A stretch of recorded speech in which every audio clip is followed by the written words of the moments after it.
Good afternoon, everyone, and welcome to this sixth round of the Chess Olympiad. Good news and bad news situation.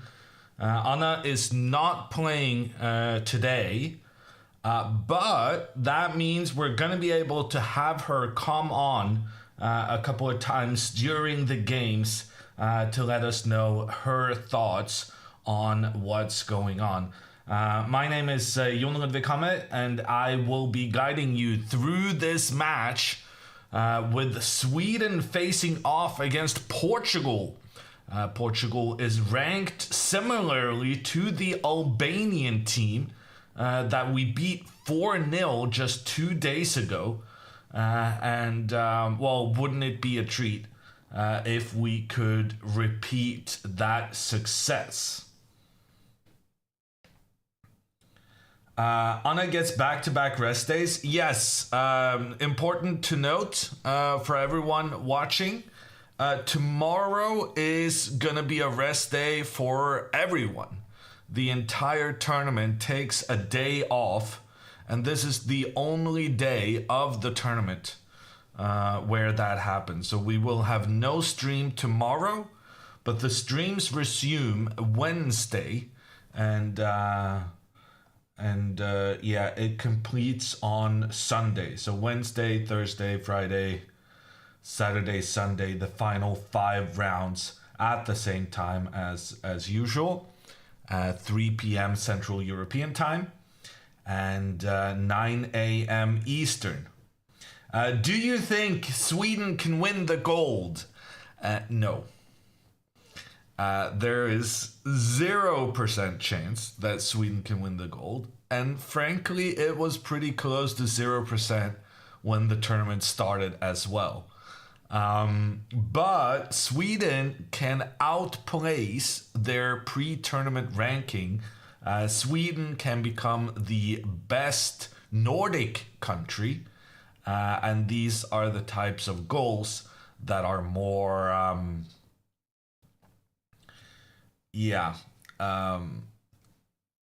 likely to happen. 0.01% at least. I think that's too much. I don't know. But we're off. And Portugal has one rather good player on their first board. Most of the Portuguese team consists of 1900 rated players, but on the first board, they have a Fide master with almost a 2200 rating. The problem for Portugal is that Sweden has the same team structure. Sweden also with a monster on board 1. It's just that Sweden's monster is bigger and badder than the Portuguese one.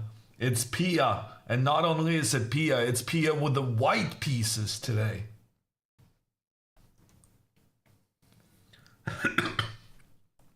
Realistic was the word I was looking for. Thank you, chat. Top Nordic country, maybe even top 20 placement. A more realistic goal, but also still a good one to achieve.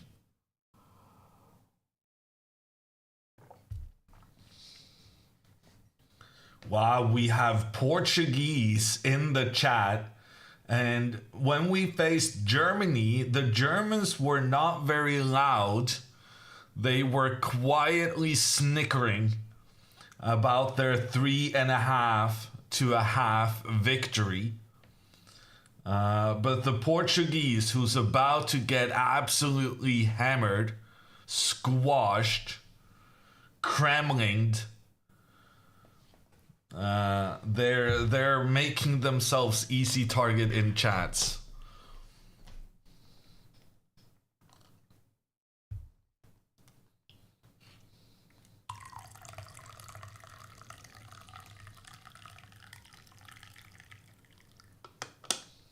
Does Anna need to be at the venue? No, she's not at the venue right now, I think. I'm guessing. Maybe she did some content at the venue and then she went back. But she's promised that she'll be around to check in with stream and make sure that you guys are all behaving in about 30 minutes. Is Sweden likely to finish above Norway?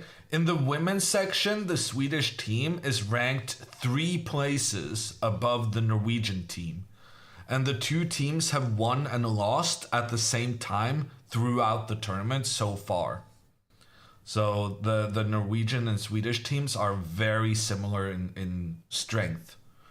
Not so similar in team structure, but similar in overall strength. Norway doesn't have a top player like Pia, but our board 4 and 5 are we have better depth than what the Swedes do. What does the player do when you have a day off? Resting, preparing for the next, analyzing the last games. What do you do? Well, what I do and what the average player does, I think are very, very different. I would probably be working on some chess, yeah, because when I'm at a chess tournament, I feel a lot more motivated to look at openings, and I'm kind of inspired because when I've done my preparation for the other games, I will have found some ideas that I didn't have time to really research before my game, but because you have to prioritize. And then the things that I didn't prioritize, I may check out on the rest day. But more normal people who are not completely, crushed by the chess bug, they will typically, sightsee, go see. In India, there was this very famous temple that was like the oldest Hindu temple. Buddhist, Hindu. That kind of thing.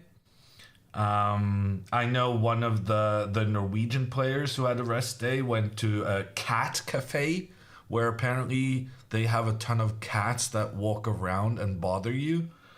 It didn't sound like my cup of tea, but c'est la vie.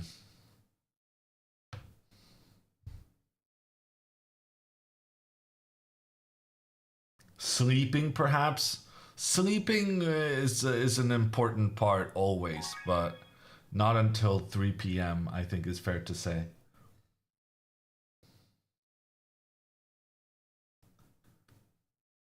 Note, Hammer, not a cat lover. Not a dog lover anyway, either.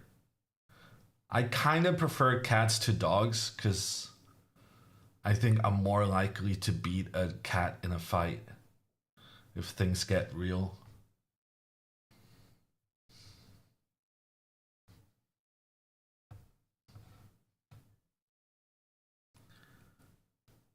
Okay, we have some opening moves. The round today, just like yesterday, started on time. A shocking development for this tournament. Pia sticks to her guns with the queen pawn 2 steps forward.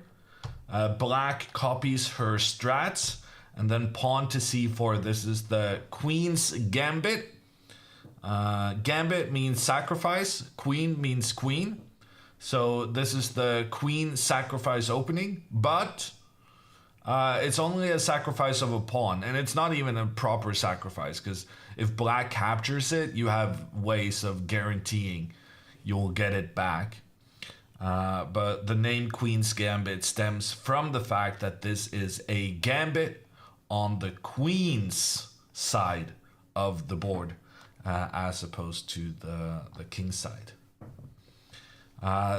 The offer of the pawn was declined by Felipa. That's because black making this trade would allow white to get very strong influence in the center of the board. And here Pia plays a bit uncommonly when she plays knight to f3, knight f6. This is not the uncommon part, but the uncommon part is this move pawn to e3. Normally, you don't want to make this move until you've gotten your bishop into the game. This pawn is restricting the bishop's access to good squares, such as the g5 square or the f4 square. Still, Pia is saying that she just wants to focus on getting her pieces out quickly, and she believes this bishop will find a home on the b2 square instead, where it will point down towards the center of the board and still very much influence the game. The Portuguese player plays b6. Come to think of it, I think this b6 move is what I played when someone did this against me. But what we have in store is a slow, strategic, maneuvering battle, which should fit Pia's style pretty well.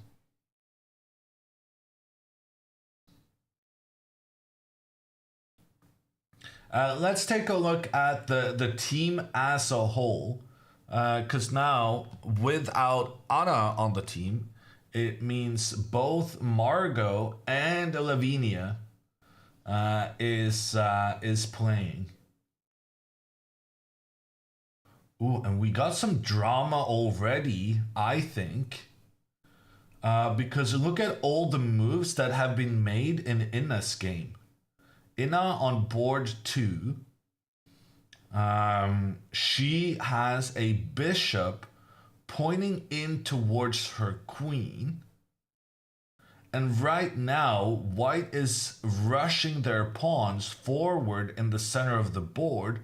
The idea is for the pawn to continue forward, attacking the knight, but then the knight cannot move because of the pressure from the bishop on the queen. Does not look great, in my opinion, but at the same time, the pace at which the players have played does seem to suggest that Inna is still in her pre-game preparation. Although preparation has to stop at some point, right? And the fact that Inna is thinking right now, not the greatest sign. Okay, she moved and she fixed some of her problems in that now this bishop pointing down on the queen is being intercepted by the black bishop blocking those threats. And Inna also now opens up for her rook to point down towards an unprotected white pawn. Is it always 2 playing with white and 2 playing with black? I guess that's the most fair approach. Yes.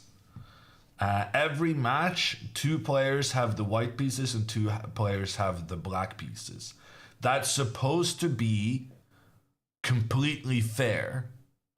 But the reality of the situation is that some team setups, such as the Swedish women and the Norwegian men, they're always gonna be stronger because they have one player who's just much better than everyone else and most of the opponents they play against. They're always going to be stronger when the top player has the white pieces. Magnus with black, he makes a draw now and then. It's very difficult to win games with black even when you're Magnus Carlsen. But if Magnus has the white pieces, he has an incredible score.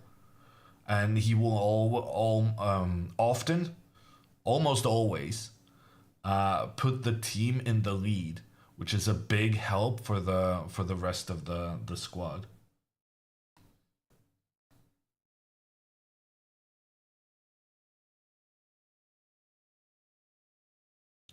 Okay, let's also check in with Lavinia. Lavinia is now playing on the bottom left. We're used to seeing her on the bottom right, but she's now the board 3. And there's a black bishop that has moved to try and capture the white knight, such a trade would ruin the black pawn structure, how the pawns work in relation to one another. Two on the same file, not great. The one behind is now unable to move forward. And the benefit of such pawns is usually that you have the rook pointing down, or the potential of getting the rook involved. Here, pointing down towards the black king. And in general, having a rook pointing directly at the opposing king is quite a big deal. Normally, that could be huge. But then it becomes a difficult decision, because then you have to decide between the strategic disadvantage of allowing the weakening of your pawn formation against the dynamic, which means like things that change around quickly. The advantage of having the rook attacking down towards the opponent's king. And in the final game, Margot with her Najdorf Sicilian, we saw her utilizing this opening against the French women as well. Margot got an advantage out of the opening there, and maybe she can do the same again. Here, it's a tricky opening, because white has moved their queen into the game quite early on, and this white queen is pointing in the direction of the black rook in the corner. And there are ideas now of this pawn move to e5. The pawn would then attack the knight, and the queen at the same time would attack the rook in the corner. So this is already quite a tricky position, which is normal for the Najdorf Sicilian opening. And here it does seem like Margot does have things under control, because she can play the move bishop to b7, counterattacking the white queen while we still have the option of capturing the pawn afterwards. So it feels like decent openings. Maybe I'm slightly concerned for Inna's position, but at the same time, Inna has been a rock of this Swedish team, including her amazing win against the French international master in a previous round.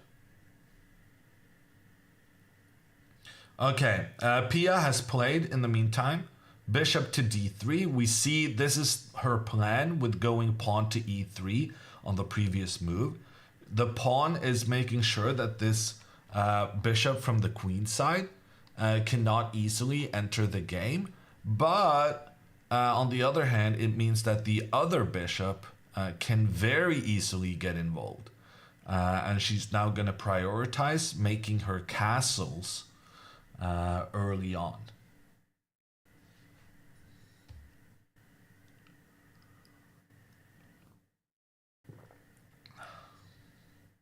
Where's Anna? Anna is sitting out this round.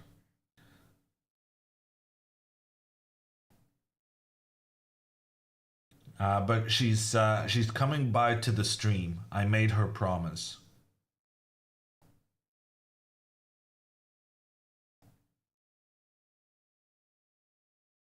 Why is she sitting out? Because everyone has to sit out. The youngsters on board 4 and 5, they already sat out a couple of times. So they usually switch who plays.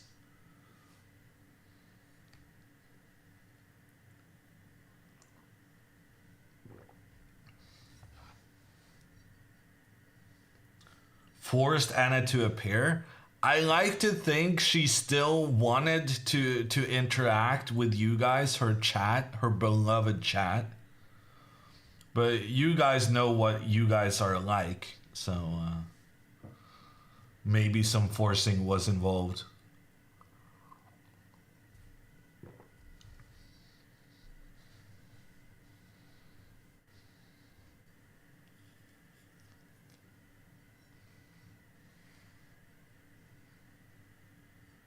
The length of time each player gets for a game is far too long. 90 minutes is a lot.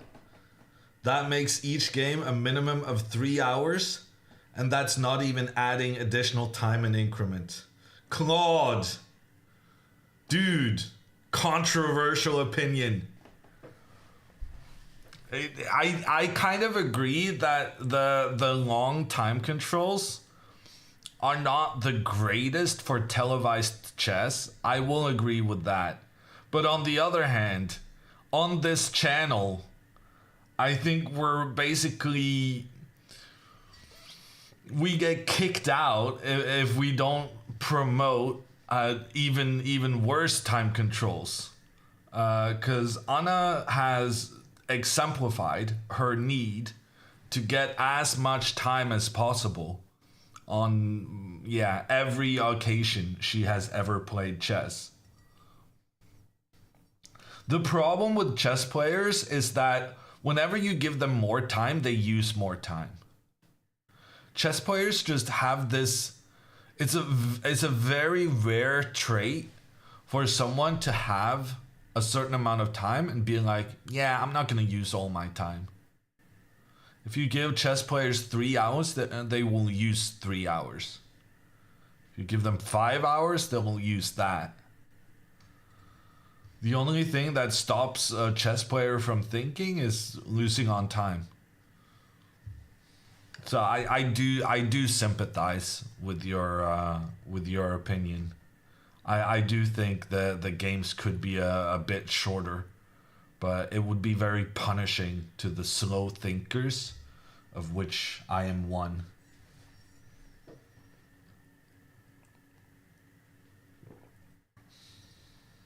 At what point are you just going over the same ideas?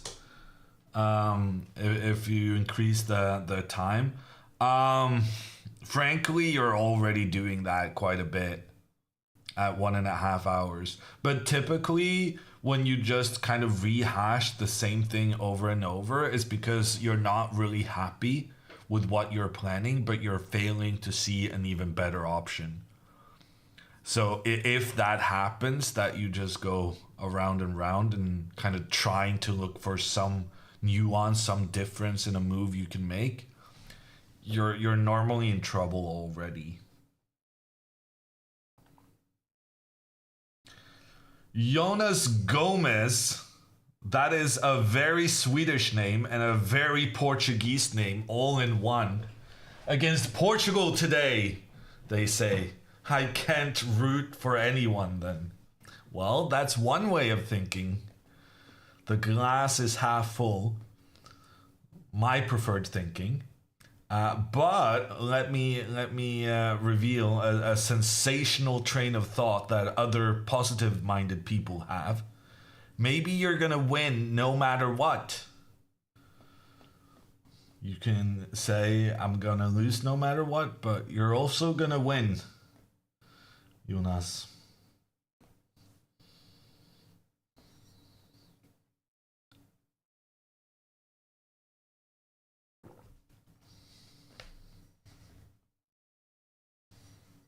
Are you impressed with the Canadian Open team? Are they doing well, Papa Botes? I noticed that the Canadian Open team lost against Norway. So, big thumbs up from me. Keep going, boys.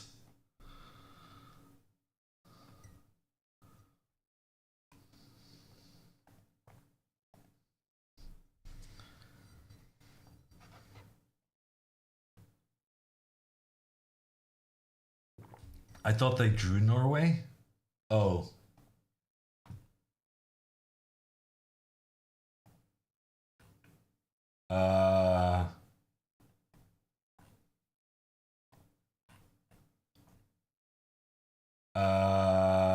Yeah, never mind.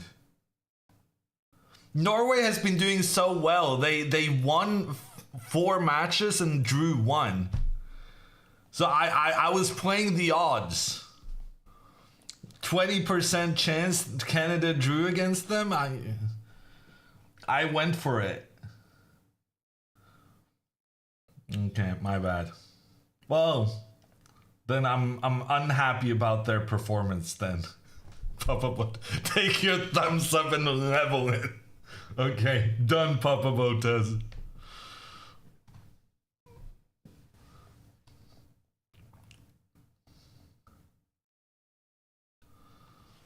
I am neutral to the performance of the Canadian team without any chess bras.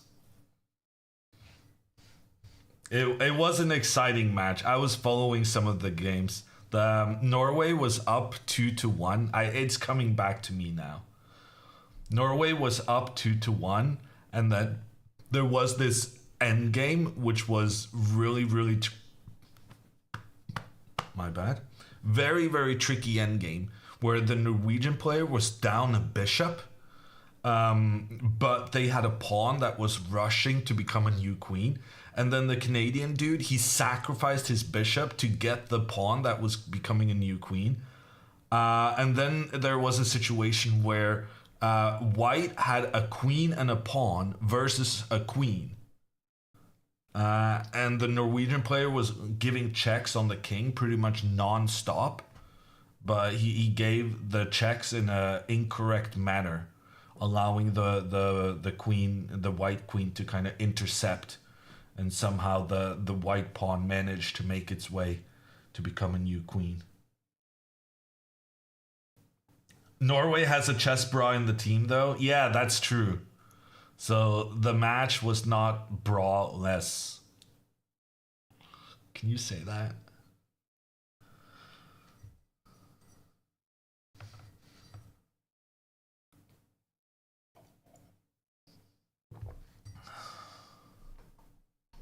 Without a chess bra.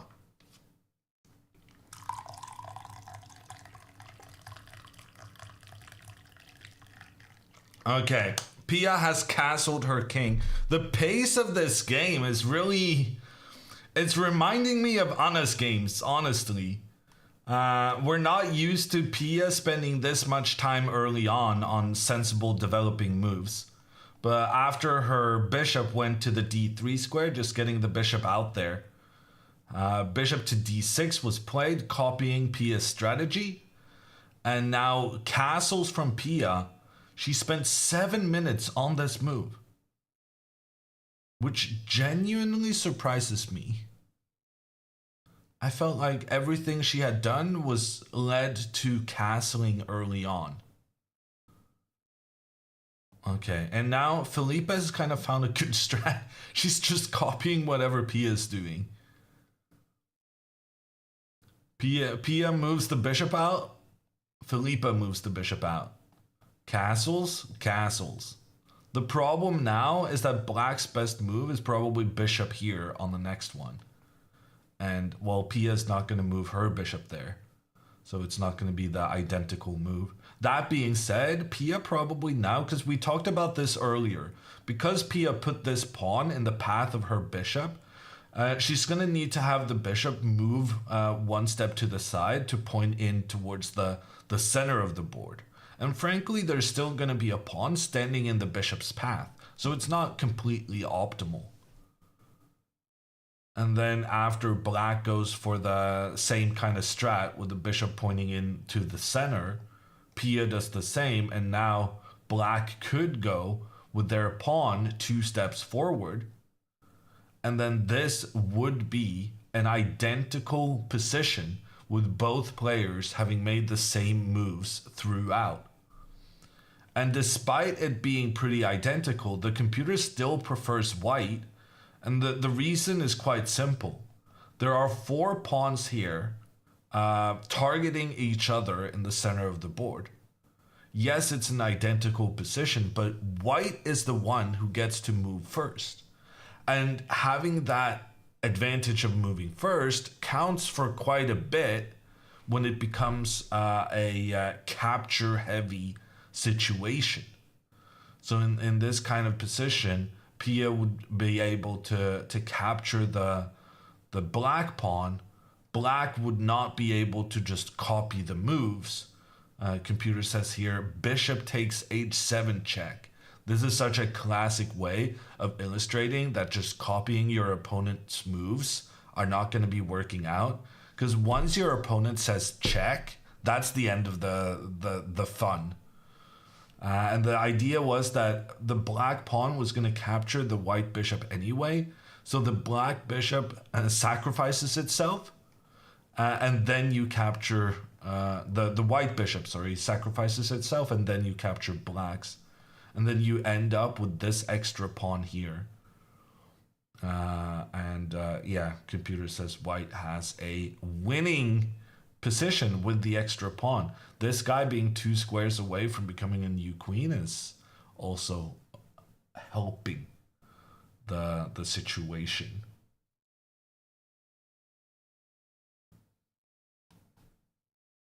Grandmasters like to keep the tension. Yeah, that's a good point.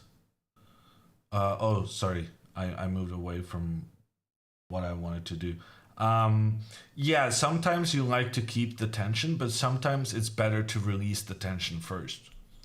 And the thing is, it's tricky knowing which plan is right. And that's why we maybe give different advice to newer players than what grandmasters apply themselves. Because like was pointed out in the chat, grandmasters know the exceptions to the rules. But you first got to know the basic rule before you start jumping into the exceptions. Yachi coming in with a 21-month resub. Thank you so much, Yachi.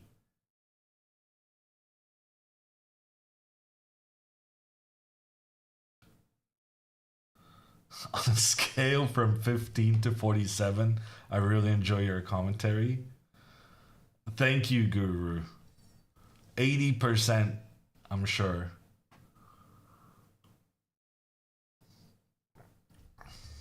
Is pawn takes on c4 an idea for black to open up for the bishop that's going to be pointing down? Very, very good point. And in fact, this is why black may feel it's better not to push their pawn 2 steps forward. Black may not feel that copying Pia's plans is the best idea, because if you push your pawn 2 steps forward, that may benefit Pia when she gets her bishop pointing down the board without the pawn in the way, blocking the bishop's path. But then that same strategy can be applied to the black pieces. That black may want to make an early trade here between the pawns, because then the bishop has a good influence down the center of the board. The problem then becomes that white gets a 3 versus 2 central advantage, numerical advantage with the pawns. And this also explains why I'm not such a fan of Pia's move here. Pia goes knight to d2, and by putting both the knight and the pawn in the path of the bishop, what Pia is saying, she's basically saying, I'm committed to moving my bishop out here on the left, but then maybe black can make this trade now, because now white doesn't have the ability of the pawn to recapture. Ooh, but that being said, Pia then could use her knight and attack the bishop. That wouldn't be optimal, because normally you would prefer trading a knight for bishop, and if the bishop moves back, well, then you moved your bishop twice for no good reason, and you've allowed Pia to take over control in the center of the board. Okay, never mind. I take that back. This is an interesting move. Maybe even, maybe this is a better move, because while white's main plan is still moving the bishop out to the side of the board, it could be that Pia just changes her mind and starts going with the queen to c2 instead, and now she has all of this control on the e4 square, and she pushes her pawn forward, and after trade, everything's traded off. But now she's managed to reopen for the white bishop to get into the game. Okay, so bishop to b7 played. That was an obvious move. That was part of black's plan. But now Pia has a choice. Does she go for the similar to black development of the pieces? Or does she try and do a central pawn push? Okay, I'm getting lost in the potential variations, but I should stop doing that because right now we have a special guest coming on. Who could it be?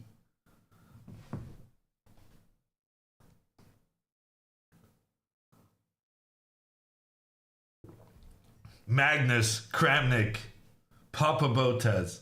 Oh, you're so close, chat. So close. Oh, sorry. I forgot to. I needed to do the pop out thing. Give me 2 seconds. Okay, you're on. Give me 2 seconds. Perfect. Hello. Good to see everyone. How are you doing, Hammer? I'm doing good. How are you doing? Good. I am doing fantastic. I'm eating some chocolate and watching chess. I could not be happier right now. Can you not eat chocolate while playing chess? No, I don't. I eat chocolate whilst watching chess, not whilst playing chess. Sorry, I messed it up. That's totally fine. I wanna be able to have you on the screen, but I also want to be able to see what chat is saying, and I'm struggling. That is fine. Hello, chat. I hope you're doing well. Today is my rest day, so I am not playing chess, but I'm getting energized up to play a bunch of more chess at the Olympiad and play some good chess. So yeah, were you surprised when I wasn't playing today, Hammer? Yes. You were? No. Okay. Yeah, I mean, the only sad part is that I lose one game with white, but you know, it is what it is. Yeah, but it's normal letting the team rotate a little, right? Letting everyone play. Oh, of course. And yeah, today felt like the right day to do it as well. So yeah, I'm Do you think I'm it's happy a bad thing that you get kind of 2 rest days in a row now because no one's playing tomorrow? Are you gonna lose your chess edge, or are you gonna be like super prepared for the next one? I think I'm gonna be super prepared. Like, I think I'm gonna be. I feel already that I feel so much more energized and rested up just by sleeping 10 hours today, which is what I did, and taking it a bit more slowly. So I think I'm gonna be super ready to play after these 2 days. Like, I already feel it now. Like, I want to play some chess. You know what I did yesterday, Hammer? After my game when I was tilted? No. I played so much Blitz, and I gained 50 points of Blitz rating. On chess.com? Yes, I gained 50 points of Blitz rating last night. You play online Blitz while you're at an over-the-board tournament? Yes, on my phone, and I kept getting annoyed because I would do finger slips, you know? Like, I would, mouse slips, but with your fingers. I kept getting annoyed at that. And then there were certain times when my parents would, like, come into my room to, like, talk about the team, and I was like, I am playing Blitz right now. I literally locked myself in my room and just played Blitz for hours. It was so fun. Nerd. Yeah, so that's great. It was great. It was a lot of fun. So I'm in a very much chess mood. Like, I want to play some chess, but I want my team to play some good chess. So how's the team doing? Yeah, no, we've mostly been following Pia's game, and frankly, in this setup, my abilities kind of don't expand beyond watching what Pia's doing right now. Yeah, we saw that Inna we were a bit uncertain about Inna's position because the opponent was rushing her pawns down through the center of the board. But yeah, well, it's early days, right? It's too early to It is. tell. But I will say that this team is ranked similarly to the Albanian team that you beat 4-0.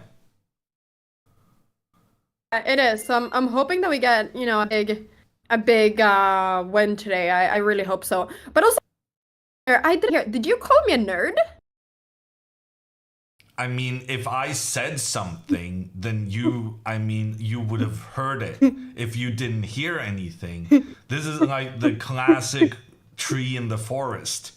If no one's around to hear the tree fall, it's a big philosophy discussion. I don't feel qualified to yeah. Philosophy of a discussion. You just called me a nerd. How am I a nerd? Out of us two, how am I a nerd? You're the grandmaster Hey, here. you're the one playing online Blitz while at a chess tournament. I've never done that ever. Ever? Okay. You know what? Being a nerd is a good thing, Hammer. I think that we're all nerds, and I think that's a fantastic thing. Nerd is good. I mean, that's what the nerds have been trying to tell themselves for 15 years. But yeah, we keep going. We do keep going. But yeah. Okay. So do you have any I was going to ask you, what have you done today? But based on what you've been telling us so far, you've been sleeping, and that's about it. Have you considered sleeping 10 hours for one of the days where you are supposed to play chess? Yes, I have considered it, but for some reason I've never been tired enough for it. But yesterday I was. But I've done some great things, Hammer. I had lunch with the team. I wished everybody good luck. Then I went to the store to buy some groceries. And then, you know what? I'm having today an interview with Swedish radio. So I'm gonna talk on Swedish radio. Another call with another interview place. So I have been very productive, Hammer. Okay. And do you need preparation for the radio call? Because I'm pretty, I almost completed my education in journalism. I can give you some advice. Okay, what advice do you want to give me? Well, I'll give you the same advice as I give the Norwegian girls, which is always try to mix Magnus into the conversation. Because anytime, maybe this doesn't work in Sweden, but in Norway, anytime you can mix Magnus in, you just know that you're gonna get pretty good attention. So in the previous Olympiad, some of the girls were interviewed by their local news, and the title of the whole kind of story was Magnus watches our games or something like that. It doesn't need to be a big deal, just the name Magnus Carlsen, and it's an instant clickbait. Okay. So you realize that using Magnus is great clickbait for any sort of media platform. Yeah. It's not. I agree. It's not game-changing information, and frankly, I'm not sure it would work in Sweden. But that is the extent to which my knowledge can help. Okay, well that is great knowledge, Hammer. I appreciate your knowledge. I will see if Swedish media wants to hype up Norwegian Magnus Carlsen when doing an interview about the Swedish Olympiad, but we will see. Oh, we will you're see. doing it about the Olympiad. I thought you were just doing it because of your general star power. No. Your sound is a little bit choppy. Oh. Give me a second. Let's see. Your face may have frozen at several points. Oh, okay. Wait, give me a second. The internet here isn't that great. Let's Well, see. I'll it's not connect really to my- something you can. I just wanted to point it out because you do have a tendency of, yeah, blurting out everything at the same time, and then that we miss some key moments in that. Okay, there we go. Is it working now? I think so, yeah. Okay. So basically, yeah, so they were talking to me and they just wanted to like see how the Olympiad was, and I thought that that was fantastic. And then I told them, just so you know, maybe this can be fun for the story, it could be maybe cool, like to know that I have a YouTube channel and I'm actually talking about the Olympiad in that, and I have a big YouTube channel about chess, and yeah, so I explained it to them, and we'll see if they make that part of the interview or not. We'll see. But they Wait, didn't what? know. They're interviewing you and they didn't know that you're a huge star? That sounds unlikely. Let me guarantee you, they knew that already. They did not. They asked me, "What's the name of your channel?" And then I said, "It's Anna Kramling." And they said, "Okay, well, I guess maybe we'll look into it." No, they Are had no you a idea. smaller star in Sweden than I thought you were? Well, I don't know, Hammer. I'm just giving you the information. I don't know. I don't know. I Okay. just thought it could be a cool storyline, but they Yeah, had no no. idea. This woman had no clue. I thought you were a superstar in Sweden, but I guess I was wrong. No, Hammer. Just me. I don't know. Anyways, I thought, yeah, and then I felt so stupid. And I felt like I was like sitting there and like, really telling them how like big my YouTube channel is, but I was just trying to make it a cooler story because they didn't know. You were So now I trying to feel a bit weird. self-promo, and you're allowed to self-promo. I Make was it a self-promoting cooler a little story. bit. I didn't really know. Anyways, so that's that. But yeah, anyways, doesn't matter. What matters is how the team is doing. Yeah, and unfortunately, I don't have the technical ability to let you know that kind of information. Feels bad. Let me look chess.com. Let me see how this is going. I just Then we're wanna. gonna be talking about this without me having the ability of putting it up on the screen for everyone. Oh gosh, No, that's what? I may have inadvertently given the stream sound from the chess.com broadcast who were playing some kind of music very loudly. Oh, Let's just that's say okay. I'm technically challenged. Technologically challenged, maybe, is better. You're doing great, Hammer. It's okay. People are used to having their ears a bit blasted here and there, Yeah. So, how is Inna doing? Is it a scary game or is it fine?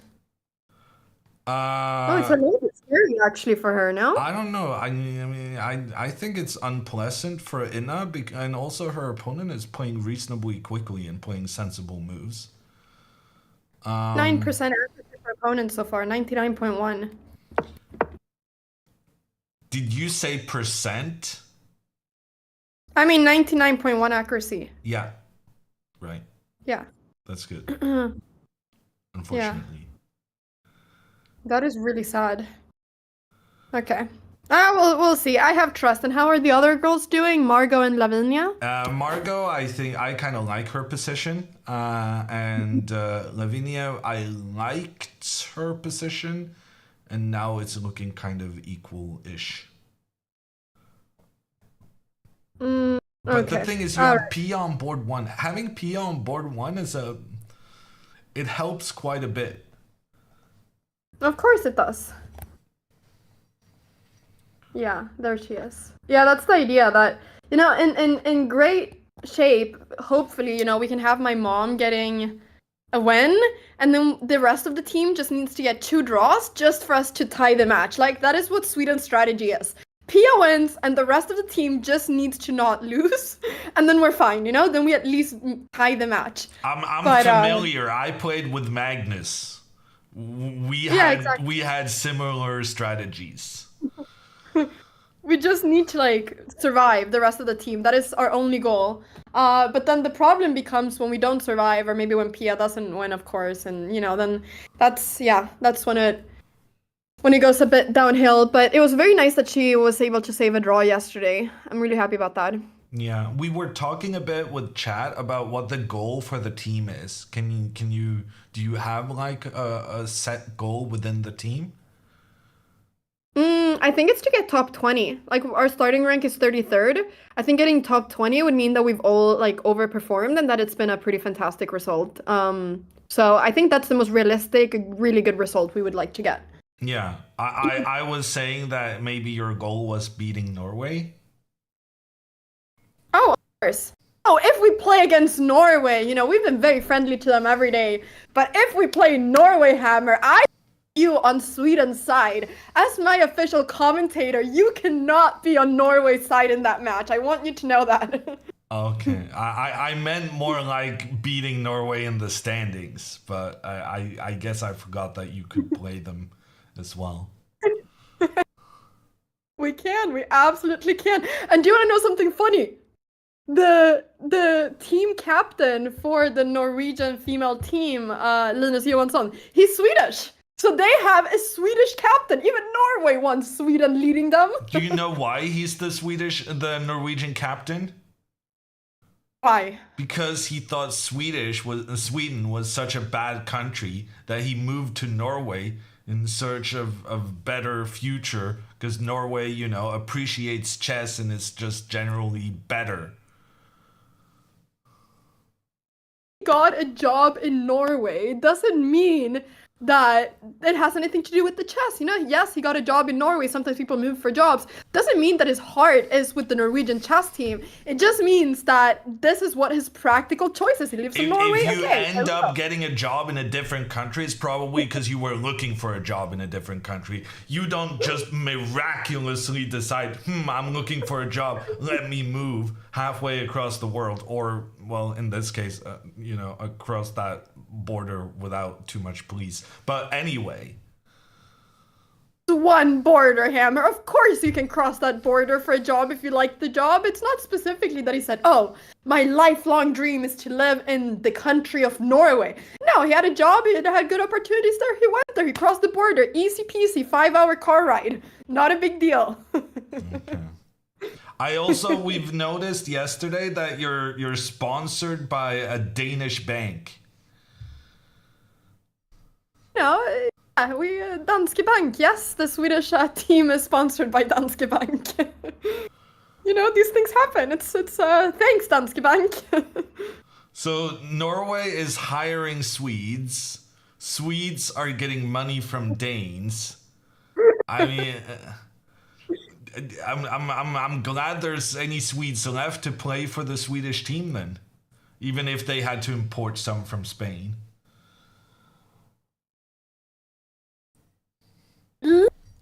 Listen here, Hammer. We're just a pretty international team. We love, we love everything.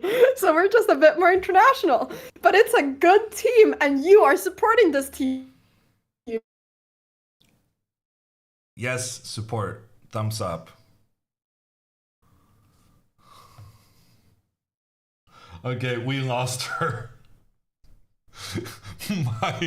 my nudging at the Swedish has frozen Anna into a state of, well, constant smiles, but it's all good. I think we're gonna leave her there because the internet is struggling, and we'll come back to Anna later on in the broadcast. Say bye, everyone. Bye, bye, bye, bye, bye, bye, bye, bye, bye, bye, bye, bye, bye. I feel bad. I hung up the call because the internet started crashing, and then she didn't get her chance to do the classic.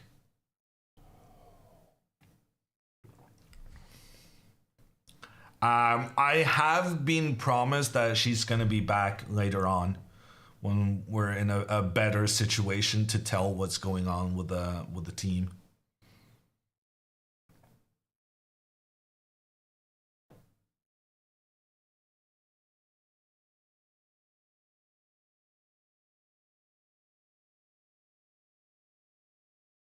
Hammer hung up on her, so he wins the argument.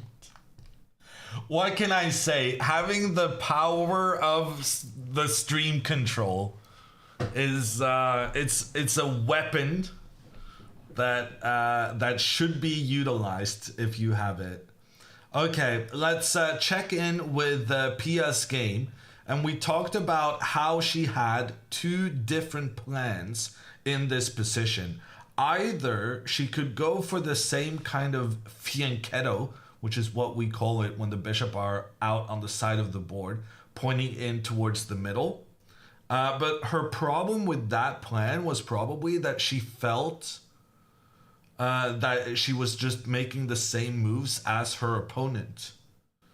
And that the position would be too similar in style. So instead, she chooses this queen to c2 move, targeting the e4 square and enabling her pawn to push up there next. And in response to this, the Portuguese player has advanced her pawn in the center, creating this massive tension between the pawns. And now black can capture white's pawns, white can capture black's, or you could just ignore everything, which is also a reasonable plan. Okay, Anna's internet has made it to the chat. I will join a bit later again, she says. Let's go Sweden.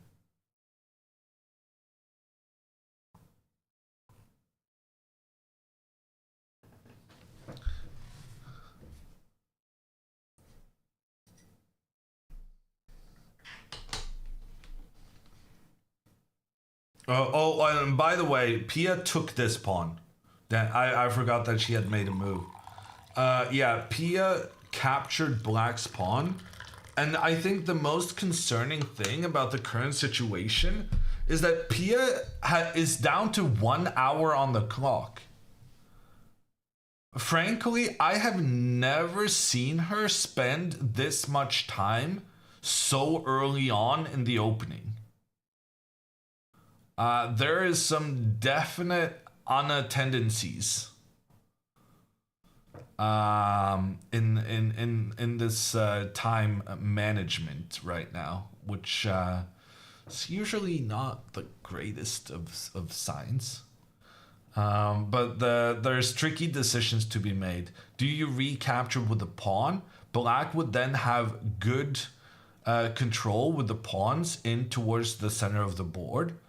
But sometimes you could struggle with that this pawn on the edge of the board is on its own, cannot be defended by other pawns.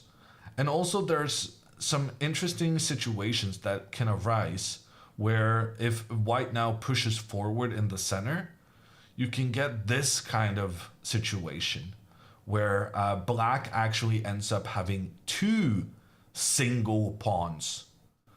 Single as in that they're not standing next to each other and cannot protect each other. And I feel like I'm mentioning these kind of pawn terminologies so much during these streams, but it is because it's incredibly important. And it's such a big part of chess strategy, how the pawns are placed in relation to one another and whether you can target one of your opponent's pawns. And here, Pia would definitely be able to put some pressure on these two. So that would be a concern for black. And that is the reason black should probably choose the bishop on this occasion for the recapture. Let's take a look at the overview, which is, well, frankly, something we should have done just right before we got Anna in, because then we would have been prepared to discuss the other games like Anna wanted. There has been a development in Lavinia's game. She is the one on the bottom left with the white pieces. And Lavinia has pushed her pawn 2 steps forward on the king side and then castled her king side to the opposite side, which makes sense. When you push your pawns forward, you don't then want to have your king on that side of the board. You push your pawns forward with the intention of pushing even further forward afterwards. And then you attack the opposing king. So this has become a very interesting position. The kings are on opposite sides of the board.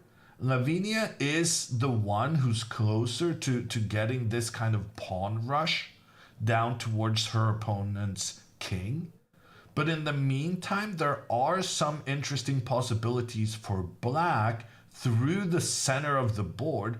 In particular, the fact that all the black pieces seem to converge on this e4 square, which does have a white knight standing on that square. So maybe that white knight could end up getting in trouble. Inna, she is the one on the upper right. Inna has allowed her opponent to push the pawns forward through the center. These pawns are doing an amazing job of controlling squares inside black's half, and in doing so, they're restricting the movement of black's pieces. In particular, black would like to use this e5 square either for the bishop or the knight, but it's just not happening with that pawn having control. And white has also done a good job of centralizing their pieces, including the rook. So I would say Inna has an unpleasant position. But on the other hand, Inna outrates her opponent by almost 300 points. So, I'm not loving the situation on the board, but at the same time, I don't think there's reason to panic, given that Inna traditionally would be a much, much stronger player than her opponent. And Inna has shown some of that strong play so far this tournament, because I mentioned it earlier, but I'm going to mention it again. Inna beat an international master on the French team. That's a huge scalp to get. Well, we're hopeful that Inna can turn it around here, because she might also have some chances to go for one of these norms. Inna, she would be going after the women's grandmaster norm, which is very tricky to get, but having already beaten one of those against France, she's got a decent start to the challenge. Anna in Twitch chat, can you say hi to YouTube chat? Wow. Have someone in YouTube chat bribed the streamer to come on and say that? Hi YouTube chat, how are you doing? What did you do to deserve this attention? Okay, milk chocolate or dark chocolate? That's what the YouTube cares about. Okay.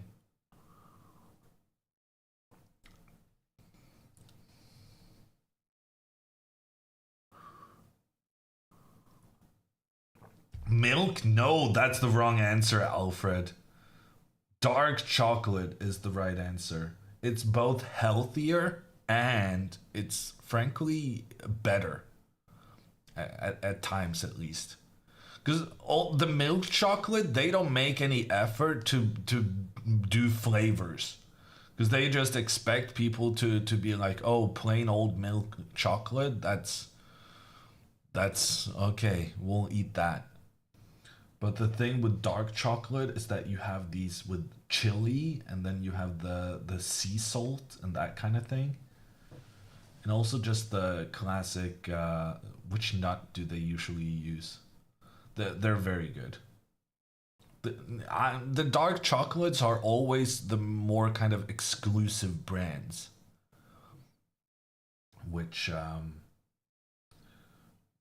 also, yeah, so maybe I'm not judging it on whether milk chocolate or dark chocolate is better. It's just that the average dark chocolate is better quality than the average milk chocolate for obvious reasons.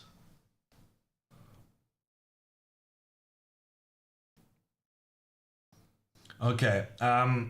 But in the meantime, we do need to address the elephant in the room, which is now the question mark in the room. And it's a question mark on Pia's game for Pia's move.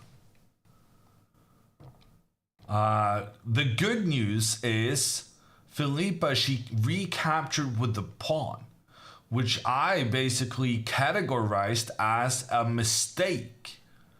And the reason I said this was a mistake was because after pawn to e4, take, we end up in a situation where black's pawns are unable to protect each other since they're not adjacent, and where Pia would have quite a solid advantage.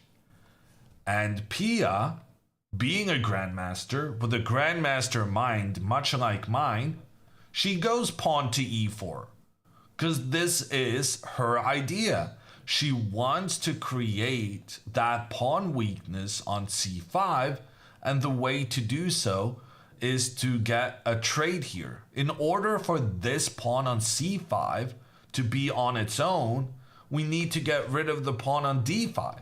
Because right now this is an adjacent pawn, and if we get rid of this one, then the one in green, well, if we get rid of the one in green, the one in red is bad.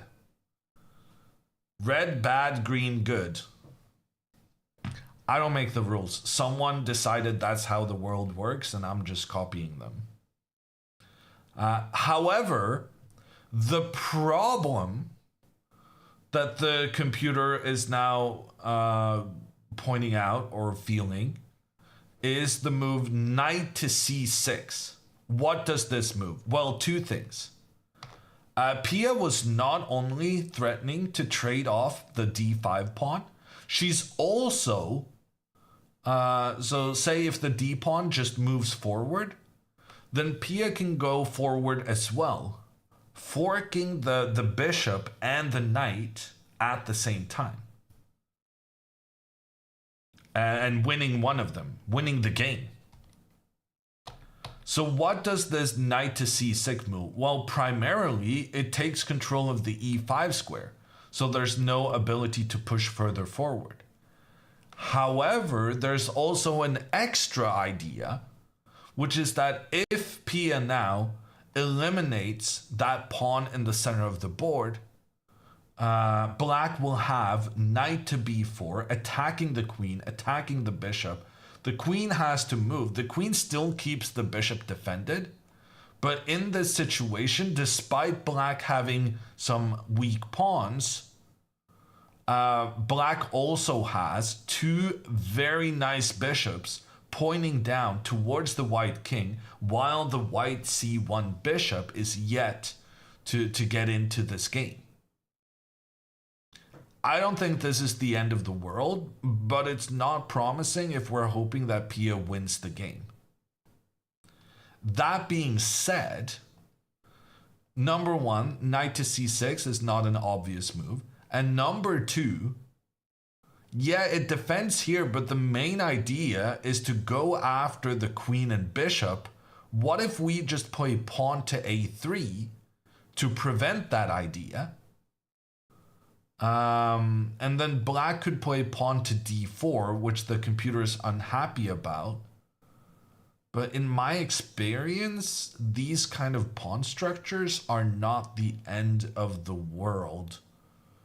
Although computer is really disliking this for black. So here we see the main difference. Because black inserted this threat of going after the queen and bishop, black was then able to push their pawn forward in the center, because the knight has come in to take control of that very important e5 square, so that pushing forward now would just lead to the pawn being captured. Okay, so knight to c6. Let me put it like this. Knight to c6 is a good move for black. I'm not convinced it's as amazing as the computer makes it out to be. But I will say if black does not play this move, then Pia has a very nice advantage. So this is one of those all or nothing situations. Either Felipa finds this knight to c6 move, or she's going to be in trouble. On the other hand, if she finds it, she's going to have the advantage. So a big moment in the game.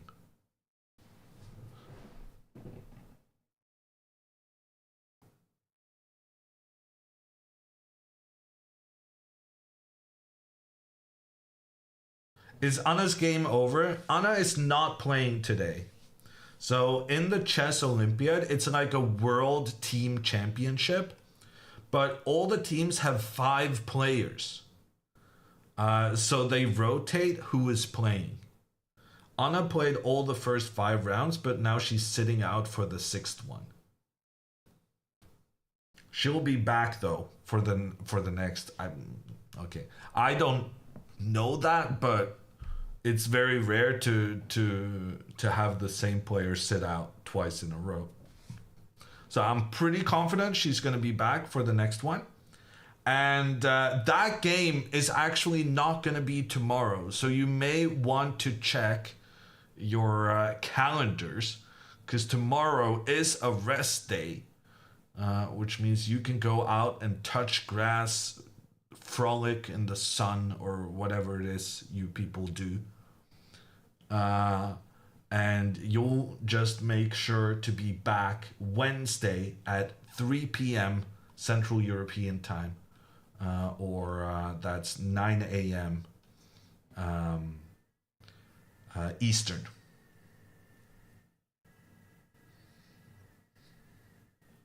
What do you consider the obvious move for Felipa? Pawn takes pawn is the obvious move, but it's also a mistake. Which is good news. Good news. We like it when the obvious moves are mistakes. You have sun in Norway? Yes, we do actually. Well, not today. Today it's been raining, but I'm pretty sure I checked the weather report the other day, and we're supposed to have sun. Oh, look at this. Sun Tuesday, Wednesday, and Thursday. 15 degrees Celsius. It's you have to be born in the north to appreciate what a Norwegian calls a sunny day. I'm not sure this would qualify in different countries, but if we can see the sun, it's a sunny day. It's not as strict of an interpretation as in some other countries.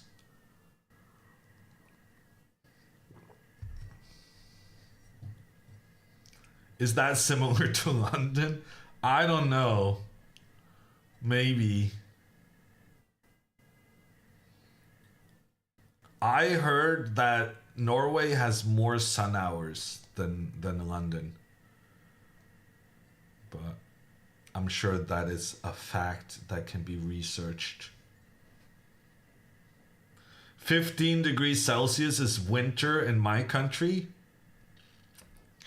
Well, you thought when you said that you were going to make me sad, maybe.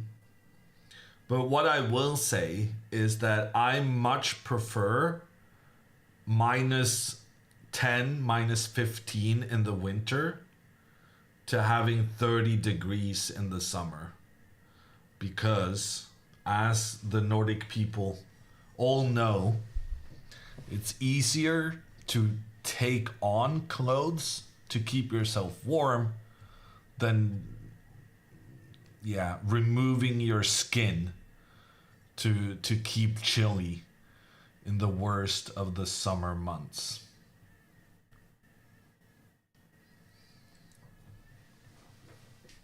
And for context, chat, we don't have air conditioning in Norway, and I assume they don't have it in Sweden either. The summers are rough.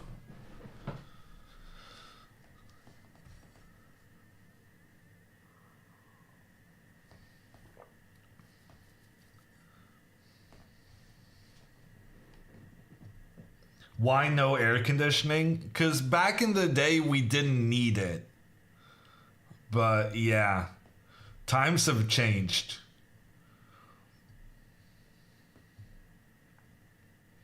Let's just say the new buildings we're making are better equipped.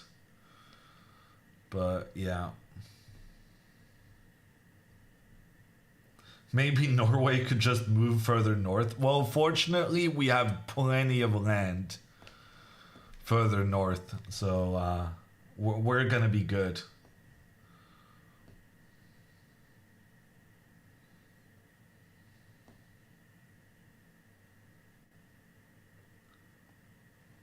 Okay. We're hopeful that Pia's mistake is not going to be exploited. But it would seem that Felipe here for Portugal has decided this is a critical moment in the game and a moment to spend quite a bit of time, which is frankly very bad news. She has correctly identified this as a key moment, and if she gets it right, Pia will be in trouble. Let's jump back to the overview screen, and I am happy to report the development in Lavinia's games, which is, it's not gonna catch the eye of the attacking fans, but for a strategic maestro like myself, oh darn it, knight to c3, c6 on the board from Pia's opponent. Yeah, Sweden is in trouble right now. But let's talk a bit about the good news. And the good news is that Lavinia, her opponent has offered a trade of queens. And frankly, I'm a big fan of this queen trade. Because after the queens get traded off, look at how closer the white king is compared to the black king to the center of the board. After queen trades, keeping your king centralized is one of the important aspects to keep in mind. In addition to that, look at how passive the black pawns are in comparison to Lavinia's expansions with her pawns. Now, pawn expansions they're a double-edged sword, but here I generally like that she has some good space. It means that she has more room to maneuver behind her pawns, while black is a bit cramped with most of the pawns still sitting in their initial positions. So I'm feeling good in Lavinia's situation. There was a checkmate threat on Margot's board. Let's make sure we get that. Catch that. The queen and bishop coordinated against the g7 square, and the bishop was not available for capture because the queen was pointing down on the king. And if the pawn moves one step forward to save itself, well, then the white bishop would be free to capture the black rook. But Margot, she did absolutely the right thing here. She retreated her knight to keep that protected. Oh, and God, I was going to say that this is good for Margot because she has that classic Sicilian 2 versus 1 in the center of the board with the number of pawns. But what about this move? Knight to d5 from white. That is a nasty surprise to have to deal with. The knight is attacking the bishop.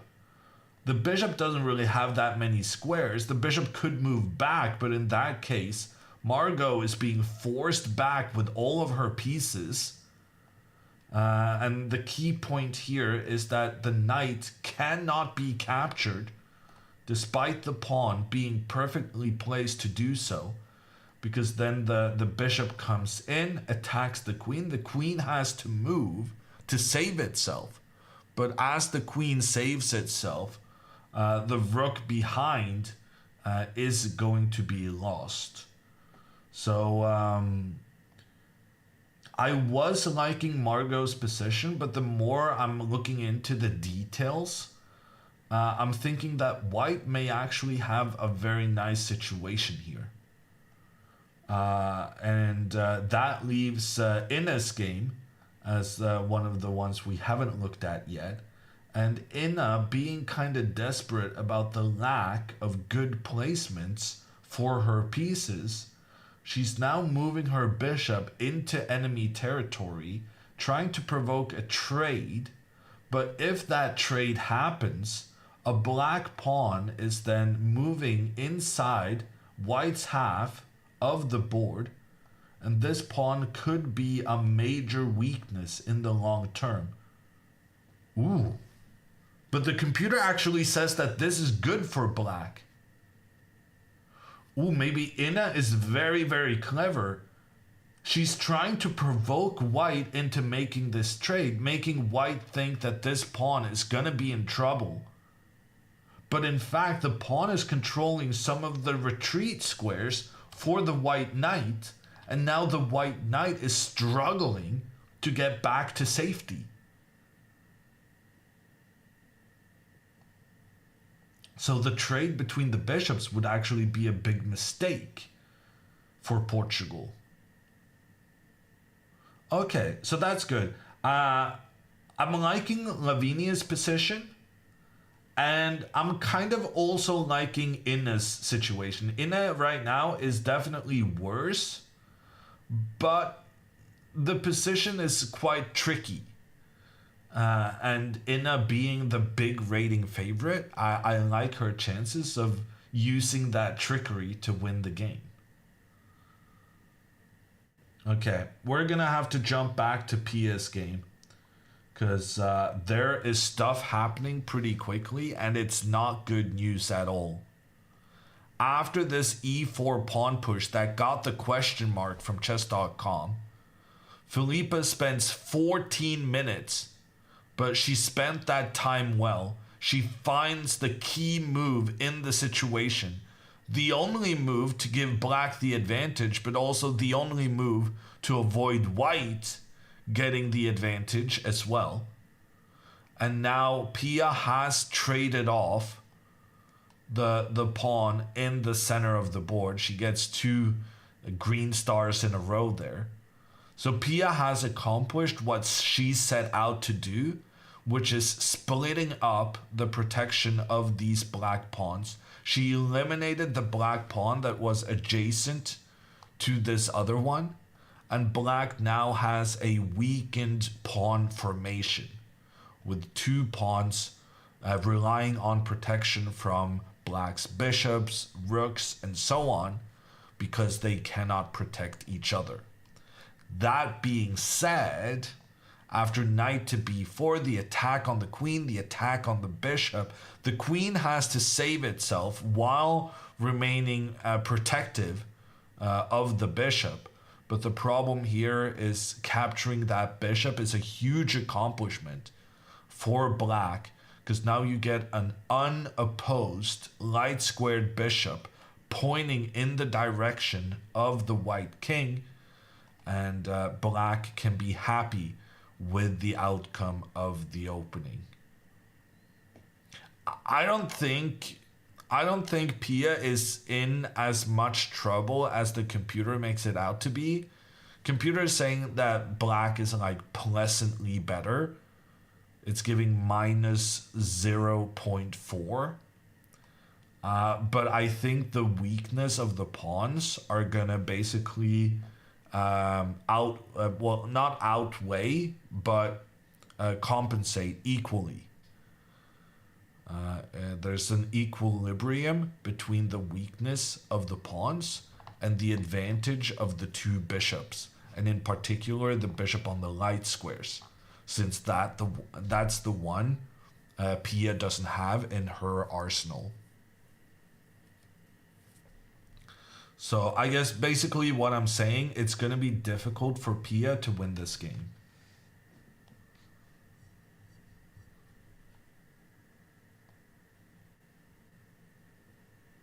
Have you ever played Pia? Asks Kennedy.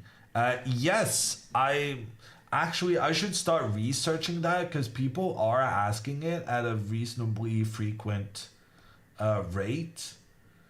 I know that I lost a very, very bad game. Well, I say it's a bad game. For her, it was a good game. But I lost a game that was memorable because I was very upset against her in the Gibraltar chess tournament back in 2008. And I think I lost another game against her, but I can't really remember where.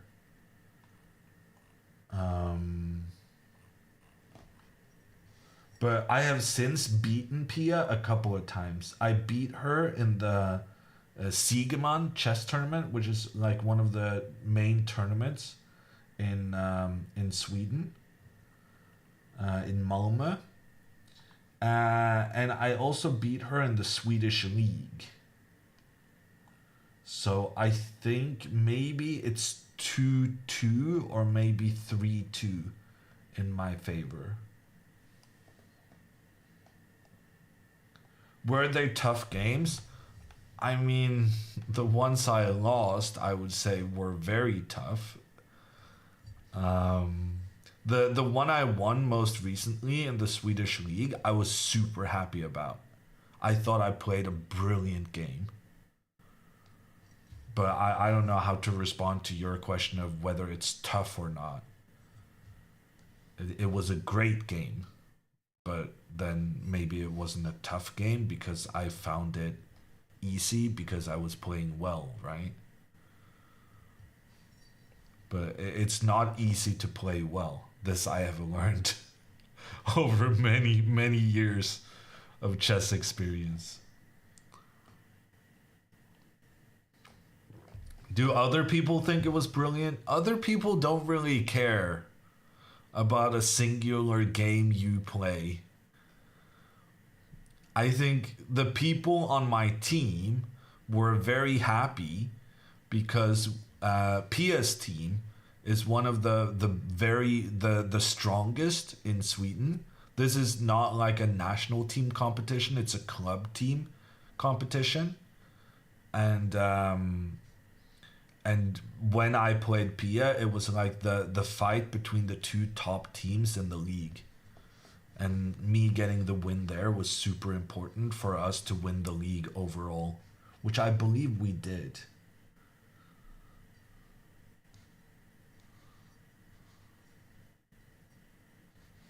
What was your accuracy? I don't know, dude. I guess maybe I can find out because I think the game was on chess.com. I'm not good enough to Google and entertain you guys at the same time. I'm doing a search, Kremlin Hammer, chess, and normally that brings up all the chess games you played against an opponent called Kremlin. But unfortunately, right now, everything that's happening is just I'm getting a lot of links to Anna's YouTube channel. So yeah, the algorithms have been beaten by the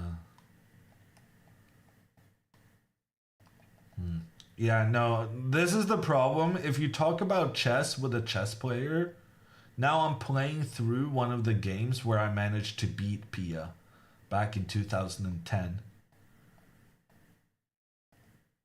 And I don't remember because I managed here to win the bishop pair. But it doesn't feel like white has a massive advantage here.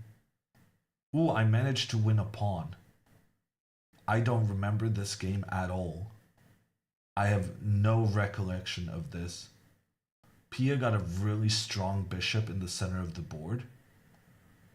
Ooh, and she had a lot of pieces pointing towards my king. This looks kind of scary. I'm surprised I don't remember this.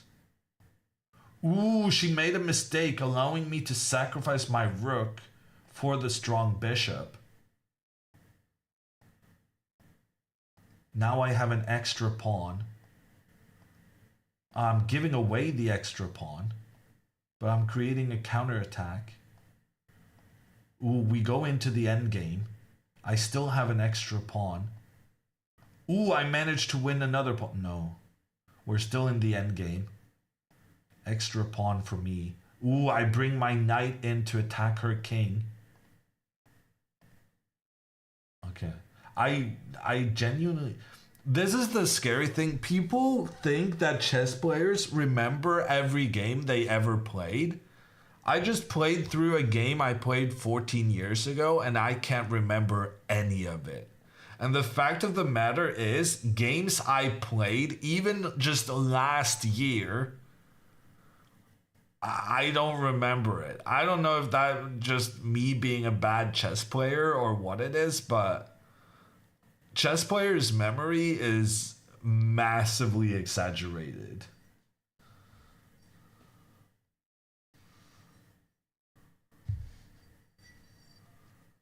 Hikaru remembers every game he played. I mean, he's closer than me, that's for sure.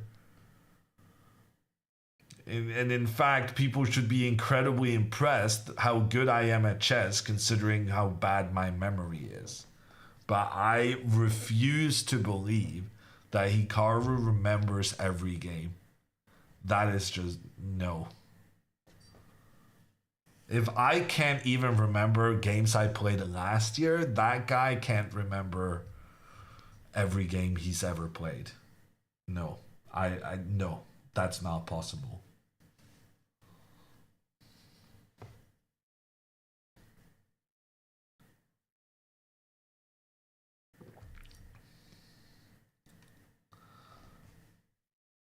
Okay, we're having some trades happening. Pia has lost her very valuable light squared bishop, and as a result, black is the only one with such a bishop. Pia needs to get this bishop into the game ASAP. She has two different ways of doing it. Number one, she can move her knight and then move the bishop out. And this seems quite sensible because then she will be attacking the opposing bishop at the same time. Bishop moves back and then bishop up.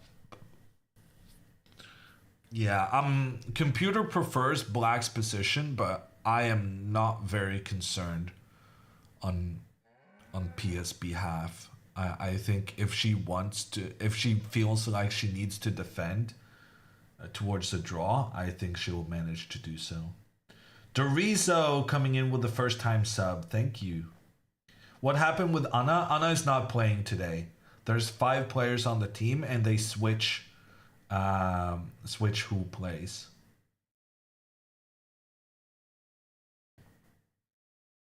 She'll be back on Wednesday, actually, because tomorrow is a rest day for everyone. I don't know what happened, but I just lost all the moves. Well, actually, I'm not entirely certain. I think I didn't press anything wrong. Okay, clock going crazy on the side, but this is the current situation.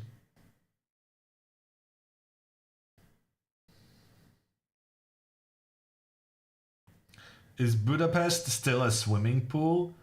Based on the reports I have from the chess players, the flooding was never too bad in Budapest.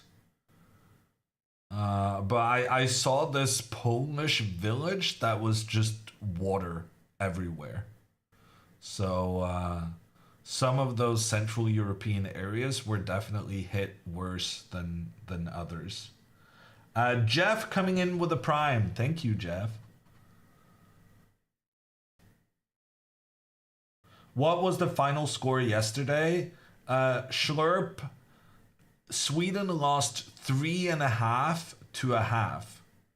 Pia made a draw against Wagner, and the rest of the girls unfortunately lost. The flood will peak on Thursday? Seriously? I was checking the weather reports for Budapest and it was like it was gonna stop rain on Monday or something. Wow. Peak flood on Thursday, and the weather report says that Budapest is gonna be sunny for the. It's raining right now, and then it's gonna be sunny for a week straight. I guess I don't really know how flooding works. I guess flooding can transfer down the river, even if it's not raining at your location at that exact point. How quickly does river water travel? For a flood to peak 4 days after the heavy rain is over, or 3 days, that's pretty.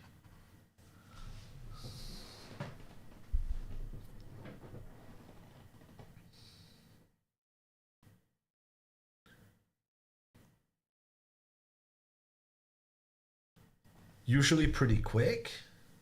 Yeah, no, that's what I thought. I said 3 days is a bit much, no? Oh gosh, the chess.com board is living its own life right now. I swear my hands were not anywhere close to the keyboard.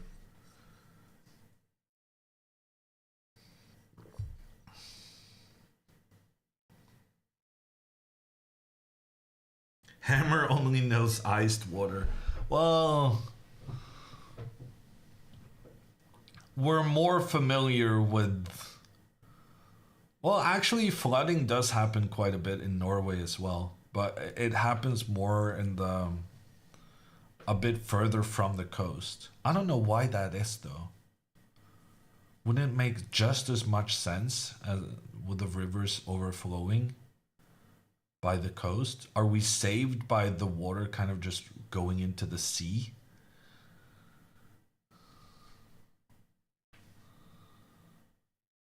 Is this the actual board state? This is the one.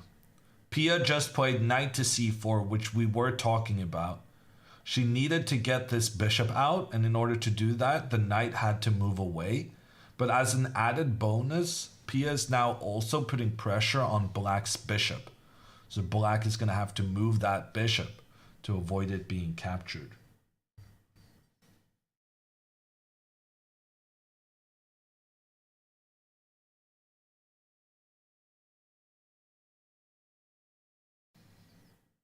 Can Philippa go wrong depending on where she puts the bishop? I was going to investigate your question, but in the meantime, she played the computer's top choice. So, probably she could, but she didn't. But this bishop doesn't look amazingly placed. I feel like even a move like rook to e1 I quite like now, trying to put pressure towards this bishop. It's not a great bishop placement. In fact, it's hitting its own pieces in every direction. This bishop is not great. This one, on the other hand, is a freaking monster. With access in many different directions and without a natural opponent in white's camp to neutralize it. Zeto fighting, coming in with the prime.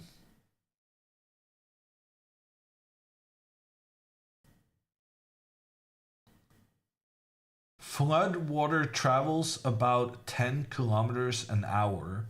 That's 300 kilometers a day. Okay, we're learning a lot about flooding today. Danube goes through Vienna, and a few days later it will arrive in Budapest. But Budapest is like way closer than 300 kilometers from Vienna, right? So it must be like super slow moving water.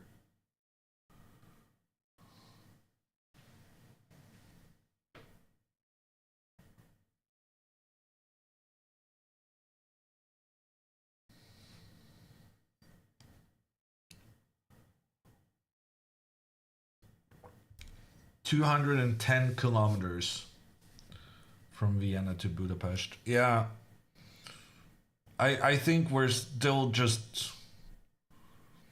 Is it gonna affect the chess players? I guess at the end of the day, we're very egotistical creatures.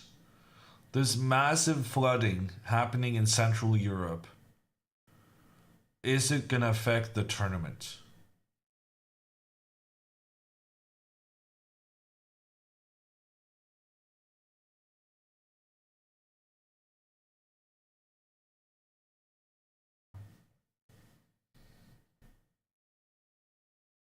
No. Two guys saying no in chat. I'll believe that. I want to believe it, so I choose to believe it. Classic 2024 strategy. Let's go check in with the overview.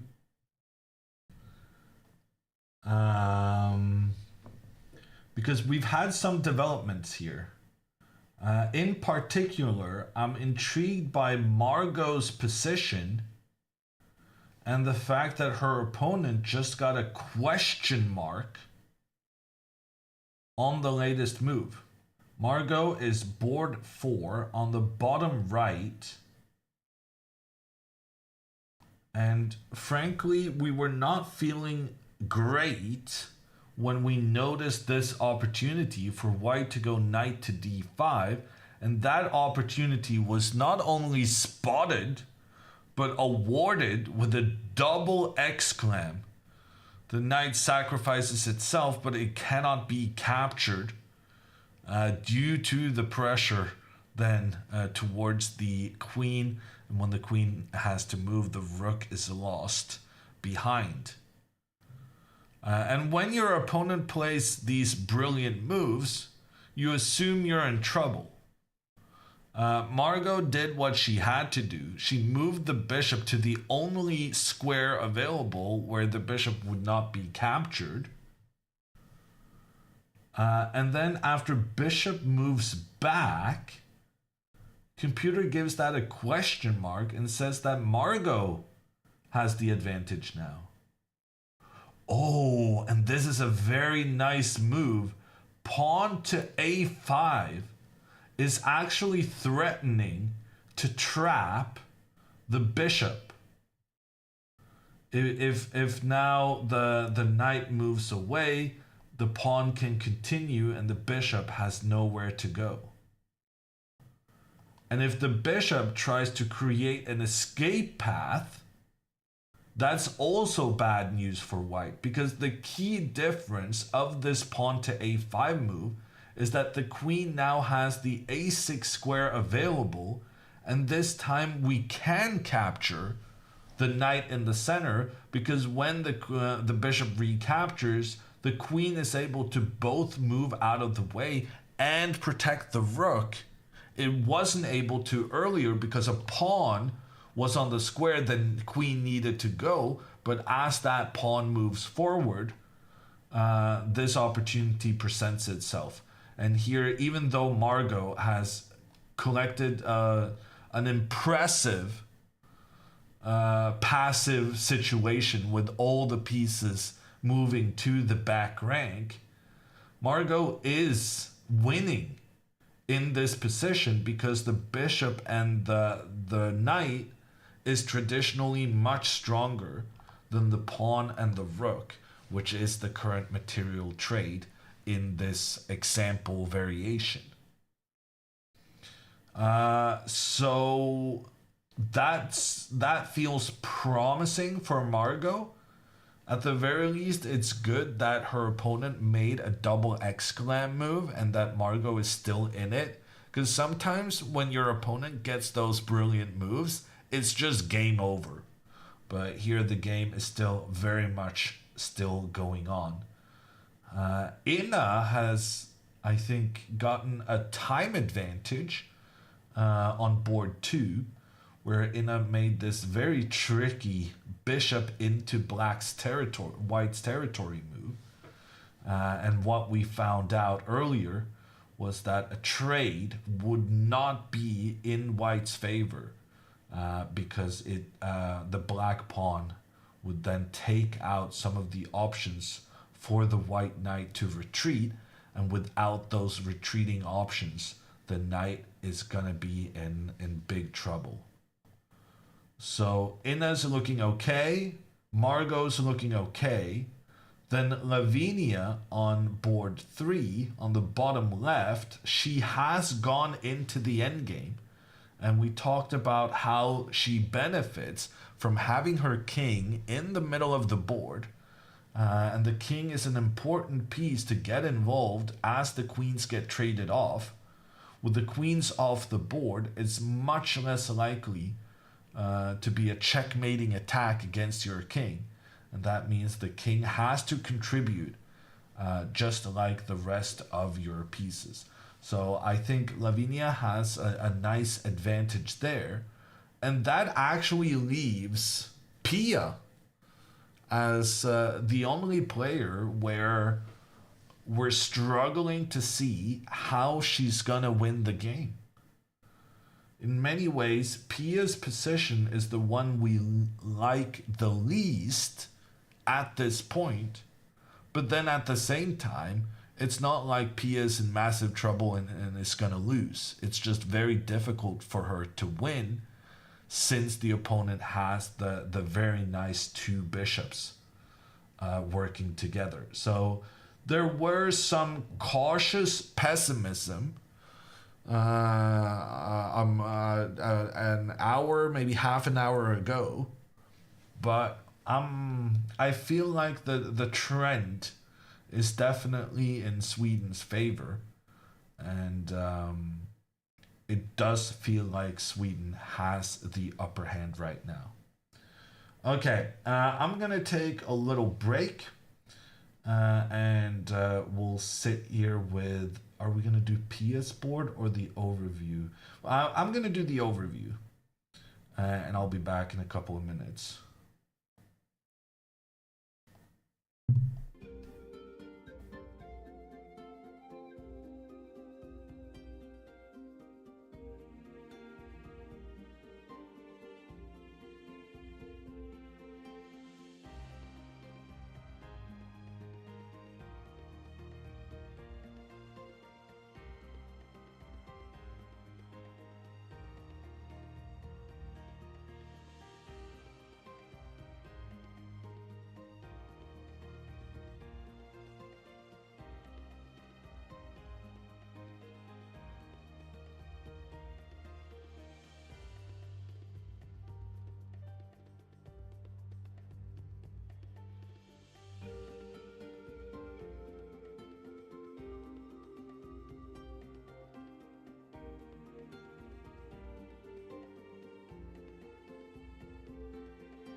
Okay, we're back. Did something important happen? A question mark move on Ina's board. That is intriguing. I don't really understand why this is a mistake, though. I was actually considering suggesting that move for white myself. Okay, I think I'm not fully understanding what's going on in this game, but I do think the fact that her opponent got a question mark and the fact that the computer now slightly prefers black's position, we're just going to be happy that that's the case without delving massively into... Wait, what is going on in Margot's game? Ooh, that is nasty. I thought Margot's opponent just blundered, but in fact, it's a trap. It's a second double exclam move in the course of 3 moves.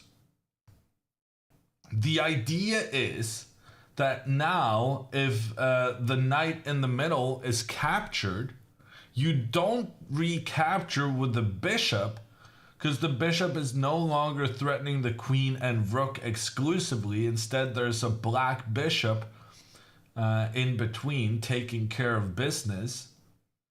But instead, the key here is this time you recapture with a pawn. And what is so important about this? Well, it attacks the queen, sure enough, but it also opens up for the rook to attack through the center of the board. And now, when the queen retreats, the rook sacrifices itself against black's knight. And the reason for that is the knight was the only defender of the potential checkmate, with the queen coming in protected by the bishop. So very, very sneaky play going on this board 4.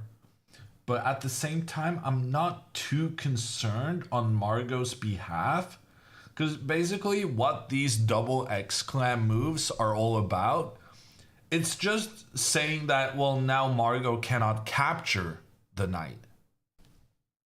But as long as she doesn't make the capture, I think she's fine. The move in itself doesn't have a big threat, because even though you are pointing both the bishop and the queen towards the black king, we do have our knight fixing everything.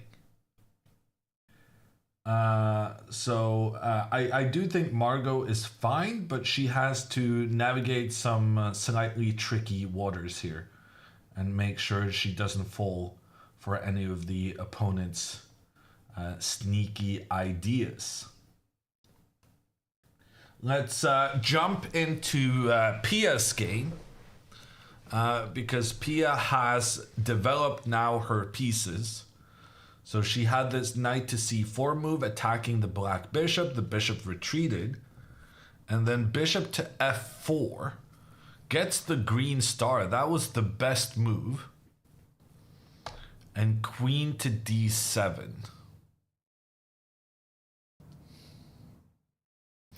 I'm starting to think maybe I've been too pessimistic on Pia's behalf, because I do think black's bishop is incredibly strong, and the fact that black has a bishop that can move on the light squares and white does not, it is a big disadvantage.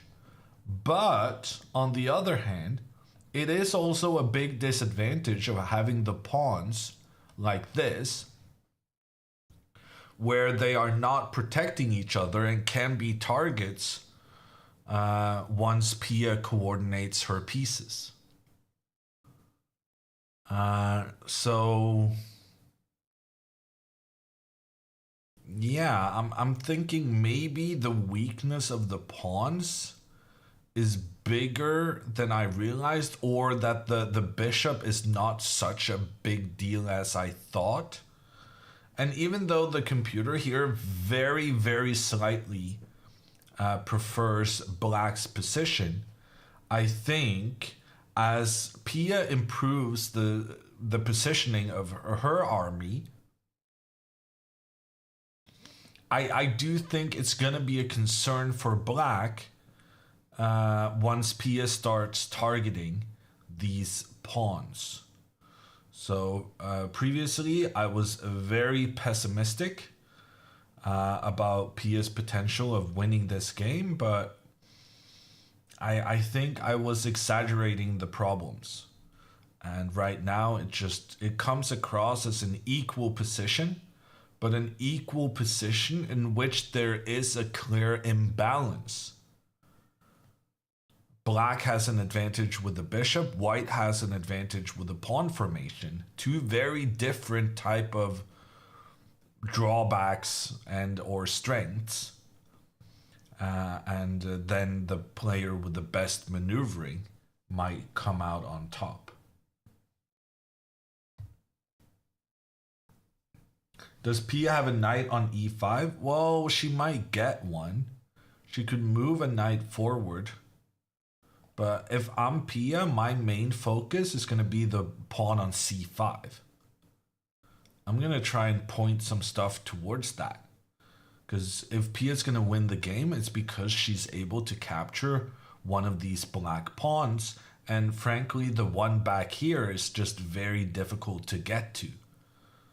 So it's much easier targeting the one that's on this semi-open file, which is what we call it when only one player has a pawn on the file. And in this case, it's nice that we can place our rook to target black's pawn quite easily. Pawn to a3 to prep pawn to b4. No, that would be a terrible mistake, Jeff. Because this pawn, we're trying to win it. Any plan involving trades of that weak pawn would be a mistake. We're not in the business of trading this one, we're in the business of capturing it. And then we have to create a situation where we get everything pointing in towards that one.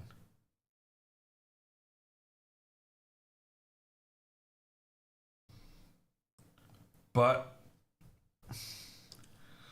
correct me if I'm wrong, but Pia being down to 36 minutes after only 16 moves?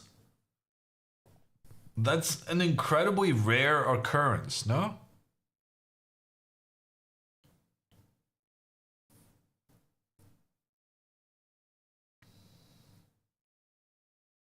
Not really. I feel like her time management has traditionally been much better than Anna's. But I guess I haven't really given it that much attention, partly because, well, we've always had Anna's board that was a bigger issue.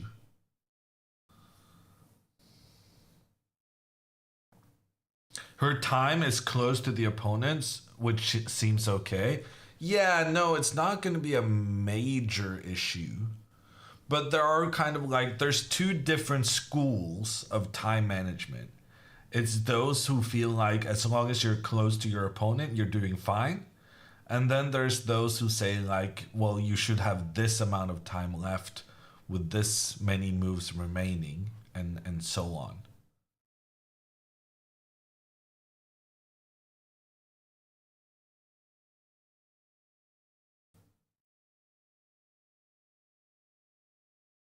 It's gonna be fine, but my feeling is that this is the worst time on move 16 that Pia has had in the entire tournament. Better than Anna's time management is not saying much. Well, you know, it's been working out so far in the tournament, though.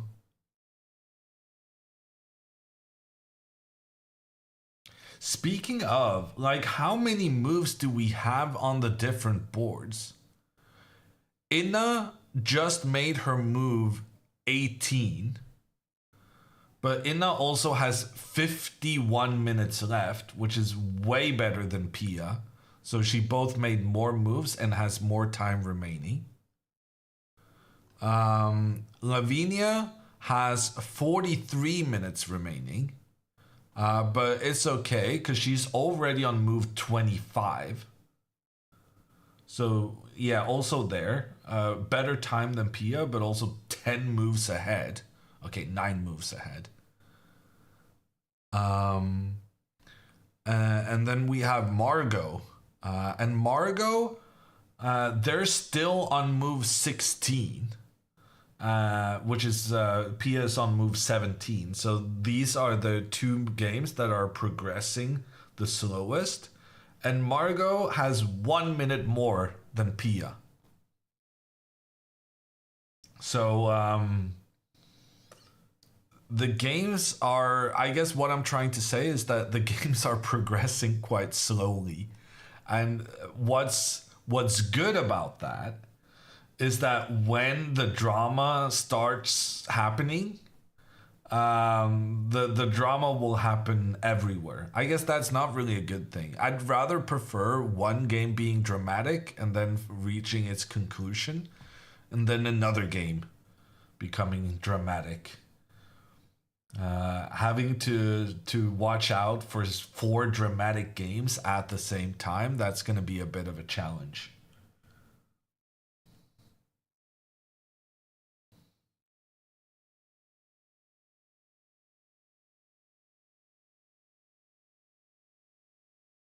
Pia knowing that Anna is not playing, so she's cosplaying for stream.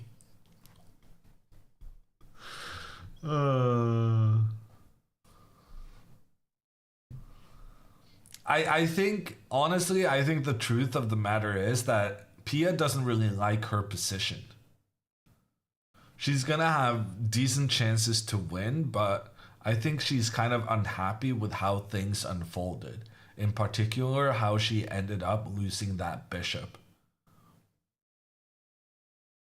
Very often that affects your time situation.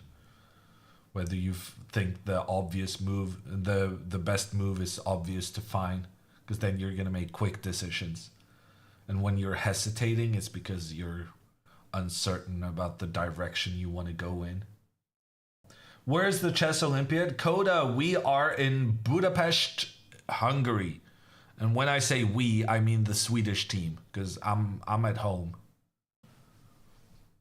But the Budapest right now is home to more than 2,000 chess players. It is a huge event.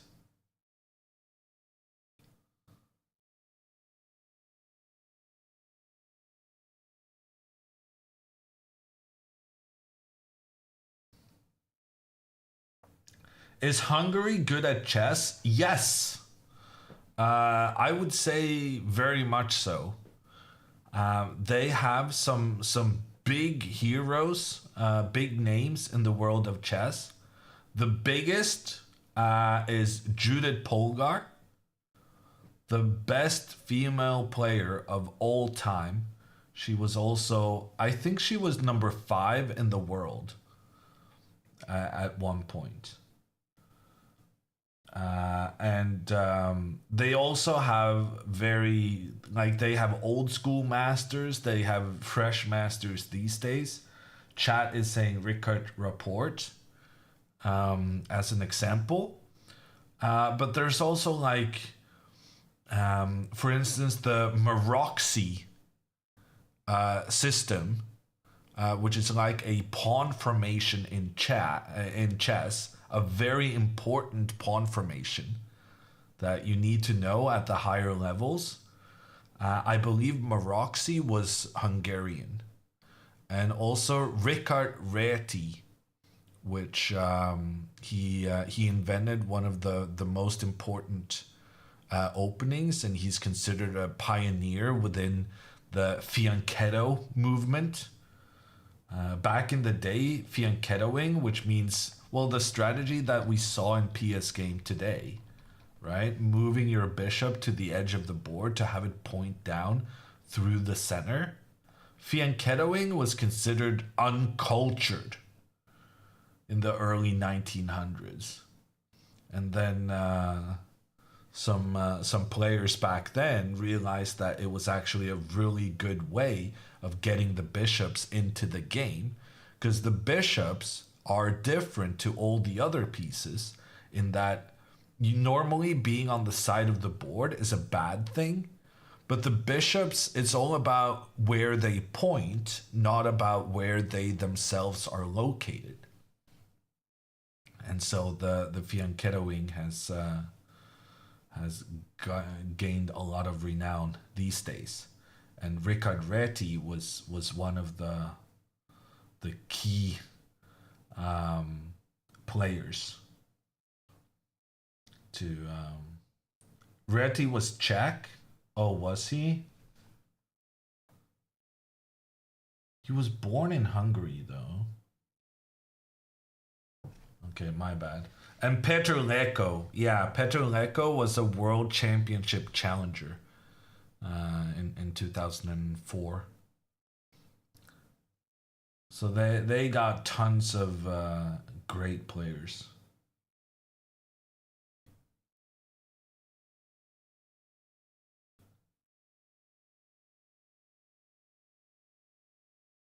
Is Sweden in the open section? Yeah. Sweden has teams both in the women's section and the open section.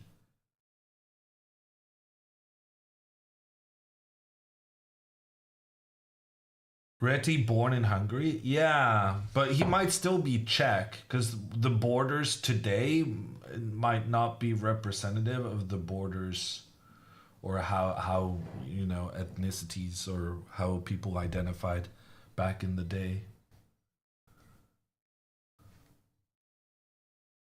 But the Austro-Hungarian Empire was very strong at that, and very big at that time.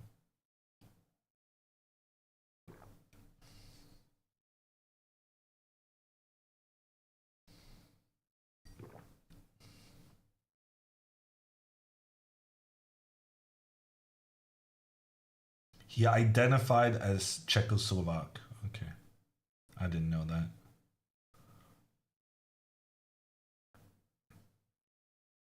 That's a cool name for an empire. Is it though?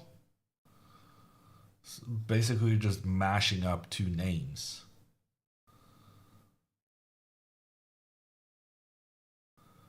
What qualifies as the coolest empire names?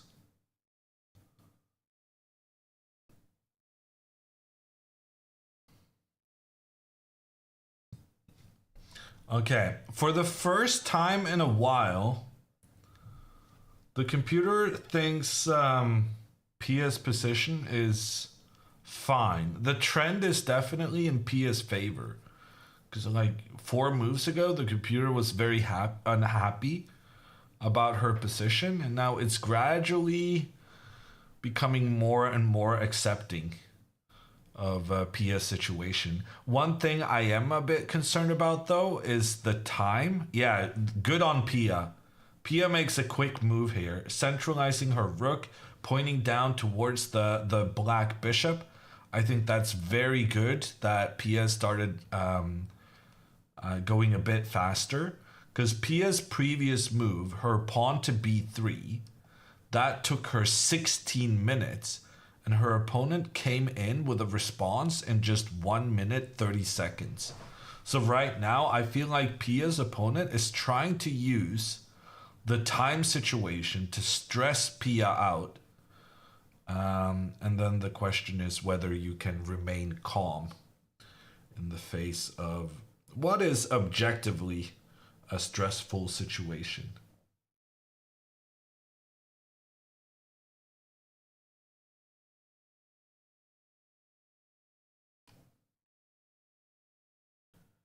Okay, I'm gonna jump back to the overview.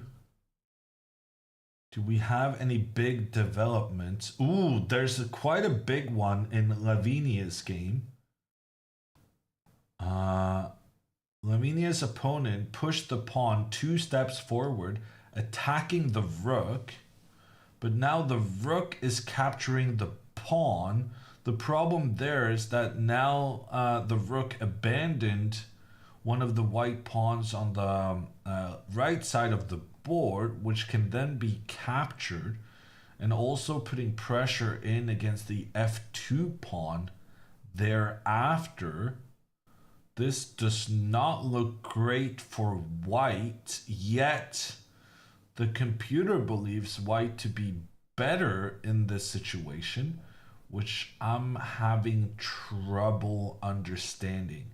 So basically, even though Lavinia's game is an end game,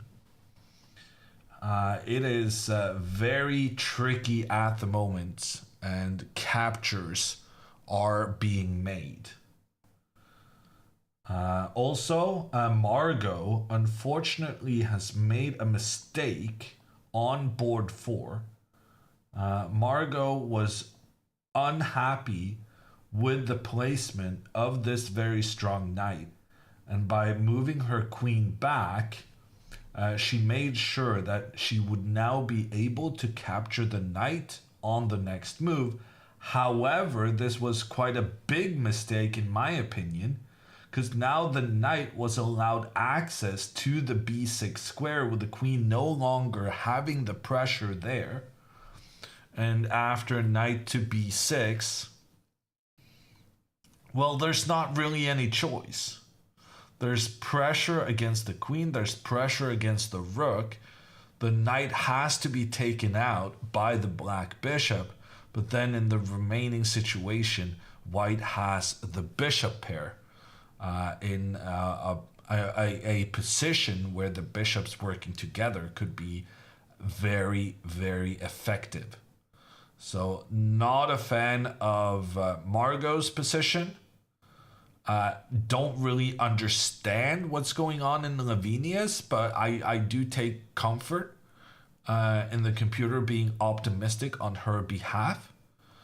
Ina's position, the computer believes Ina to be somewhat better. Ina also has a time advantage. And we're going to jump back in to PS. Oh, sorry. PS game. Yeah, this is the camera from yesterday. But now it's the Dutch women sitting there instead of the Swedes. Rip that. We don't have cameras today, unfortunately. We need to win a couple of games to get back up there. And PS opponent continues with quick play. Somewhat concerning, in my opinion. PS opponent on the last 2 moves has spent 2 minutes, while Pia is spending way more than that. And Pia is down soon to 22 minutes.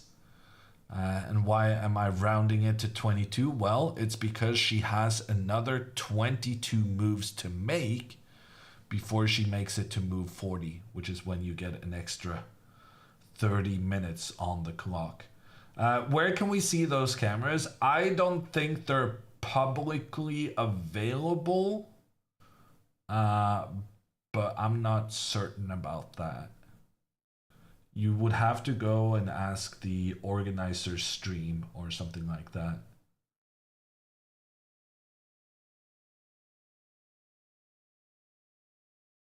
Do you believe Sweden to be able to win in a sweep? What did I just say? Sweep? I believe them capable, because they did do it against Albania. But if you're a bit more specific about your question and ask, do you think Sweden can sweep the Portuguese girls?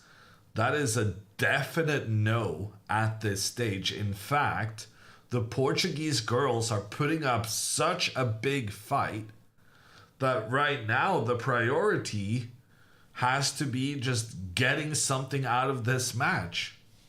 Right now, by my estimation, This match could end 2.5 in Sweden's favor. But that's not a comfortable margin. And that means it's a very close match that, with a blunder, could end up in a Swedish loss. So we're not going to take anything for granted here. We're going for the win. 2.5, 1.5, that's a win. And it's good enough, considering the good fight the Portuguese girls have put up.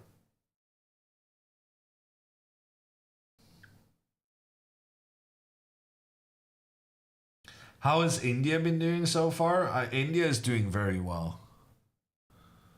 I think in the women's section, India is ranked number 1. And they are in the lead. And they're doing quite well against Armenia right now. So, oh gosh, one of the Armenian girls only has 9 minutes left. Yeah, it's gonna be a tough one. Pia plays bishop to e5.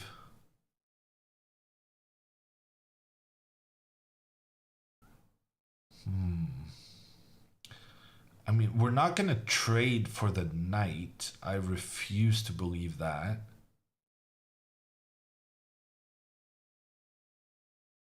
I would rather have the rook coming in to point towards the c5 pawn. And in fact, with the bishop here on e5, it's even more difficult for the bishop to move around and increase the pressure against the one big weakness in black's camp. My first impression of this move is not great.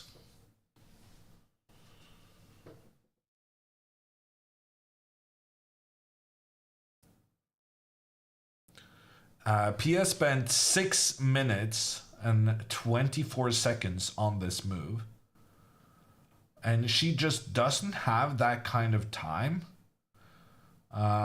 for the remaining moves. She is going to have to speed up very significantly in the near future.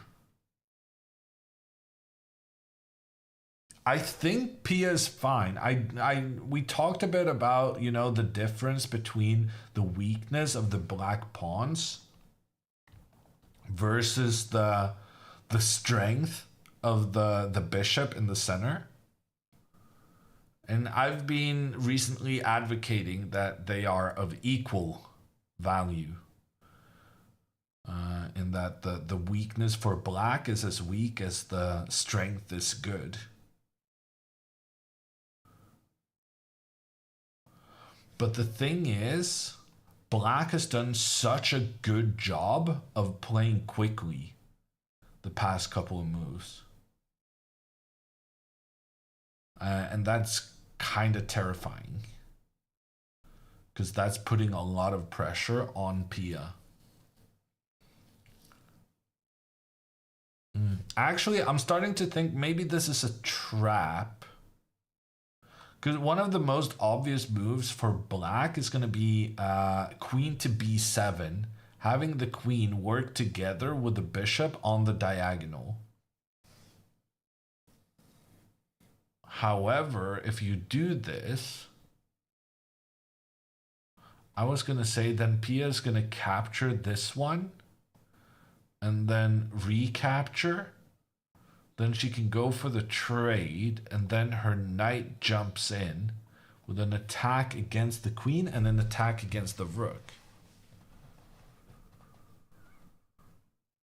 So maybe this bishop move has some ideas of trading as to lure the black bishop away from the d6 square. So that could be a thing. Also, there are some ideas, even after the queen to b7 move. Pia could potentially go knight to g5, and suddenly she's threatening quite a bit down towards this black king side.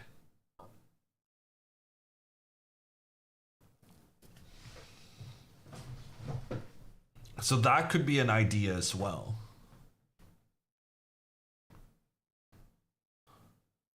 I think my main complaint about this move is I feel like black's major weakness is the pawn on c5. And I don't really see any of the moves Pia has made in the last four. None of them have really addressed the c5 pawn weakness and shown a desire to try and go after it and capture it. Computer has been happy with Pia's moves though, so it's not like it's been a clear mistake not going after the pawn. This game is just gonna have a very tense ending. Because it's gonna develop slowly until Pia is really low on time. And when that happens, drama will unfold. Pawn to h6 is a really good move from black. That was actually the computer's top choice. And the idea is just to control the g5 square so that you're preventing the white knight from jumping up into the attack, as we saw illustrated in just the previous variation we looked at.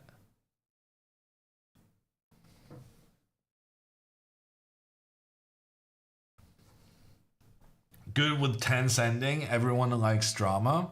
Well, as long as it has, a drama that ends in a Swedish win, then everyone is happy. But that's not a guarantee at this point. Let's jump back to the overview because we have some developments. Inna has made on board 2, that's on the upper right, she has made a trade of her bishop for a knight.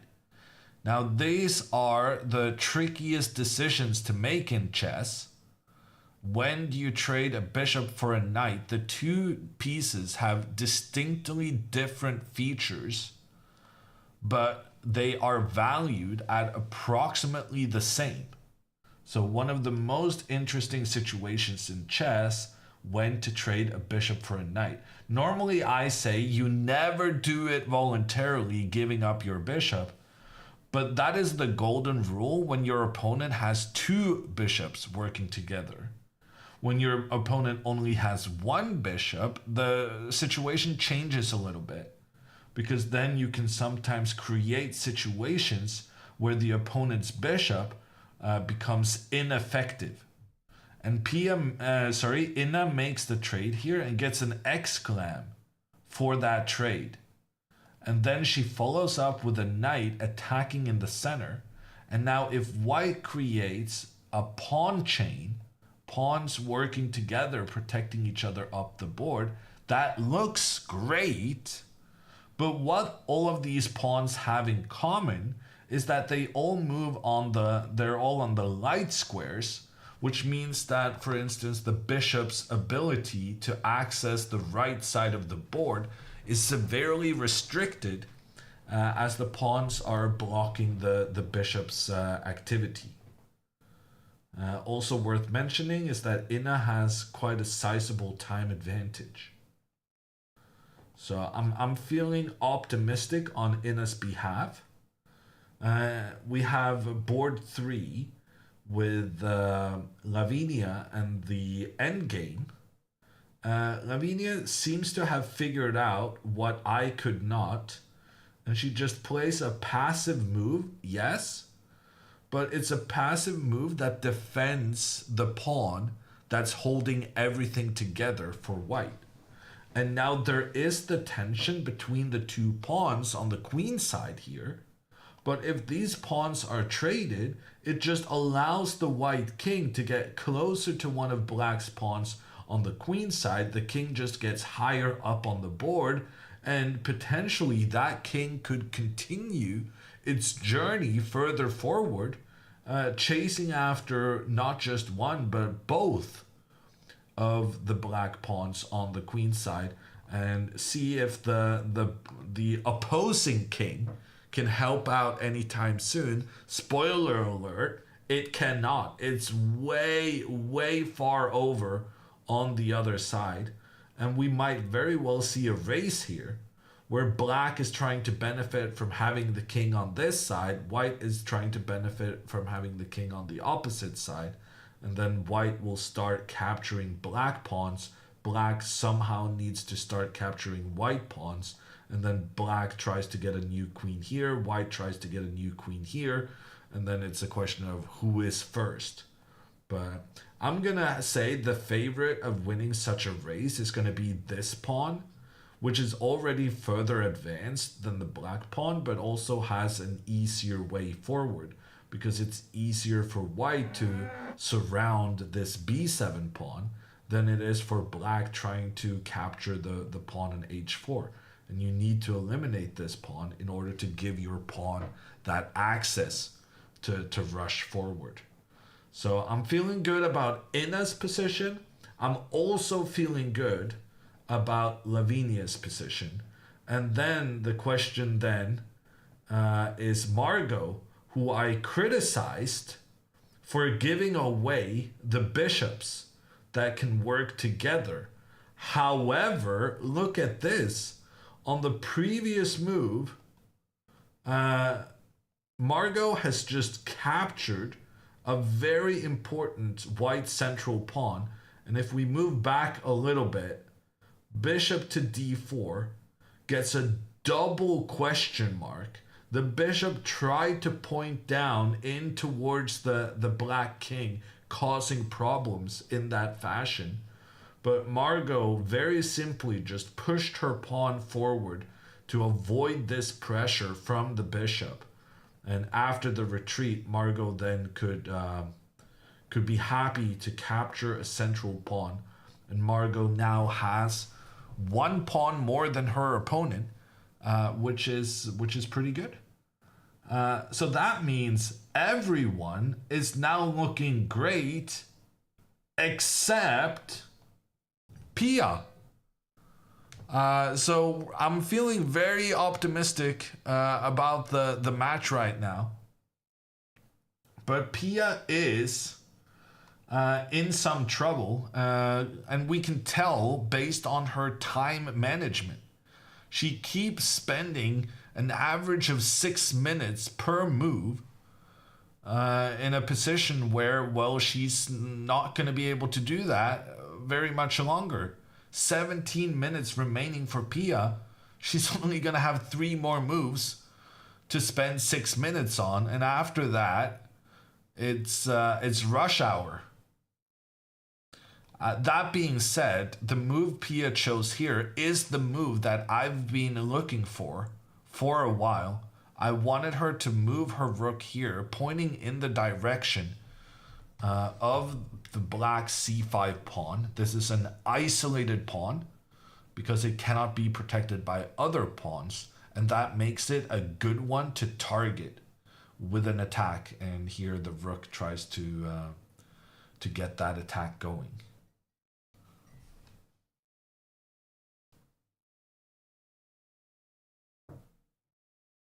How many more moves till you get more time? Asks Mind. This was Pia's move 20. So that means Pia needs to make an additional 20 moves to get to move 40, which is the threshold for extra 30 minutes.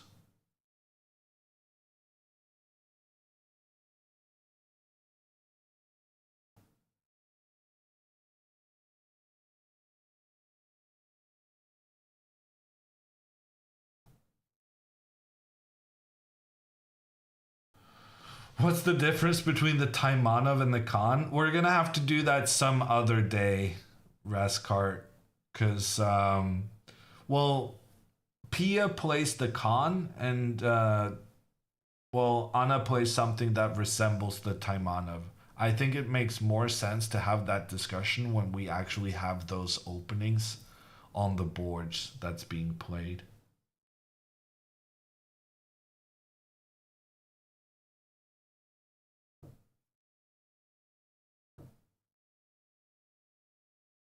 Will Anna join the stream today? Yeah, she already came in quite early on and talked a bit about her day so far and her plans. But we are expecting her to make another appearance pretty soon.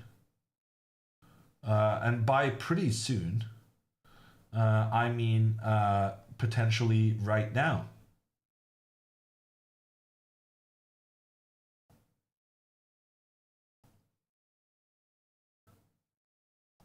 Hold on. Okay, good to go. Yay! Hello, everybody. I am back. How's it going? It's looking good right now. Inna made a favorable trade, bishop for knight, in her game, and she also has a significant time advantage. Lavinia is using her king very aggressively to go after her opponent's pawns in the endgame. And Margot just won a central pawn. So everyone other than one is doing quite good. I know my mom is struggling and I'm so nervous for her. My heart is like aching and then my stomach is turning and I feel very nervous.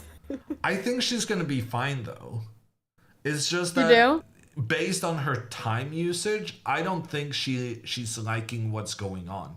It's such a classic thing that you spend a lot of time when you feel like, I can't find a move that I like, but I gotta do something. Yeah, that's what I'm being nervous about too. I think that she feels a lot of pressure right now, probably.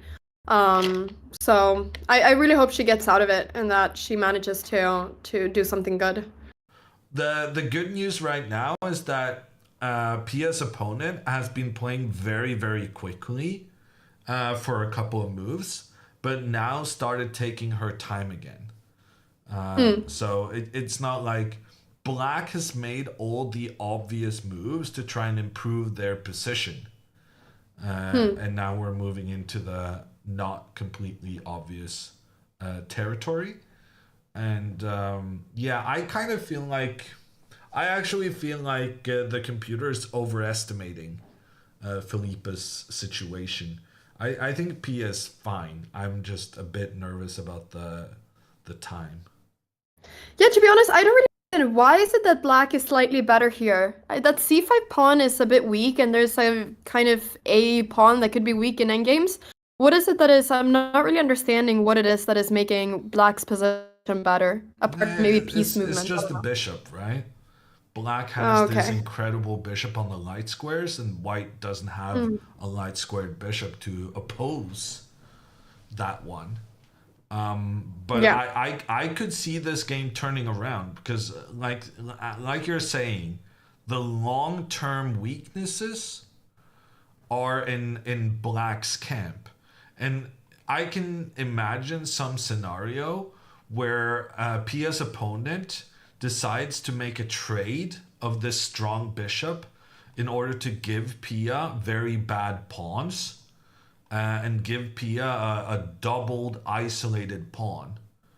But this would be very, very dangerous for Black because even though these pawns are bad, so are the black pawns, and the black pawns are much easier to attack. Yeah. I feel like something like this could happen, and then I think Pia's chances of winning would be pretty significant. Yeah. Yeah.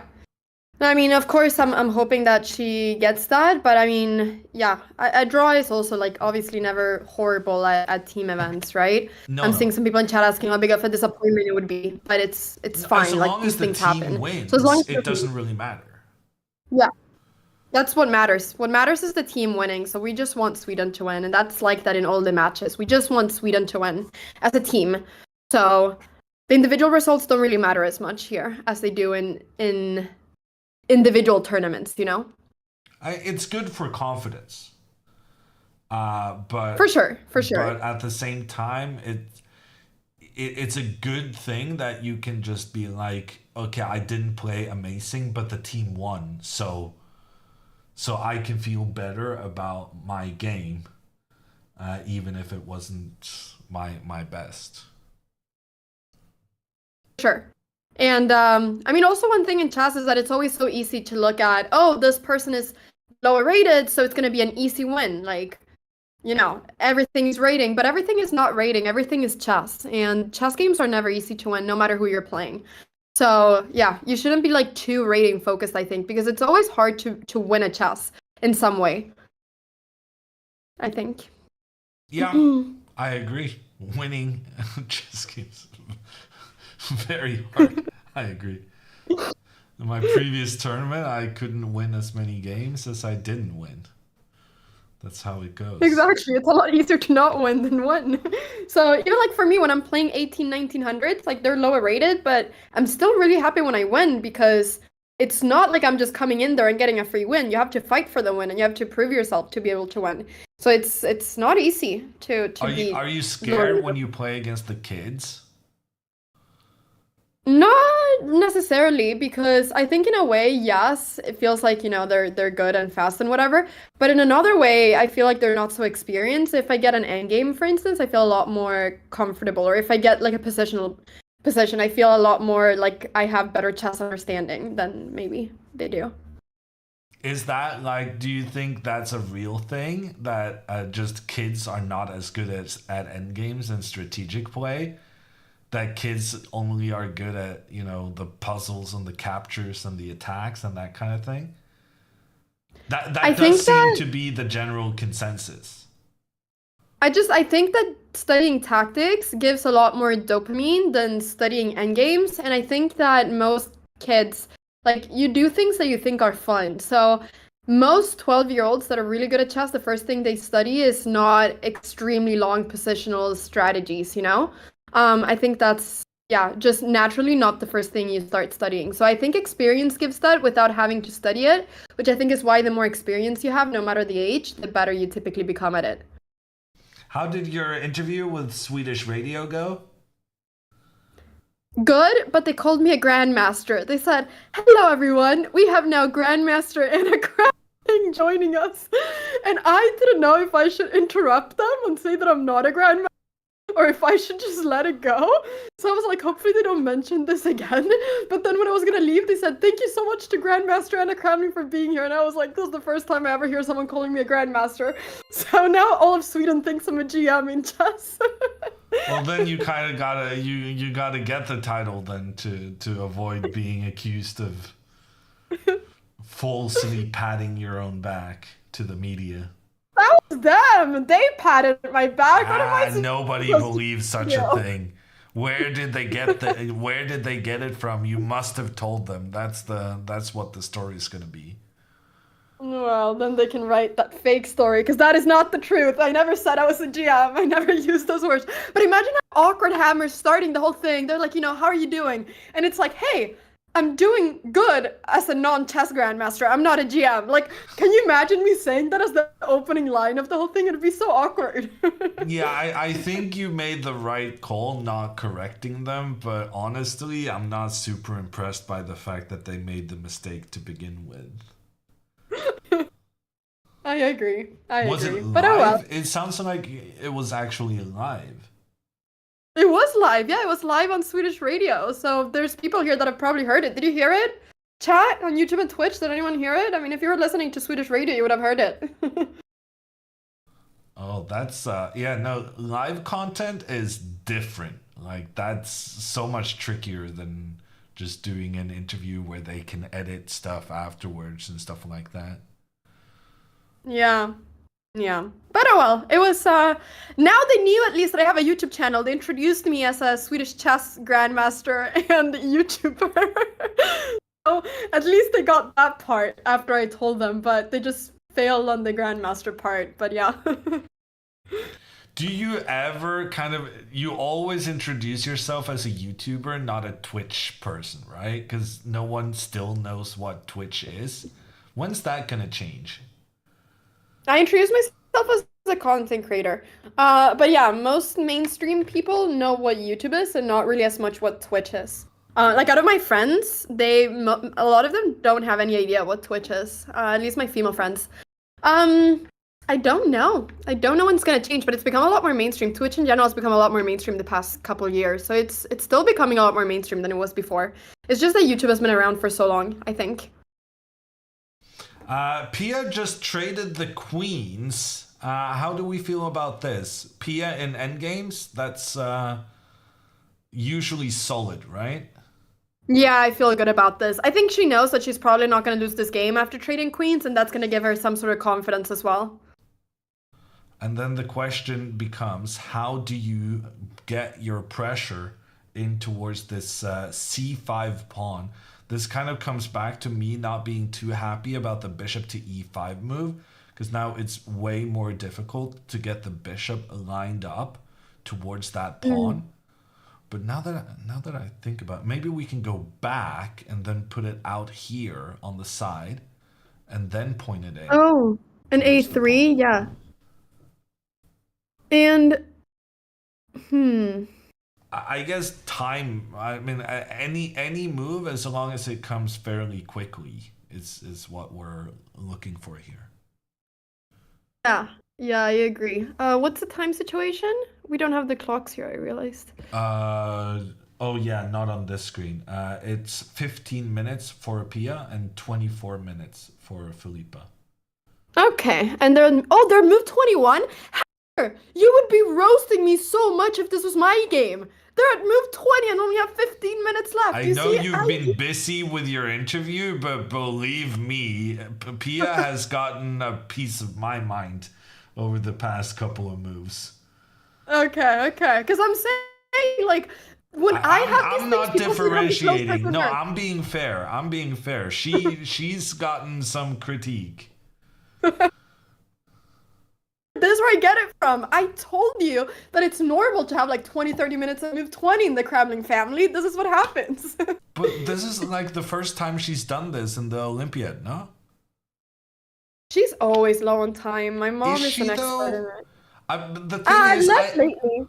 I have never really noticed it because you always have 15 minutes less than her. So if you would just stop being so low on time, then I would actually notice Pia being low as well. But as Yeah. long as you're doing your thing, then Pia gets away with it because it doesn't, pop out to the eye as much. Yeah. She's always been known for it, like being very slow and stuff. But I think lately she's realized that she's made so many mistakes in time trouble that she has to play faster. So she's become a little bit more practical with time with the years, I think. She used to be like the way I am when she was at my age. Like she's told me that she was worse than me with time management, a lot worse than me when she was my age. So actually, like this has always been a thing in the Kremlin family. So yeah, Okay. she has the same So same when kind are of you gonna issue. grow up and When am I gonna stop grow up?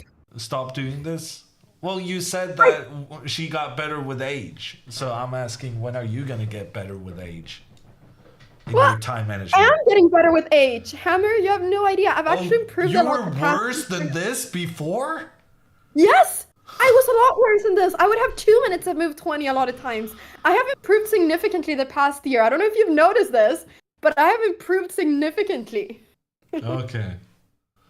Well, If you that's good. 2 minutes if you for watched 20 minutes is not good, but improvement is good. No, now my goal is to have 30 minutes by move 20. 30, 35 minutes I think is nice and comfortable, you Yeah, no, know? that's In fine. comparison. That's like how I do it. Yeah, exactly. But then I'm super quick on move 25 to like 35. I'm super quick. But I I don't know typically whether am it's too. out of necessity or skill. Yeah, yeah. No, I mean, but it's always been an issue for me. But I do feel like I'm actually getting slightly like better at it these past few tournaments. So that feels really good. But not when I have a bad position. But yesterday, I mean, I spent so long just because I was just trying to save a lost position. So yeah. Okay. How's the rest of your day looking now? Um, it's looking pretty good. I'm probably just gonna be looking at the chess a little bit more. I have some other work I need to do. And then there's the Bermuda party. Is that today? It is today because tomorrow's the rest day Can you of tell everyone. us what is this Bermuda party? Because there have been some people in chat spamming Hammer, what do you think about the Bermuda party? But I don't think everyone necessarily knows what that's all about. The Bermuda party is probably the most famous chess party that exists. And it's been a tradition, I think, since like the 70s or 80s, correct me if I'm wrong, but for a very long time, that the country of Bermuda, they have been organizing a party at the Olympiad every single year and therefore called it the Bermuda party. But now it's become this like infamous, like super famous party that all the chess players go to. Like literally everybody goes to this. It's the time where chess players during the Olympiad get to like interact with each other, not just see chess. And it happens every Olympiad, and it's just really big. And now they have like a bigger budget each year for it, and it's like yeah, the most famous chess party in the world that exists. It's huge, and everybody's there. It's yeah, it's the party in chess. Is it your first time going after YouTube fame? No, I went in India. And I think, yeah. do you have to stop and take pictures with everyone? Yes, and I remember that when I was in India, there was this like people that would record when I was dancing, and this was very strange. I would just see someone, I thought they were like recording themselves, and then they're waving at me, and I'm like, I'm dancing, I'm leaving, bye, don't record me. That was very strange. But yeah, I mean, apart from that, it's all good. It's fun. Have you been practicing your dancing for this year? Um, no, I am not good at dancing, Hammer. I just stand like a Swedish person like this. That's it. So is that a yes? No, see if there ends up being any It sounds recording. like you have a plan at least. I don't have any plan. I'm just planning on meeting my chess friends, which is gonna be a lot of fun. Especially because, you know, like everybody's here. This is the place with all the chess players and everything. And I have a lot of people that I've known for many years. So it's gonna be fun to meet them, especially when people are staying in different places. Yeah, because everyone is not at the same hotel. No, exactly. So I haven't really like seen a lot of people. So it's gonna be fun to interact with some people. And then tomorrow's the rest day, and there's apparently like some over flooding going on in Hungary right now. So they've like shut down all the in streets and the stuff. entirety of Central Europe, you haven't noticed? Well, I'm not outside, so no. There was some rain going on, some heavy rain going on these last few days, but yeah. Okay. Yeah, Apparently, we'll it's see. gonna be on. It's the worst in on Thursday. This is not my research, but it's chat research. We've been talking about the flooding for quite a bit. Oh, okay, okay. Well, yeah. Hopefully it'll be all fine. There's been a lot of delays though with getting to the playing hall. It's been a bit crazy with the transportation all the time, and you know sometimes people miss the buses because nobody knows when the buses go, and it's a bit of chaos. But yeah, hopefully it'll be fine. But you're still sticking with the buses. You're not taking the metro or walking. Oh, walking is a 40-minute walk, Hammer, in the rain. I forget that you're born in Spain. Okay. I'm Spanish, Hammer. I can't have rain for 40 minutes and freeze. It's horrible. Or cycling. I mean, I know Magnus. He's enjoyed the cycling maybe, but I just, to be fair, I don't really know how to properly ride a bike, so I would be a bit scared to Wait, run what? around. You didn't know this, Hammer? Oh, this is common knowledge. I haven't said it in a Have few you years. considered learning how to ride a bike? Yes, and I like kind of can, but it gets scarier with age. And my parents never taught me how to ride a bike when I was a kid. And when you're older, like the balance part of it is really scary. But I can like kind of do it, but I would just never dare to go with cars. You know? Yeah, that sounds sensible. I wouldn't do that as a beginner cyclist either. No, exactly. So, yeah, is there anybody else that doesn't know how to ride a bike? Raise your hand. That would make me happy. But yeah. I didn't learn how to swim until I was like 14. Okay. Okay, swimming I love. Swimming I'm good at. Just not biking. Okay. Okay. Any other embarrassing personal facts you want to cover? No, I think this is enough of embarrassing personal facts. I don't really know why I started with it. I don't know why I put myself in that situation. But now it's I've had enough. I just want Sweden to win. That's everything I care about. Okay. This is the last we're gonna see of you today, right? It is, it is. I have some other work I need to do, and I'm gonna be rooting for Sweden. But yeah, I really hope that my mom gets to save the draw, and I really hope that we get some good wins on the other boards. Because I think it's pretty crucial that we beat Portugal today, for for to be able to go up the rankings again and face some stronger teams and try to get a win against a stronger team. So I'm really, really hoping that we get a good win today, and then after the rest day we can face a stronger team and maybe get a tie or a win, and then we can start, really pushing for a top 20 placement. Yeah, sounds good. Do you want to say? Because I kind of cut you off last time you were on, because You did. both your audio and picture completely froze. Do you want to do your send off in a more, I don't know, streamer friendly method on your own terms? On your own terms. Beautiful words, Hammer. Yes. Chat, go and send a lot of love to the Swedish team. Everybody type Sweden, let's go. Hammer is gonna still be here and commentate the game so that we get to follow how it goes. But yeah, I'm gonna be rooting and doing a little bit of other stuff. But I'll be back. Well, we'll have the next round in a couple days, so then you'll see me as well. Yeah, keep on rooting for Sweden. Go Sweden. I'm rooting with all my heart. It's nerve-wracking to like not be able to do anything and just watching the games, but it's a lot of fun. So yeah, Sweden, let's go. I'm loving to see that. Yeah, I'll leave you on with Hammer. Thank you so much everybody for watching, and Hammer will continue. Bye bye, Hammer. Bye bye. Bye bye. Bye bye. Bye Bye bye. bye. Thank you. Bye. Hejdå. Bye. Hej då. Ha det. Ha det. Okay, that was Miss Kamling, and I have some very unfortunate news to report, which is that Lavinia is in trouble. The king that was gonna go reign the board, is not really in charge the way we were hoping.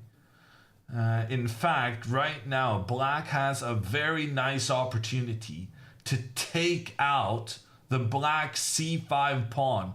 This is the pawn that we were hoping was going to become a new queen one day.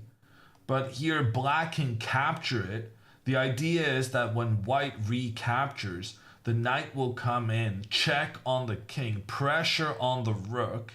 The king can capture Black's pawn, sure, but after the rook then captures White's rook, our best hope of getting a new queen on the left side has vanished.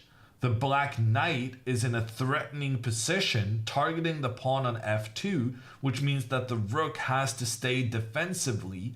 And while the rook is tied up in defense, the Black rook can start moving over to the opposite side of the board, taking out White's pawn over there, and then potentially gaining that access for the Black pawn to rush down through the board and become a new queen. So, yeah, very concerning news there from Lavinia's board. Margot is still up a pawn, so that's still good news. Inna still has a nice knight versus a white bishop. So there was a point there where I was thinking this could be a 3.5 to a half win. Now with the news of Lavinia's, I wouldn't say demise, but problems, we're looking at a very, very close match. but a two and a half victory is still within reach. Although at this point, Pia making sure she doesn't lose the game is becoming quite an important part of the Swedish team's strategy. And right now, Pia's opponent can play knight to b4. Computer not a huge fan, but after this trade, look what happens. The black pawn makes its way further to the edge of the board, sure, but at the same time, it reconnects with the pawn on the edge of the board, meaning that these two pawns both lose their isolated classification, and black sitting pretty with the bishop pair pointing in the same direction. This would be a very clear advantage in black's favor. Although computer says not bigger than for Pia to make her get herself out of it. But this trade, this pawn, the change in the pawn formation is quite concerning.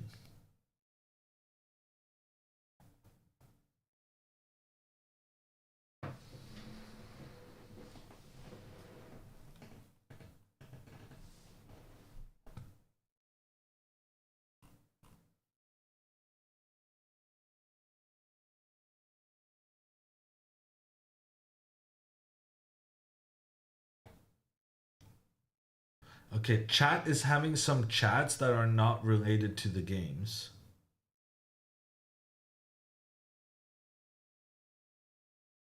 Is this match alive? Yeah, Chuck. Well, technically we're 15 minutes delayed.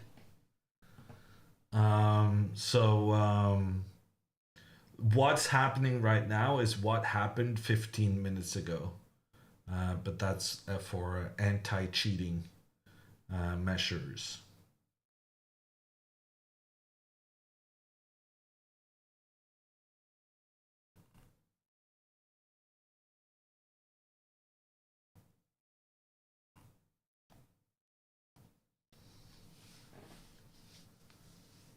Please do not chat about unrelated stuff. It's fine. I'm not complaining. It's just that when you talk about things that has to do with the game and or flooding and or things that we're talking about on stream, it makes it a lot easier for me to just kind of jump onto whatever you're talking about. And when you guys are not talking about anything, that means I have to be the one figuring out the next topic of conversation. It's basically like doing small talk. And no one likes that, but definitely not chess players. Chess players are not great with small talk. Although I'm kind of a beast at like awkward social gatherings, because I have this trick where I find a corner in the room and then I put my back against the corner so that no one can ambush me from behind. And then I got a clear view of the entire room. And then I just wait for someone to come up and talk to me because I can't be bothered seeking out other people.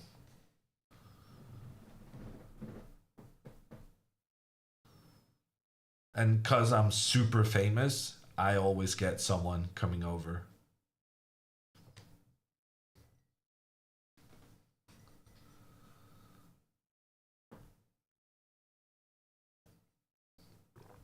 That's the only part of the plan you guys are going to struggle with.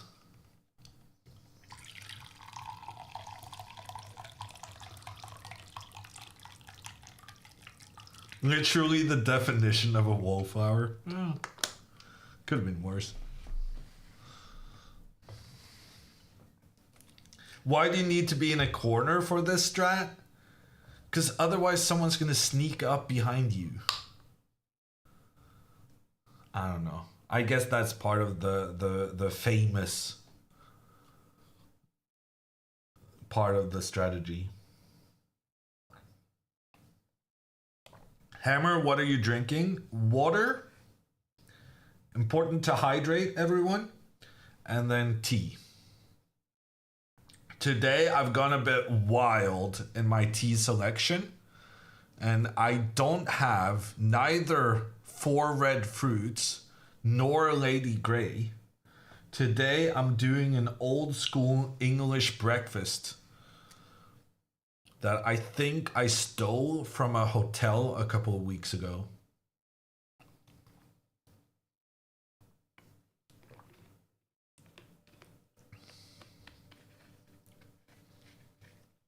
Why do you drink water before tea? Because tea makes you dehydrated, and then I thought I shouldn't be dehydrated. I don't know.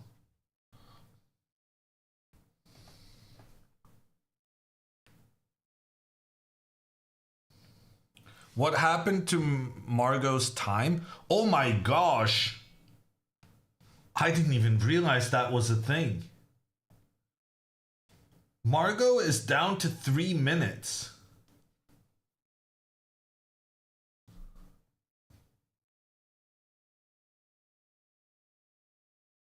And Margot's like the one board where we're pretty happy and pretty sure it's going to be a win. But that was maybe based on the position, not based on involving any sort of time management situation.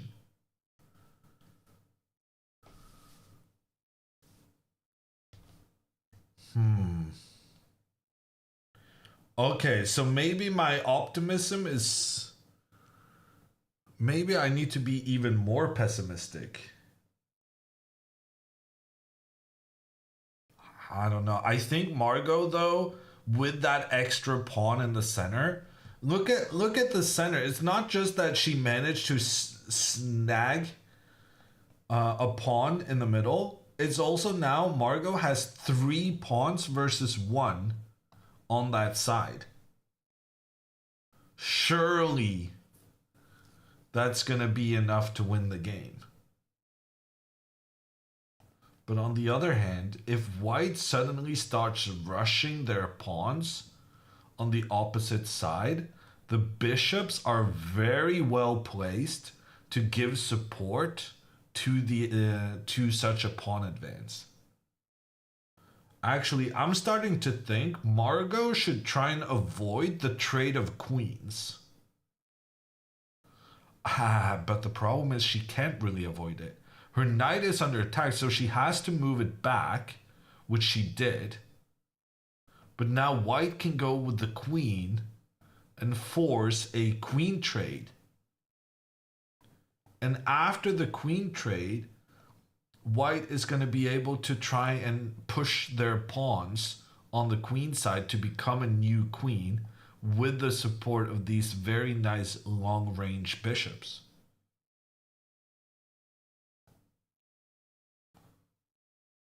Oh gosh, and Lavinia loses her rook. No!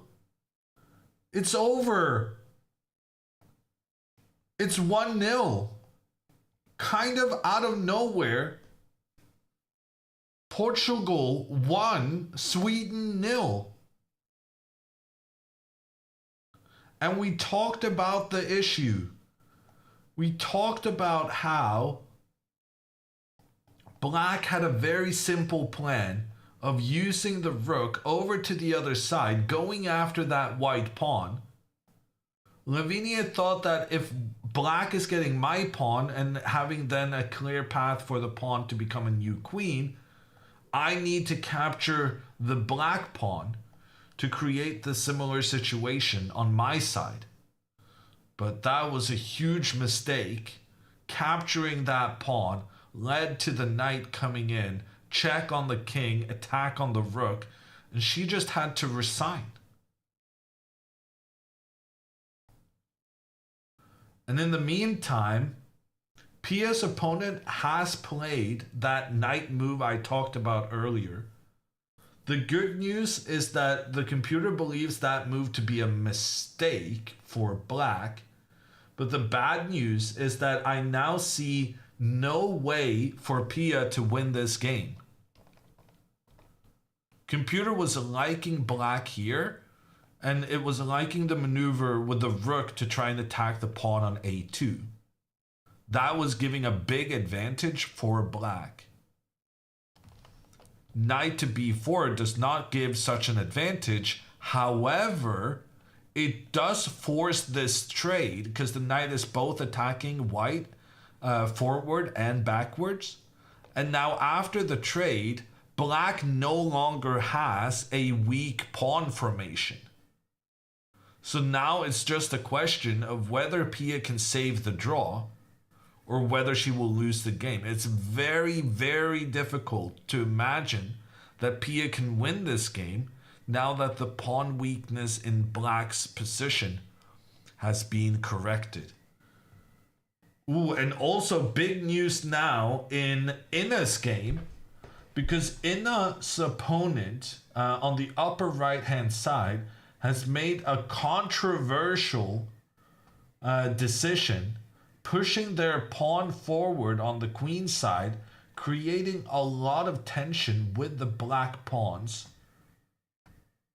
And this is a very difficult one to assess.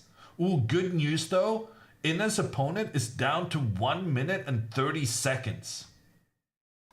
But on the other hand, if all of these trades were to happen, white would sit there with the pawn that can just be pushed and pushed and pushed further forward to become a new queen.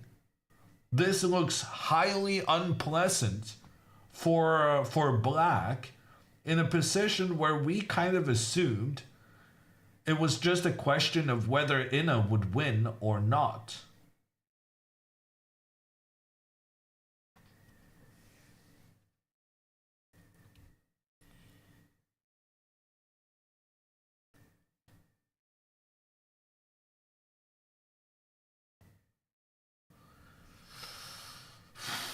And what about Margot? Margot also is very low on time, similar to how the Portuguese board 2 player is low on time. And I think as long as Margot's opponent does not go for a queen trade, I think this is going to be a good one for Margot.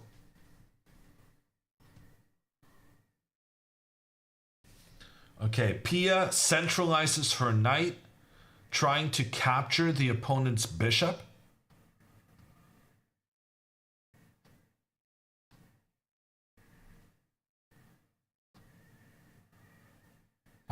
Pia's opponent has been spending a lot of time for the last couple of moves. The knight to b4 decision that black made 2 moves ago, that took 10 minutes and 30 seconds. And that has pretty much, close to equalized the situation on the clock. Both players low on time. But normally that would favor the better player, the player with the best first instincts.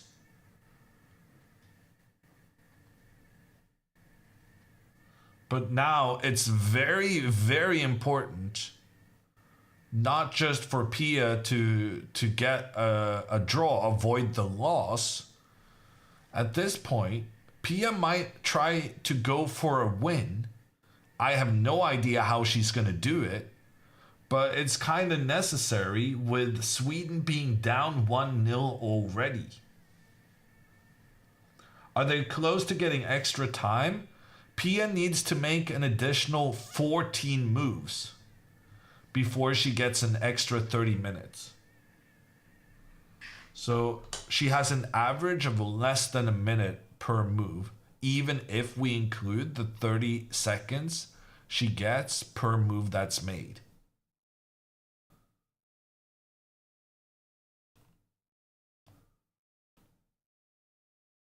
Okay, I'm going back to the overview because right now stuff is happening all over the place. Margot's opponent is really taking her time on this decision. If white is not careful here on board 4, that's the bottom right.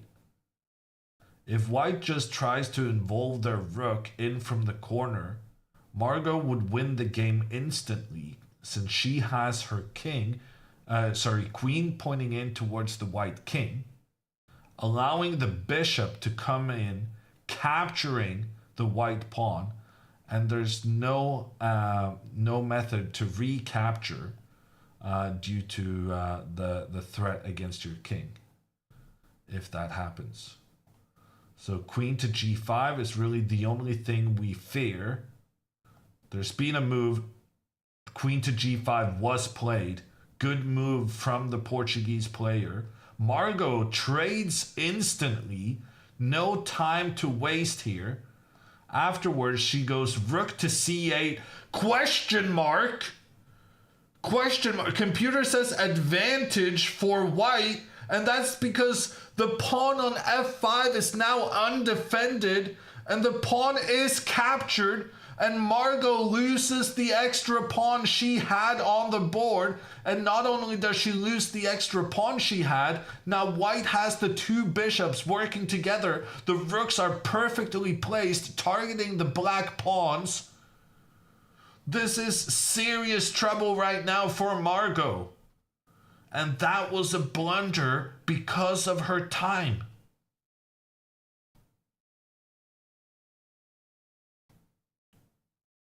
This means Pia needs to go for the win.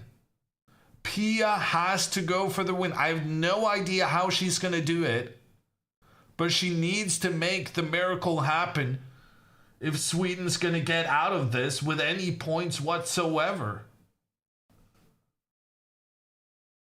This was looking so good 10 minutes ago.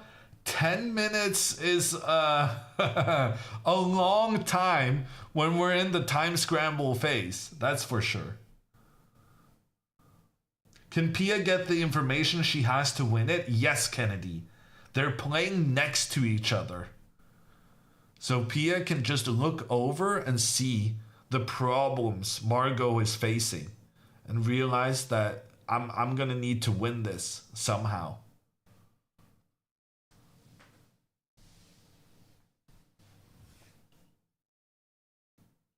Wow, the Portuguese fans feeling cocky in chat. I told you at the start, Hammer, let's wait for the end of the games to talk about who's going to win 4-0 against who.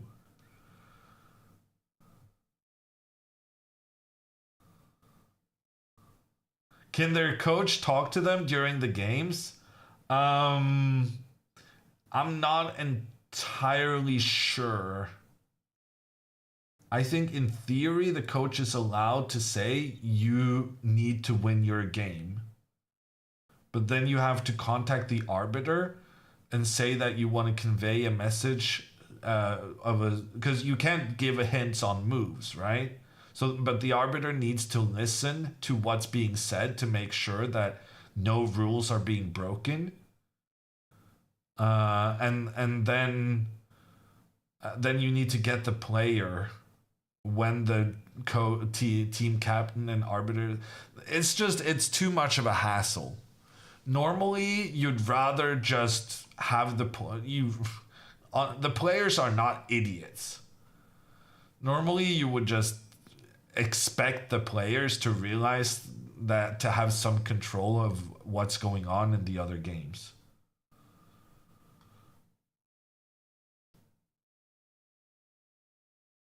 Do they have an arbiter in every language? Ooh, that's a good question, Viper. I don't know.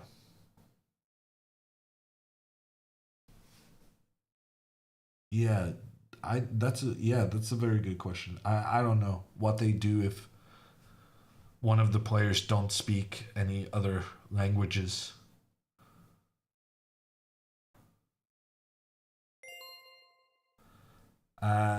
Caloptery, thank you for the prime.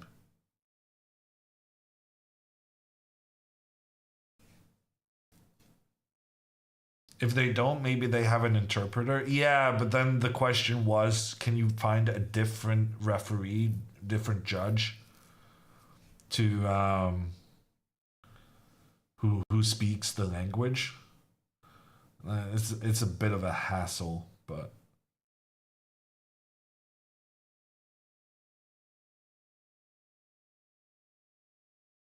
someone in the team always speaks English. Yeah, but if you're trying to give information to a specific player, that could be tricky.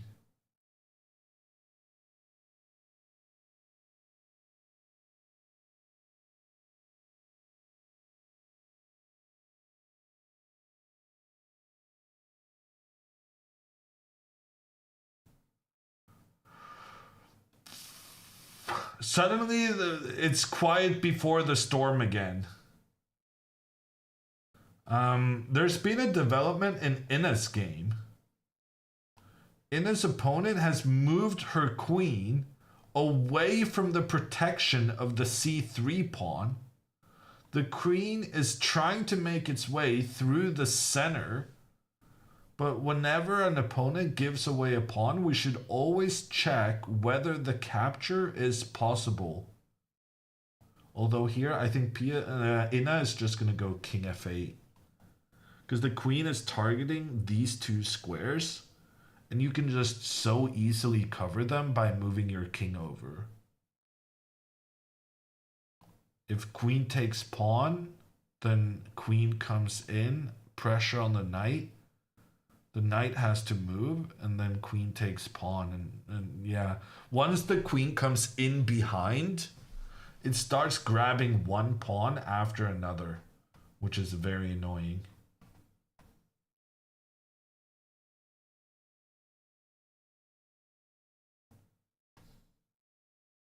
Why not queen to e8? Well, if you go with the queen all the way, the knight can block, and then you don't have access. It's better to try and capture the black pawns than giving a check. That doesn't really help you out.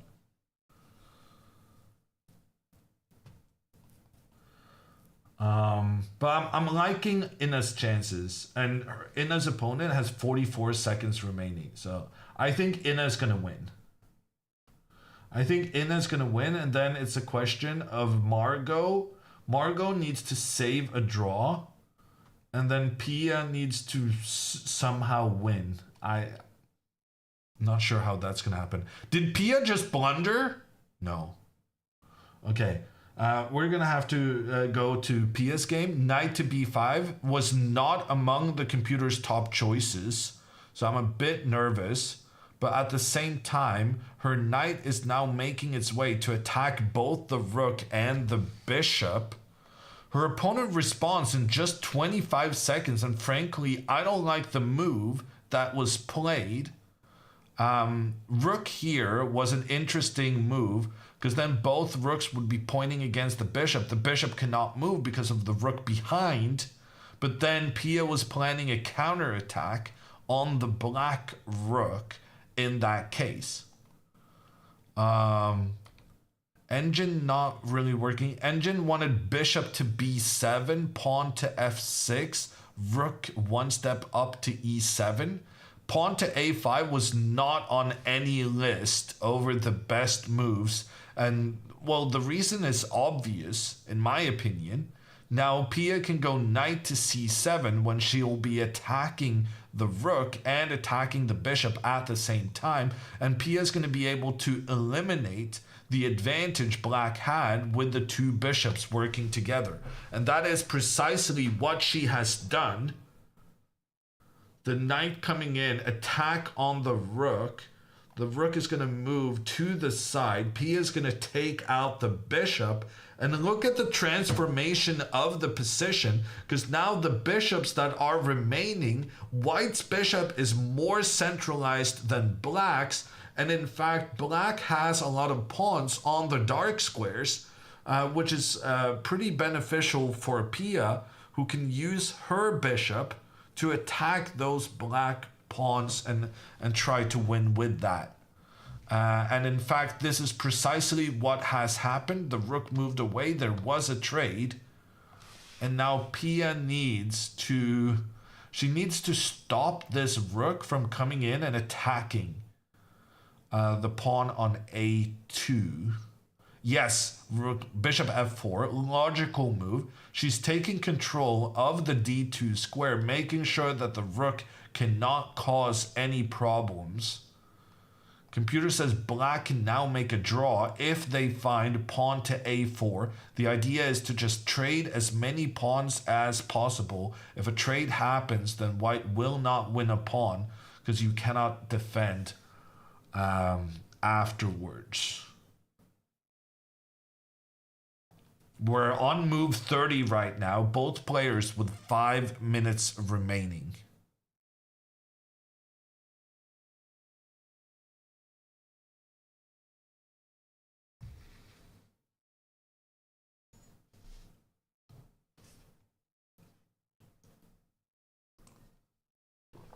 Ina's board, double question mark. Oh my gosh. Double question mark move on the board. The Portuguese player's idea is to invade with the queen in behind the king, but Ina is not afraid of any ghosts. Ina allows the queen to invade, and the idea here is that Ina can then move her knight over, attack the queen. The queen gives a check, but then the knight can block the queen's attack on the king. Ooh, but then the bishop moves in. That's somewhat scary. Computer says, what does computer say? Pawn to g6? Oh yeah, no, that was not too scary. That's not scary at all. The pawn prevents the bishop from getting in, and this knight protects this pawn, so that's no concern. And the queen can't even move into an attacking position because all of these possible squares the queen could move to is under control from the black pieces. So yeah, that is okay. That is okay. Ina's gonna win the game. Let me just go back to the current situation. The queen. Ooh, the queen does not go all the way first. It attacks the knight instead. Ooh, but now the knight can move. Oh, that is such a crucial resource. The knight can move and then maneuver itself to protect the pawns. But then the bishop can move in. That's somewhat scary, but I think maybe we can protect everything. Computer is not super convinced, but this seems sensible from Ina. Although here after the trade, it's very difficult to defend these black pawns. I'm very glad Ina has 7 minutes here because this is still a tricky situation to navigate. Her knight is under attack, and if the knight moves away, then the queen can continue its attacking idea against the black king. Somehow computer is saying this is good for black. Do you counterattack? Wow, you're supposed to just allow the queen entry around the king because then you manage to take out. Difficult situation to navigate for Ina with just 7 minutes remaining, but she's been playing well so far this tournament. I do have some faith she's gonna figure it out. Margot is still in trouble, but keep in mind, Margot is not down a pawn. She was up a pawn and then she blundered one. So it's still equal a number of pawns on the bottom right. It's just that white's bishops are tremendous pieces with extreme scope and ability to attack both sides of the board at the same time. For instance, now bishop back, these bishops are so powerful. Even though they're sitting far into white's territory, their scope goes way beyond that. So yeah, not feeling great about Margot. we're gonna need a miracle from Pia here. Pia needs to make something happen here if Sweden is gonna get any points. And the good news is that the Portuguese opponent is now down on time for the first time, well, in the entire game. Pawn to f6, good move, creating some space for the king. Black's plan in the long run is getting this pawn forward and trade. Pia needs to attack. Can she move the rook up? There's a problem here for Pia. If she moves the rook up, then Black will attack Pia's bishop. And if Pia moves the bishop back, that's a disaster with the Black rook check on the king, forcing the king up to the side of the board. And then the Black bishop comes in, attack on the rook and check on the king, all at the same time. So Pia needs to attack, but she also needs not to give away her rook. And that is a combination that is more difficult than you would think traditionally.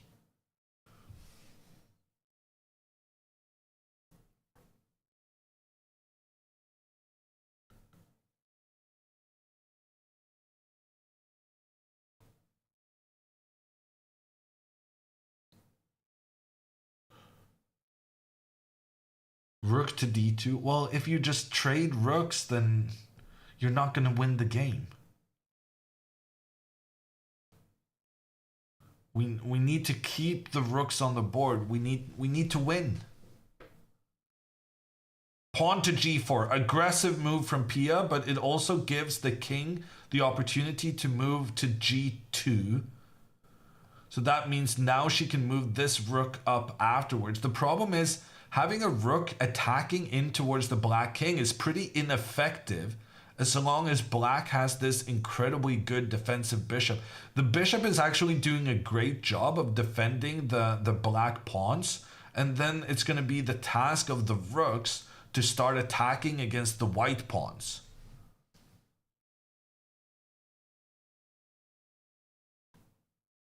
Filipa knows she only needs to draw. Yes, that is her focus right now.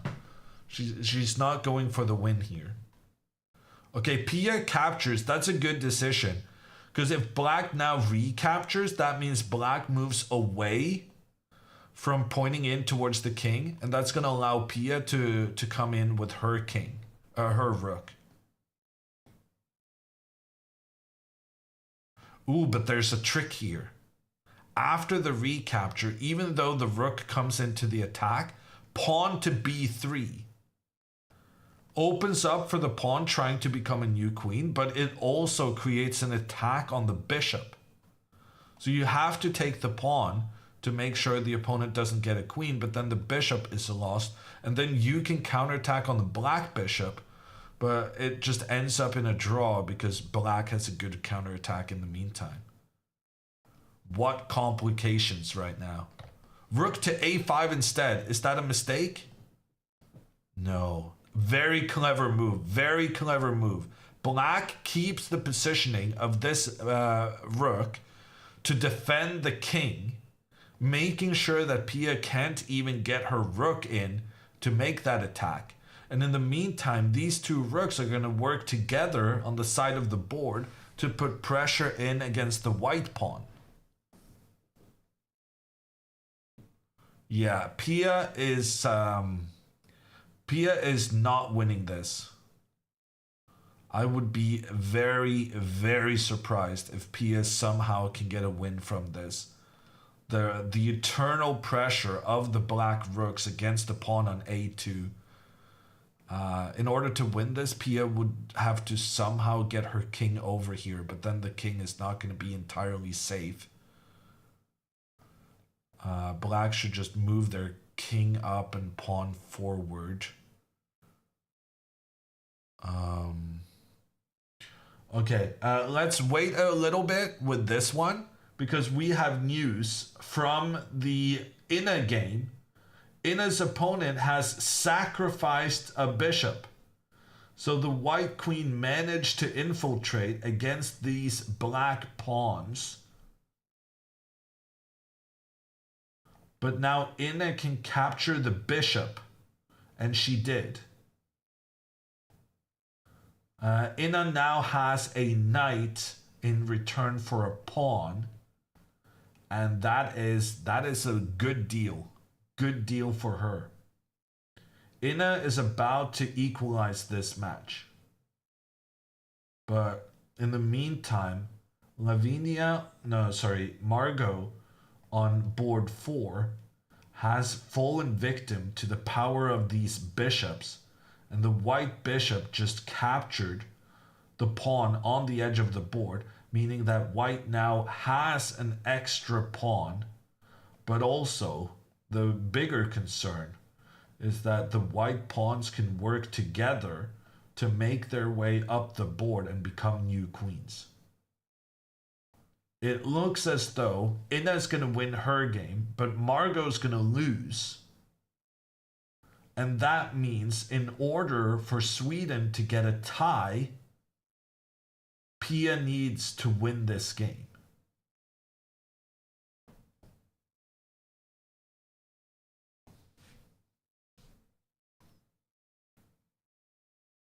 Ooh, that's going to be a tall order.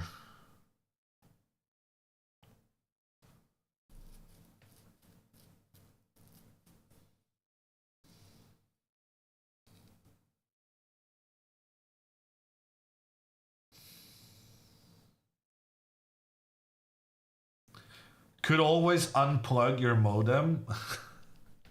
I mean, it would save us from watching the disaster, but not actually stop the disaster from happening.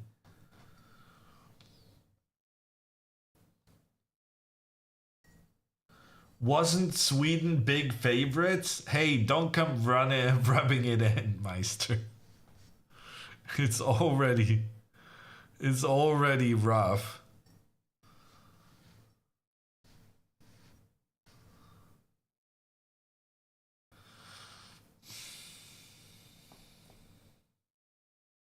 Yeah.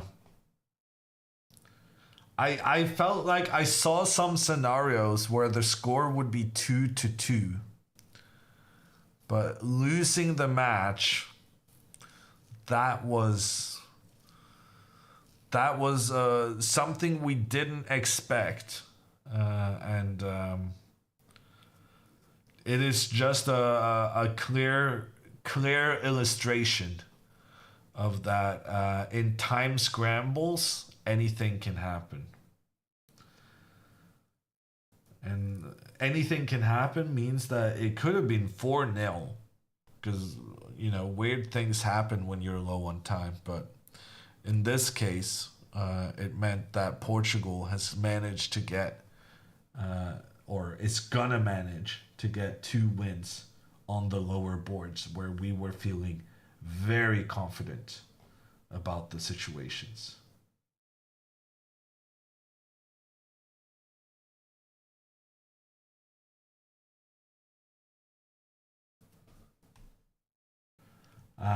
Let's check in with the final couple of moves in Pia's game. I don't mean in Pia's game, in Pia's time scramble. They're currently on move 37. Pia has 2 minutes. Her opponent has 1. Ooh, interesting. The Portuguese player abandons control of the 8th rank. The problem is it's difficult for Pia to exploit that. Because even if she moves the rook up into the attack, the king can just come forward and put pressure on the rook in return. Black has a plan here of going pawn to b3 to just trade off the pawns on the queen side. I'm not super impressed by that plan, because frankly, Black's pawn was defended and White's pawn was not. So it felt like the pressure on White's pawn was more significant than the pressure on blacks. Pia's doing her best to prevent a further pawn trade. Honestly, I like that move.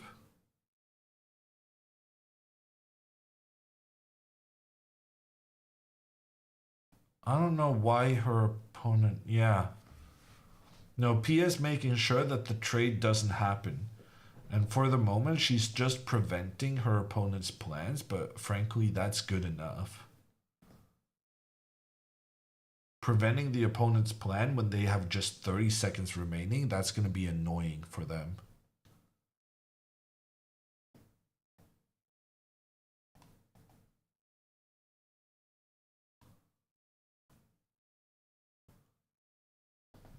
Okay, black switches back to the plan of attacking the pawn on a2. So now Pia's going to have to do this trade.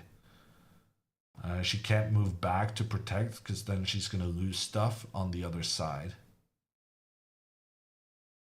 So she has to do the trade.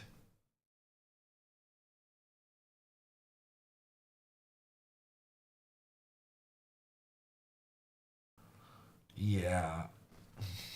And the thing is, after the trade, since now there's only one rook remaining instead of two, it's much easier for black to actually get the king involved without the king causing some trouble.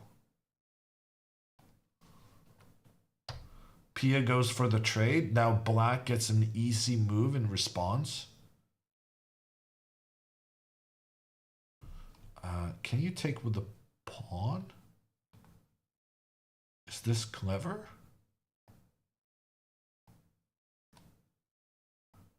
Black could potentially go for a win here, try to use the pawn as support for the rook. I don't really see the benefit in this for black because, well, Pia could have just moved her bishop back and attacked the opponent's pawn.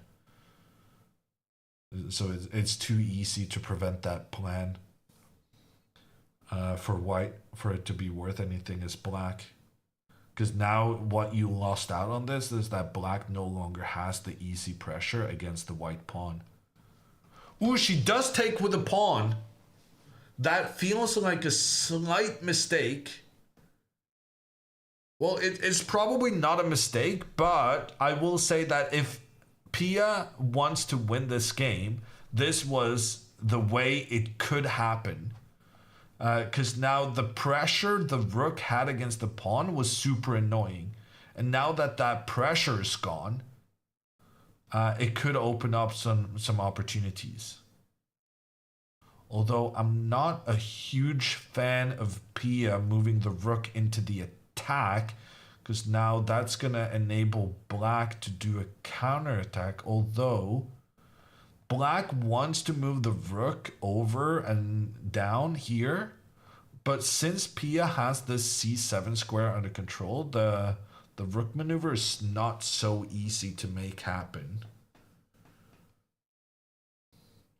The rook goes to d7 instead, but this is why Pia had the bishop here, right? Because rook to d2 and attacking the pawn is not a threat because the bishop has this square under control. Okay, pawn takes there. That decision was huge. That could be the decision that allows Pia to put some pressure in the endgame. They made it to move 40 now. So let's check in with the other boards. Inna has everything under control. Inna is going to win within the next couple of moves.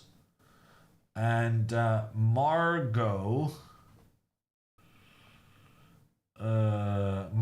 still down a pawn. There's going to be a trade of bishops. But the trade of bishops is a bit problematic because that's going to make it super difficult for the black knight to get back into defense. In Margot's board, on the bottom right, white just has a super easy plan of just rushing these guys up the board. And frankly, there's not much she can do about it.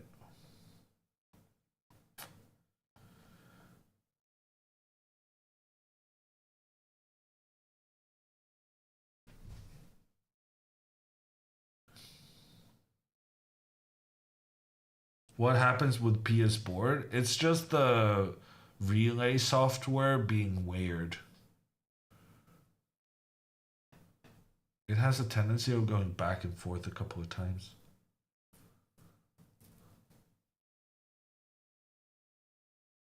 Lavinia really blundered the knight fork? Yeah, but she was already in big trouble before that.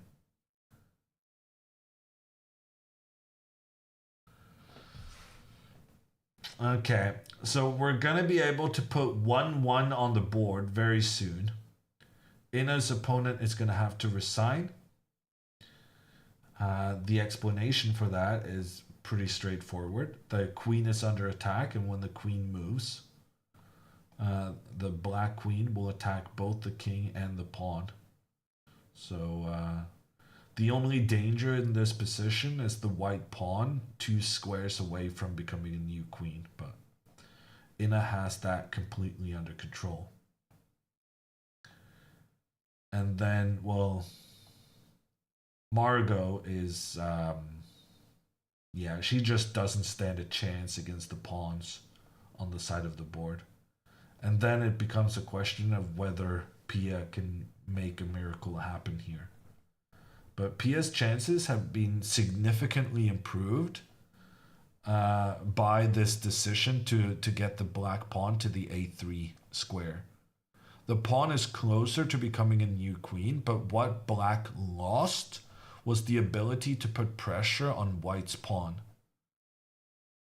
And because there's no pressure on this pawn, it means that the rook can now attack because the rook is no longer needed in defense to keep the pawn safe. So pawn takes rook was a big mistake from Filipa, from the standpoint that she only needed to draw in order to win the match for Portugal. The position is still equal. So it's not objectively a big mistake, because it should be a draw then and it should be a draw now.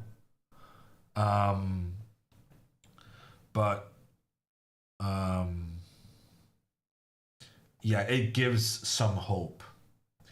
I have more bad news, unfortunately. Margot has resigned her game. She was gonna lose another pawn, and she had enough, and gave up the uneven fight, which means Portugal has now secured, at the minimum, a tie in this matchup against much higher ranked Sweden. But they could even win the match if their first board player, Filipa, manages to defend this endgame against Pia. That is not a given, though.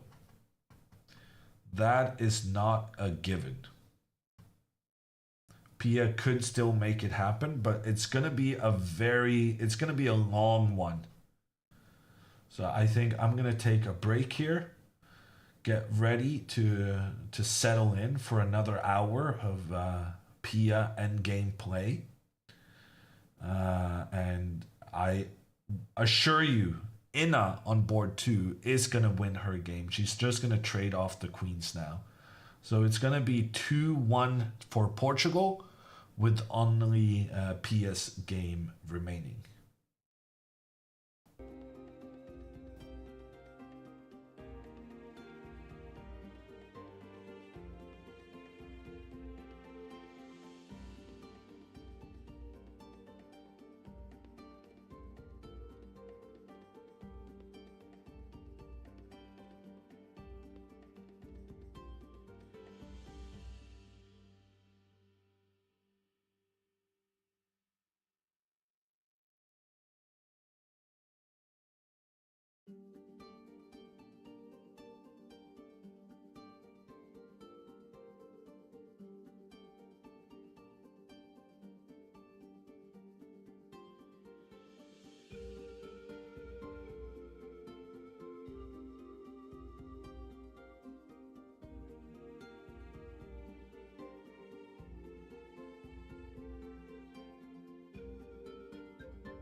Okay, we're back with some endgame drama, potentially.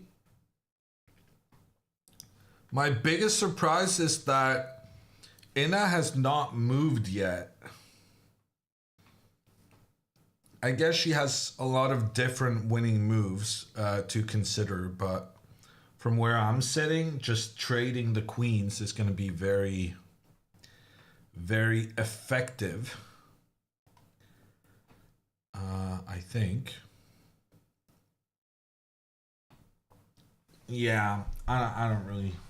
I guess she has plenty of time now since they made move 40. So no need to rush into a decision. You can just take your time and consider your options. We're more interested in what's going on with Pia. Pia has centralized her king. However, to win this game, she somehow needs to win the pawn on a3. And in order to win that pawn, somewhat of a miracle needs to happen. Because that pawn is very well defended by the black bishop. So I guess Pia's gonna... I think she's gonna go rook to b3 soon. So let's imagine black just sits here and waits. Rook to b3 puts some pressure. Black is just doing their back and forth strategy. And then we go rook, bishop to c1. And now we're attacking this pawn. The rook has to go and defend. But the problem is, even in this situation where both of black's pieces are in defensive positions, their sole mission to guard the pawn, that is pretty effective. It's very limited what we can do against this plan. Because we can't really get our king next to it. And well, even if we do, getting the king next... Oh gosh, there went the bishop. So I guess we can go here and here. We can get the king next to the pawn, but then we're taking over the rook's spot. And we literally cannot both get our king and our rook to attack the pawn at the same time.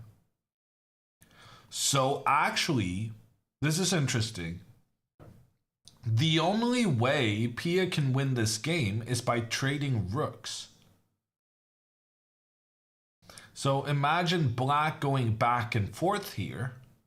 Then we can go with a rook trade. And after the rook trade, black is going to centralize their king. Then we're still getting nowhere. Okay, so we need to get the rook trade, and then we need black to just keep going back and forth. And even here, this is a draw. Apparently, because while we try and go after the pawn on a3,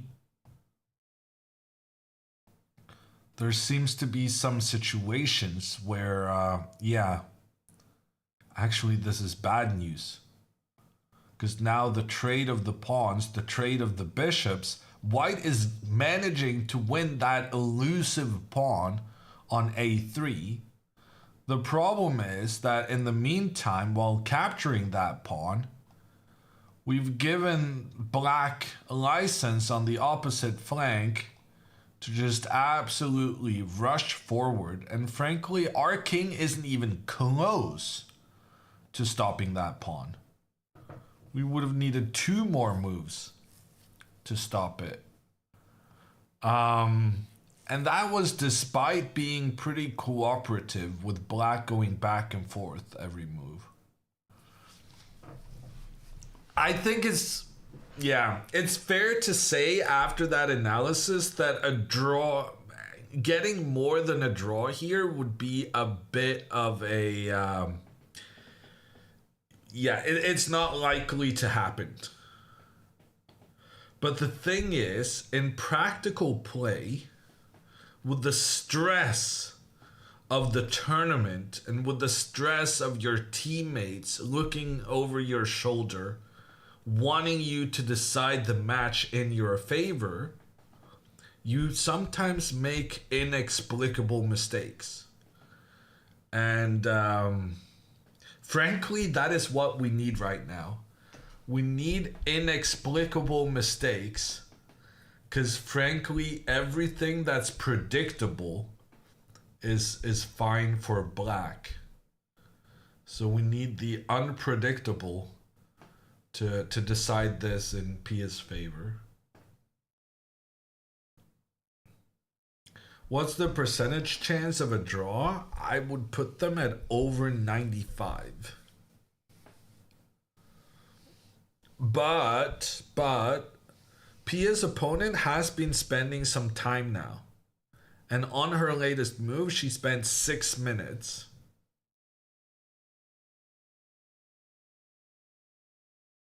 So clearly she's not entirely comfortable. Which she shouldn't be. This should have been an easy draw, but she made a couple of subpar decisions, which means Pia is the only one pushing for the win now. The problem is her decisions were not at all bad enough to lose the game.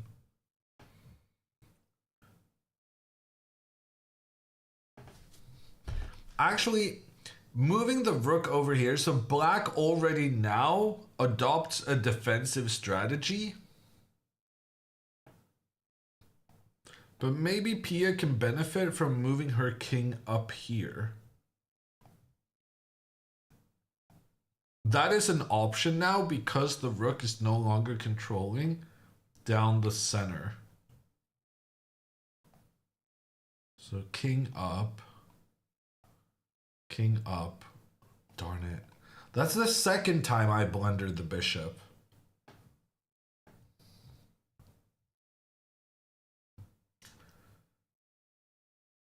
Yeah.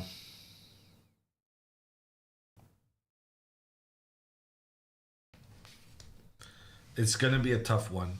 Does Felipe know they're up 2-0? Yes, they're playing next to each other. All the boards in the same match are next to one another. So she probably already congratulated her teammates when they won their game. Sirkan coming in with the 13-month sub. Thank you.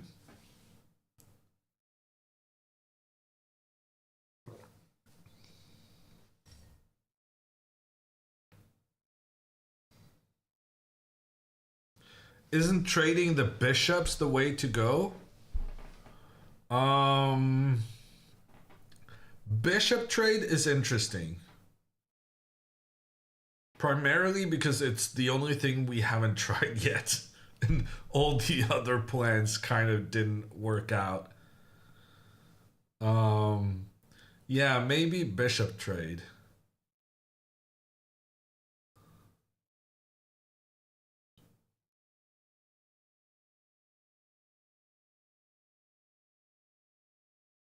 I mean, it's still a draw, of course, but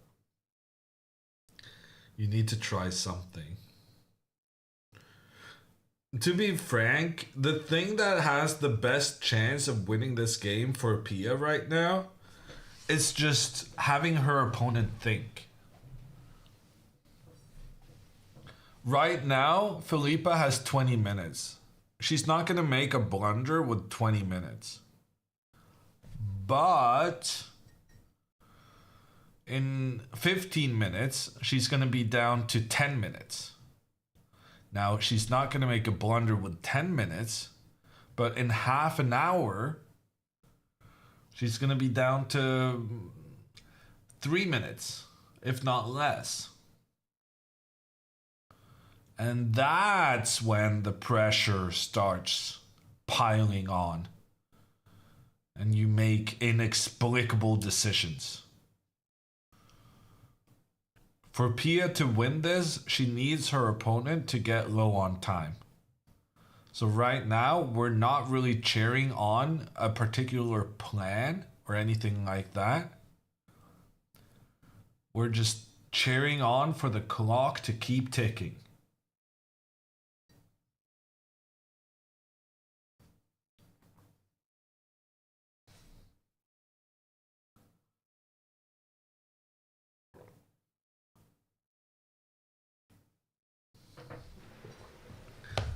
Although I must say, it's gonna make the next 30 minutes somewhat boring.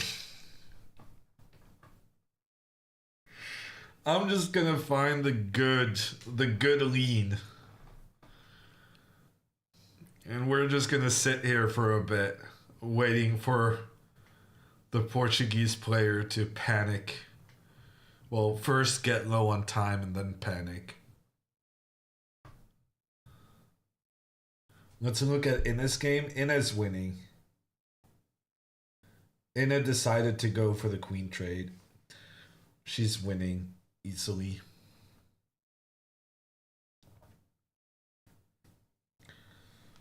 Ina's winning in 2 moves.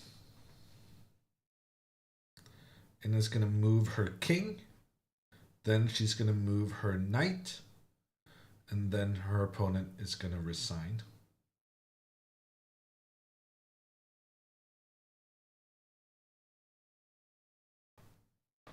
Part 1 completed.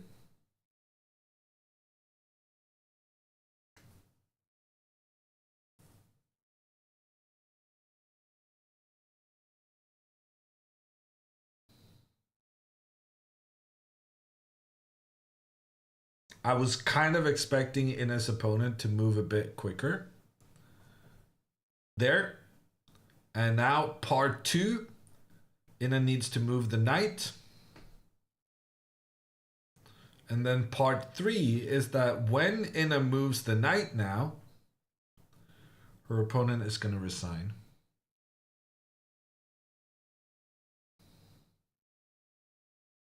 Ina's having a great tournament. Yeah, she made a draw against the 1900 against, I don't even remember which team.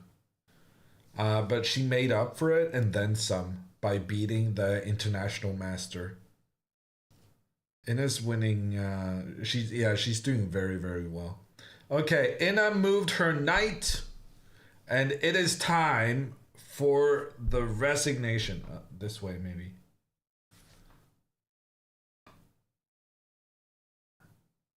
If White resigns now, I gotta say I called it. Move the king, move the knight, and then resign the game.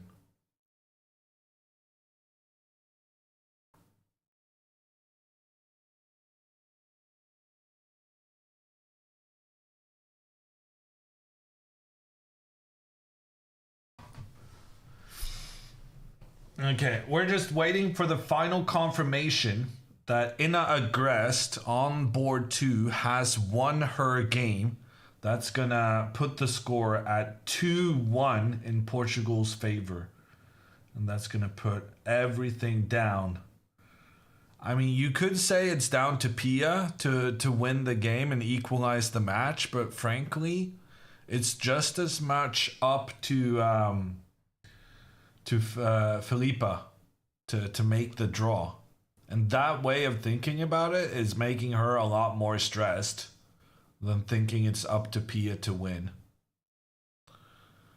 Pia, she's not really in a position to win. It's her opponent that has anything to lose. And that's going to be the storytelling that stresses the opponent out the most. Hey, Anna. We don't have any good news for you right now, but come back in 30 minutes. We're hoping Pia's opponent is going to be stressed out by the hugeness of the situation.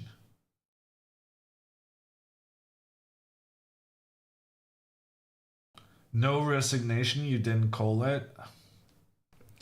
Yeah, fair enough. But Ina has managed to capture one of the white pawns, and now she's going to capture another one. With her knight moving over to the king side. Knight here, knight takes pawn. And Ina goes from being down a pawn to being up a pawn. No doubt that she's going to win this game.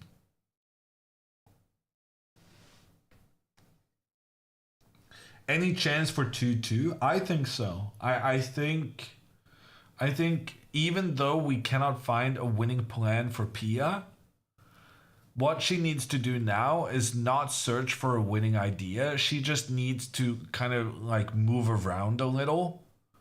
Because her opponent for the past couple of moves have been thinking 5 minutes per move on average. So if Pia just moves around a little bit in 10 moves, Felipe is going to be down to just seconds on the clock. And that's when you pounce. Or you don't even need to pounce at this point. You just need to kind of wait for your opponent to make a mistake. That's good enough.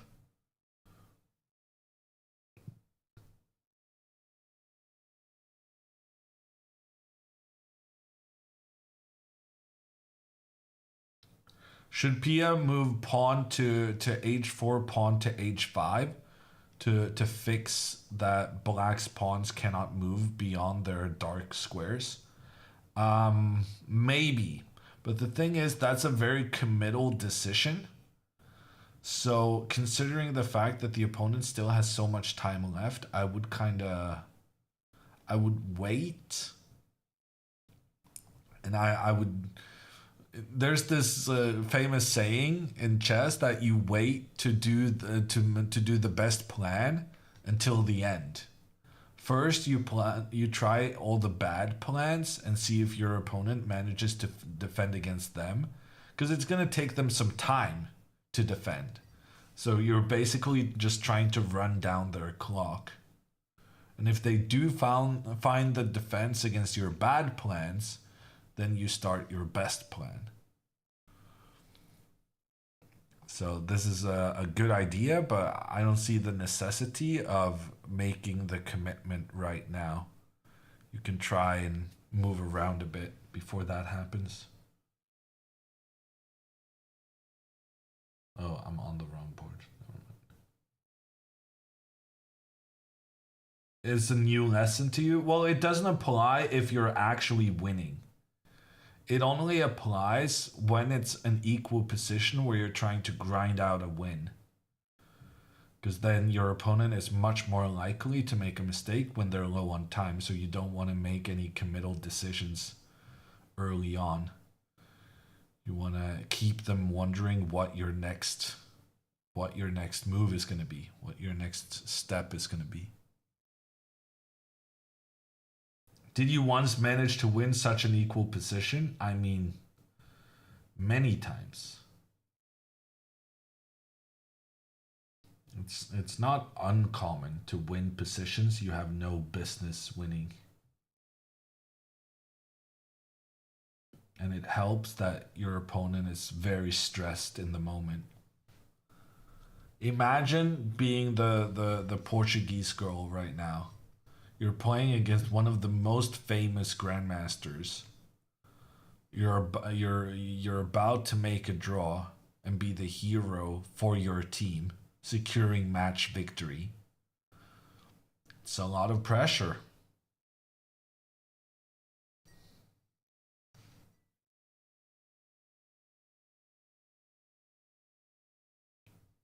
What was your best Olympiad result team-wise? The Norwegian team managed 5th place in Baku 2016. We've never really come close to anything like that since, though. But right now, the Norwegian Open team is in 6th place. So they got a really good start to the tournament. To be honest, I haven't checked how they're doing today. I might just take a little detour to see if we can make something happen. Norway, Mr. Carlson. Wait, what? Oh, it just took some time loading in. Frodo has lost on board 4. Johann Sebastian is equal on board 2. So basically, Norway needs Magnus to win to equalize the match. A bit of a deja vu to the Swedish women and Pia. Magnus is up by 2 pawns, but the computer says it's still a draw with correct play. But we've seen Magnus win way more difficult positions than 2 pawns up in the past. Ina's opponent resigned. Let's go. That means we can change the score to what we really have known for some time right now. It's 1-2. And it's all gonna be decided in PS game.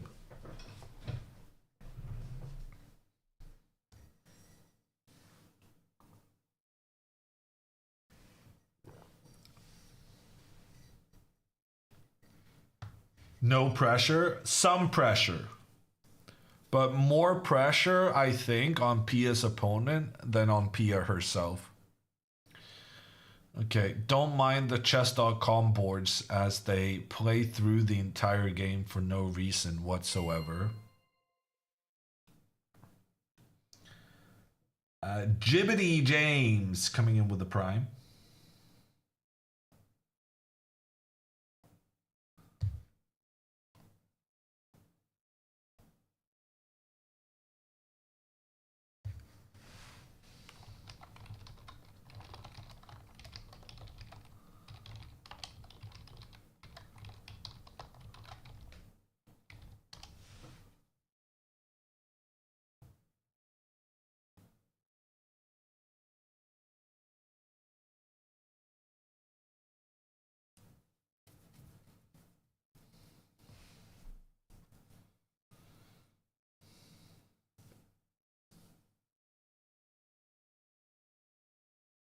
The autoplay, I can't really do anything about it though.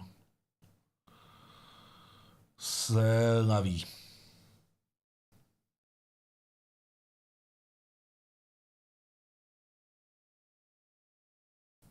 Why do the channel have so many Portuguese? I don't know. I mean, Portugal is a decent sized country, and then maybe there's some Brazilians in here as well, which is a really big country. And Anna is Spanish, and she sometimes has Spanish streams. Maybe that as well. And Anna played a tournament in Portugal just 2 weeks ago. So maybe we got some Portuguese fans from there.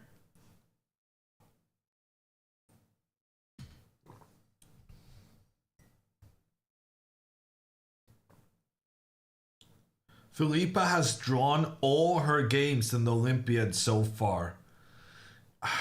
Please only supply positive stats. That's a very bad sign if she's a draw champion. And now she only needs a draw to win the match for her team.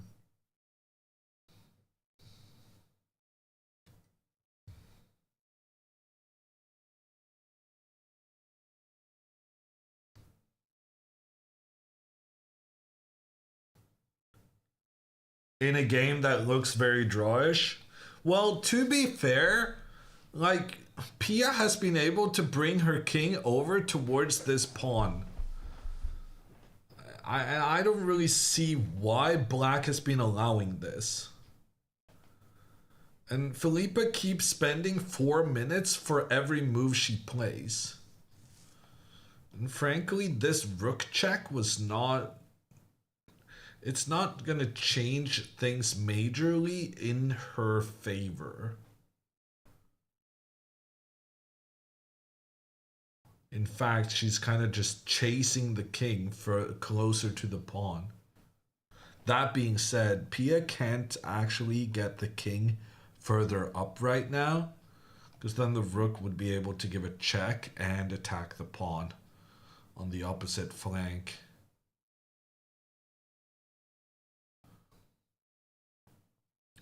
I think actually, I said it's 95% certain to end in a draw. I feel like Pia's chances of winning are better than that. I'm gonna say Pia has like a 20-25% chance of winning. And it is, I'm saying that with a complete understanding that the position is it's a draw. Like, we tried 3 different plans, it always ended in a draw. But what you need to keep in mind is the incredible tension you feel as a player when you have 1 minute remaining on the clock. You're playing an opponent rated 250 points above you. And you're under pressure because you feel like this pawn is difficult to defend. Turns out it's incredibly well defended and it's pretty hopeless for Pia to get close to it. But it feels like it's close. The king is close. The bishop is close. And that can end up in making an inexplicable mistake and turn it around. It didn't end in a draw those times you gave away the bishop. Yeah, well, let's hope Pia doesn't do that then.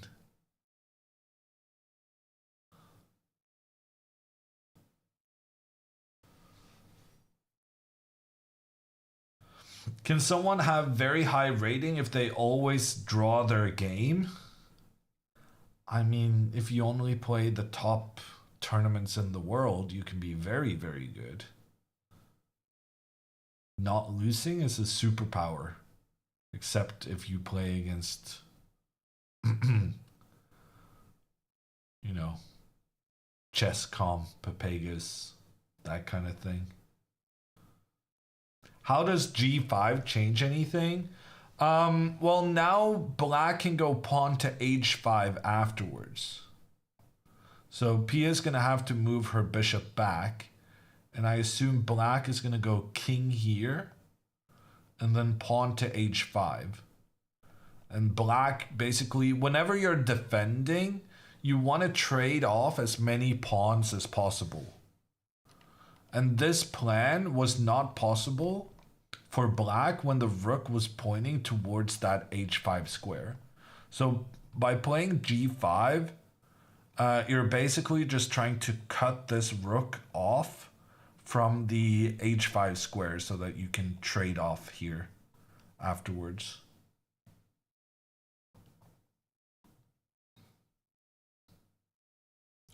That decision took 6 minutes to figure out.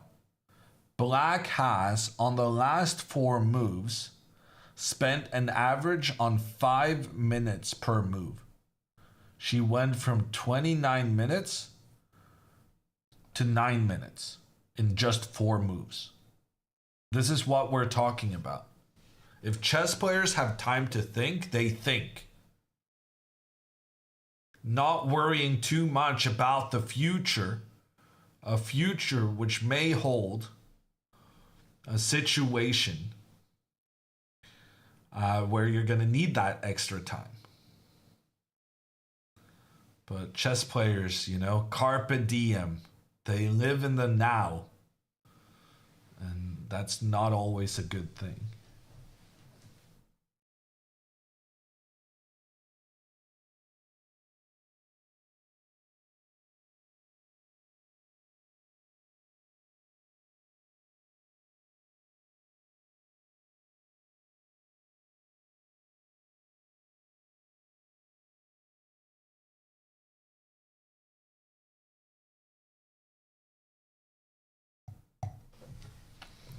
But like I said 25 minutes ago, or maybe 20 minutes ago, while we wait for the Portuguese player, while we wait for her time to tick down to create that high tension situation where she might blunder, there's not too much chess to analyze in the meantime. The position is a draw, but we have some hope thanks to the impending time scramble.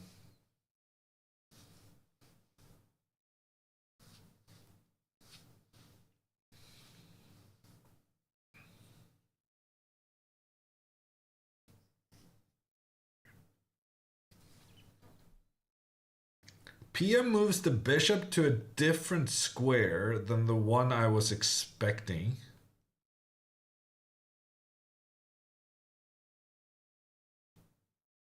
Is Pia gonna trade the bishops?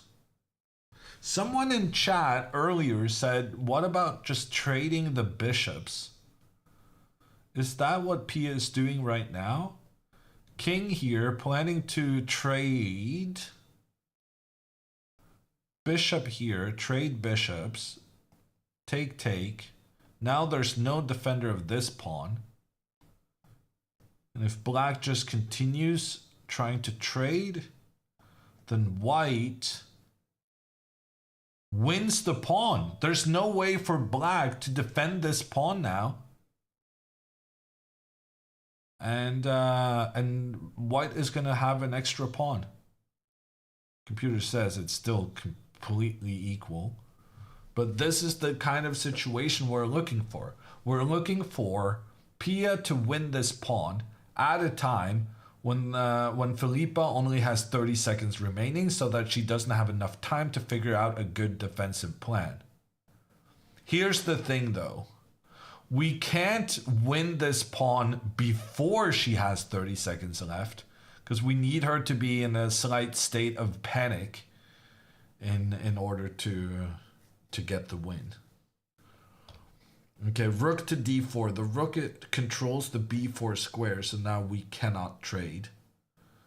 The worst news about this move is not so much that black is stopping our plan.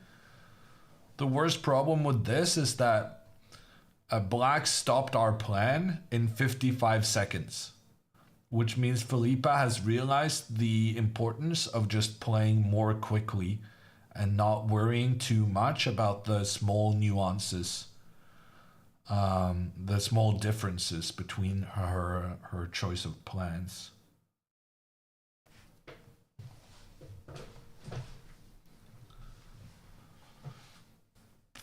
I can't understand why Pia didn't go bishop e3 to stop the rook. Well, the thing is, she can go bishop e3 now, and the rook has nothing better than to go back. So, in effect, Pia here wins a move by allowing the rook to move up, because then you can chase it out of position again.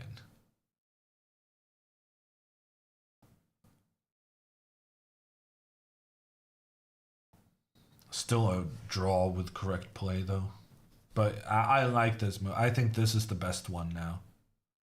We can't allow the rook to be here. Unless we can use the king. Even with the king, just rook back.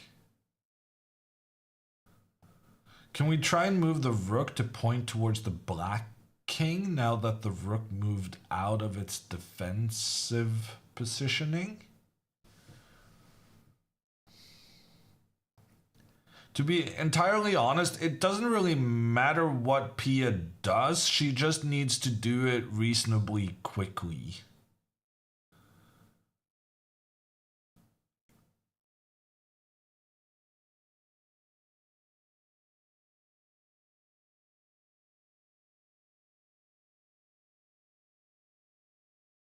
Computer saying best move is rook to b7. Yeah, but what the computer says the best move is doesn't really matter. because the computer thinks this game is a draw no matter what. So there's no special value in the best move, because it just, everything is a draw. What you need is a move that creates an unexpected problem so that black takes more time than they would normally. Now that can still be rook to b7, but the fact that it's the computer's top choice isn't really that worthwhile at this stage. Pia needs to play a bit quicker.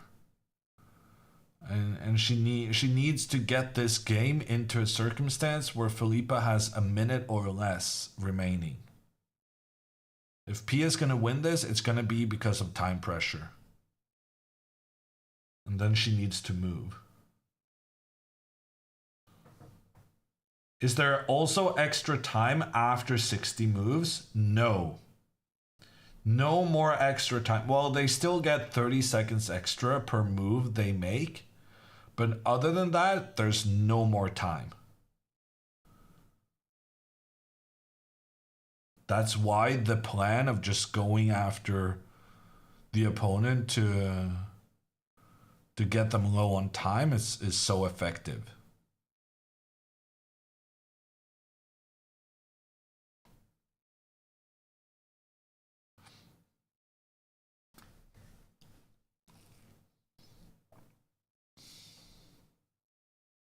There's a world in which Pia is the one to get under time pressure. Yeah, but Pia is the only one who can win this because she has easier access to the black pawns, or the black pawn, than black has access to the white ones. It's just she could play all her moves super quickly because she's not risking anything. But then she just needs to realize that her best chance of winning this game is by making the opponent nervous about the time.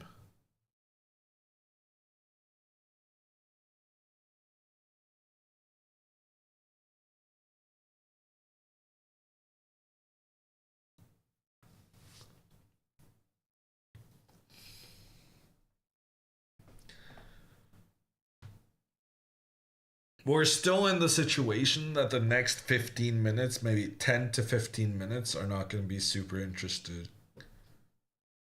But once they start having just 1 minute remaining on the clock, that's when the stress level reach max, and that's when we can see some mistakes.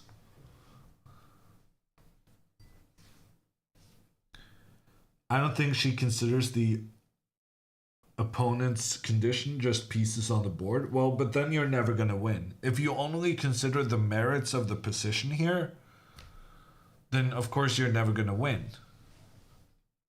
So you have to play with a bit of sports psychology, trickiness. You need to provoke a mistake from the opponent. And the most likely thing to provoke a mistake, that's going to be a time scramble.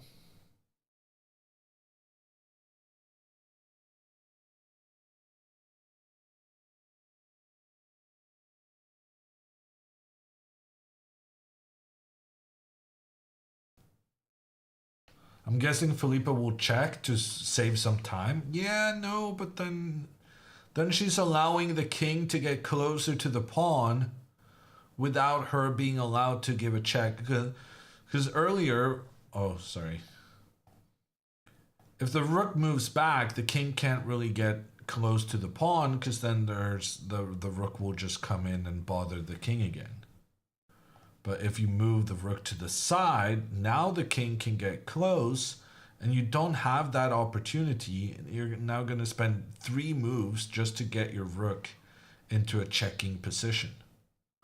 So it's these kind of little nuances that's gonna make the white clock tick down.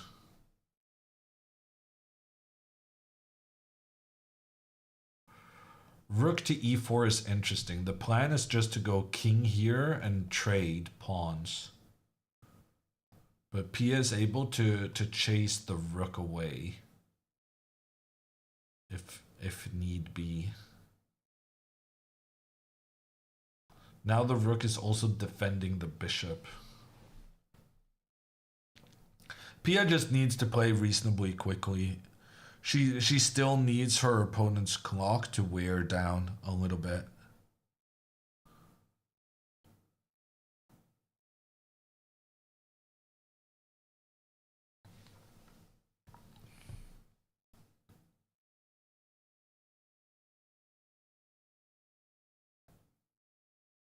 Would Pia accept a draw if Felipe offered? No.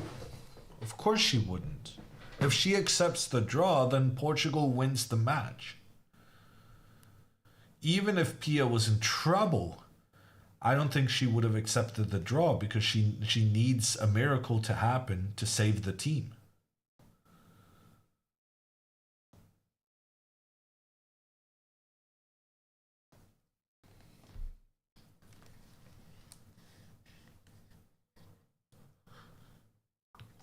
Oh man, I can tell my yawning is taking over the stream. But just 15 more minutes and there's not going to be any more yawning because then there's going to be so much action on the board. Pia brings her king in, attacks the rook. The rook is going to have to move.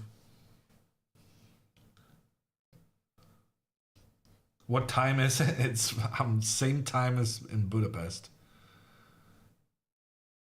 7:50.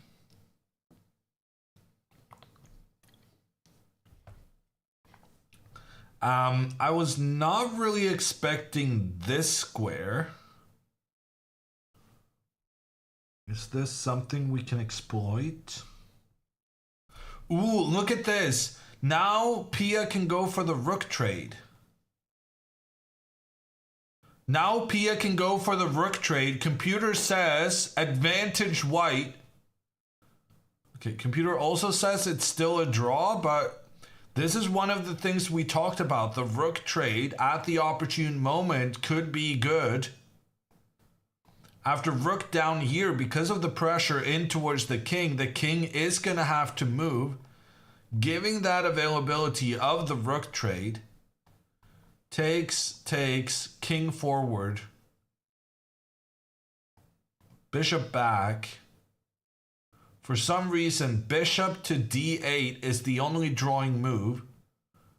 Not obvious whatsoever. Well, I guess it's kind of obvious because if you move the king, the white king can move forward. So bishop back.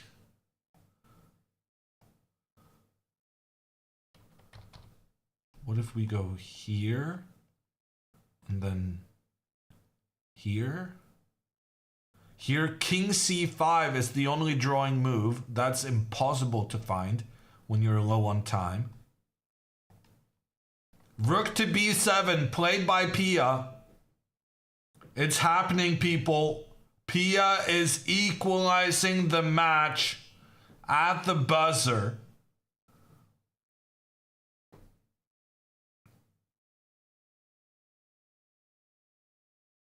Computer still says it's a draw, but it's become significantly tricky for black to achieve.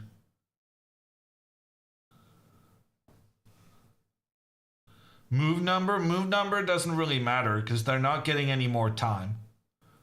But this is move 49 from Pia.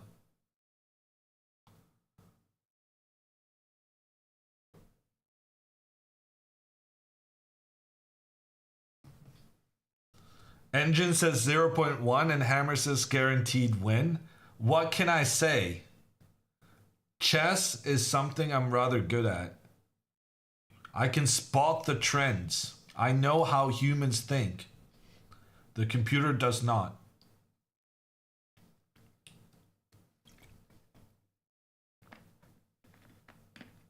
Pia going for the trade? Well, she has to. That's surely the only point of this rook move. And now the thing is, after this rook move, black cannot avoid the trade.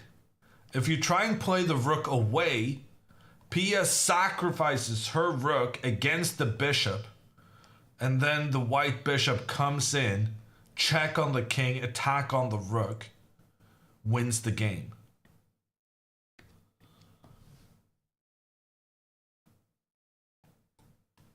So preferably, we would have liked Pia to get into this situation when Felipa had less time than 6 minutes. And that's why I've been stressing the need to go around, beat around the bush a little. Just get her opponent's time ticking. But I think even with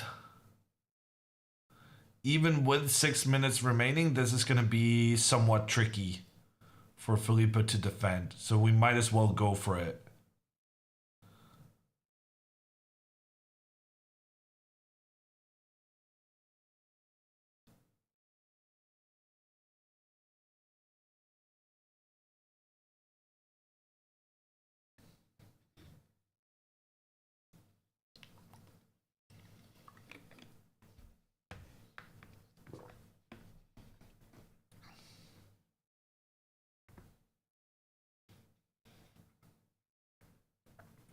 Pia taking time to move for the trade. Pia needs her time as much as Felipa.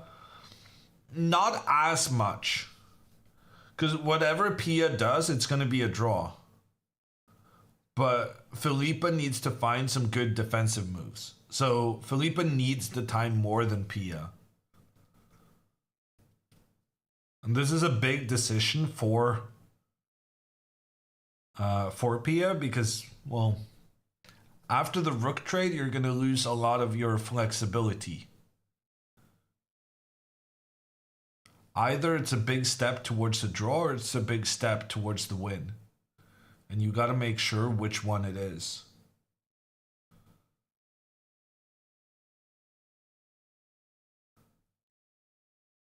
Doesn't it seem very possible to take the pawn on a3? Well, that's the point of the rook trade, right? That we saw previously that it was impossible for white to have both the king, rook, and bishop attacking the pawn at the same time. But by trading off the rooks, white still has the ability to attack with both the king and the bishop. While black's king can never get far enough up to keep the pawn defended. So now black is relying on a counterattack on the other side, should white go after the pawn. But then the strategy white can use is trying to kind of attack on the right side, force black on the defensive, and then you kind of go in the opposite direction at a point where the black king is not super actively placed.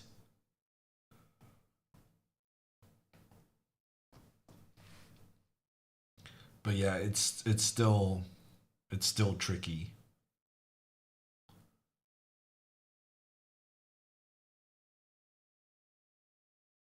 Okay, she's going for the rook trade. Easy move now for Felipa. She doesn't have a choice. She has to make the trade. But her follow-up move is not easy.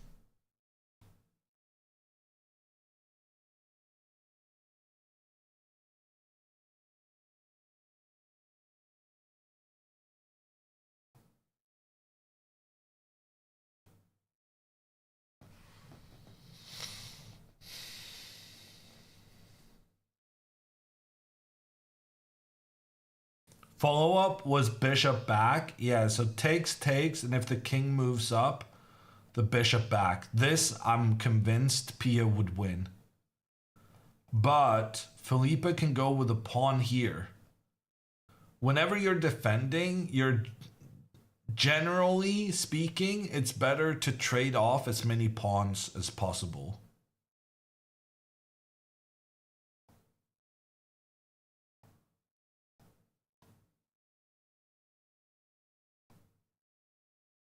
Computer says this is a draw. But on the other hand, computer says the drawing move here is king to f7, which is ridiculous. No one would ever find that.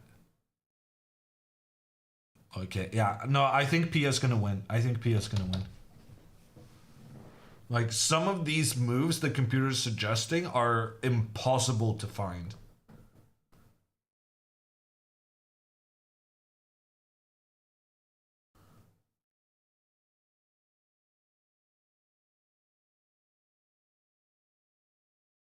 Computer very clearly of the opinion that pawn to f5 is the best move. Computer now also believes king to d5 to be a mistake. King to e5 is possible, trying to get down here.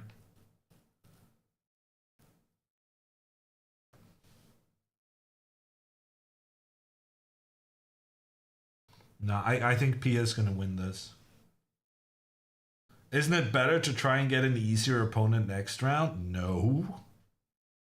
Sweden's going to get an easy opponent no matter what. If they make a draw, they're going to get an opponent at approximately the same strength as now. And Sweden were huge favorites coming into this.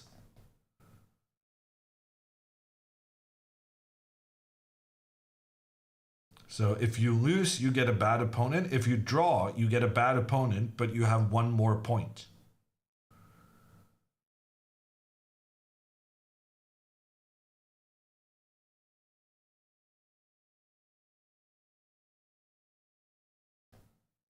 Win good, draw, loss bad. Noted. I mean, I would think that goes without saying, Ibanol, but apparently Twitch chat has some creative interpretations.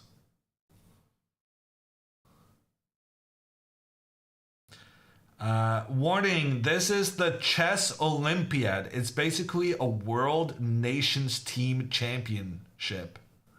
Let us know where you're from and we can tell you how your country's doing. We're following the Swedish women against the Portuguese women. And right now, they're down by 2-1. But Pia can save the day with a win. And frankly, I think she's going to win it. King to d5 played. Pia responds instantly.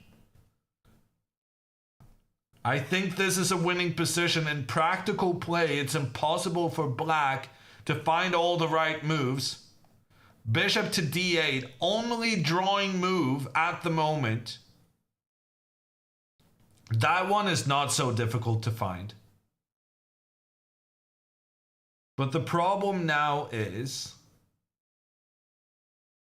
Pia will go pawn to f3. The bishop just needs to sit here and move back and forth to keep this pawn defended. But then when Pia moves her bishop back, if the bishop now moves again, well, she just captures the pawn on a3. Game over. So here, black needs to go king to c5 to survive the game. And I thought this is nearly impossible to find, but it is kind of obvious that you need to keep this guy protected. That being said, when the king moves up, now suddenly the white king can move in here to try and capture. And once again, moving the bishop back and forth is the only way to make a draw. And then the king moves up. It becomes a race. It becomes a crazy race. Okay, I'm just moving the computer suggestion here for a little bit. Oh gosh. And now Pia loses. Because even though Pia has captured everything, interestingly here, king here, white wins. King here, black wins. Nothing in between.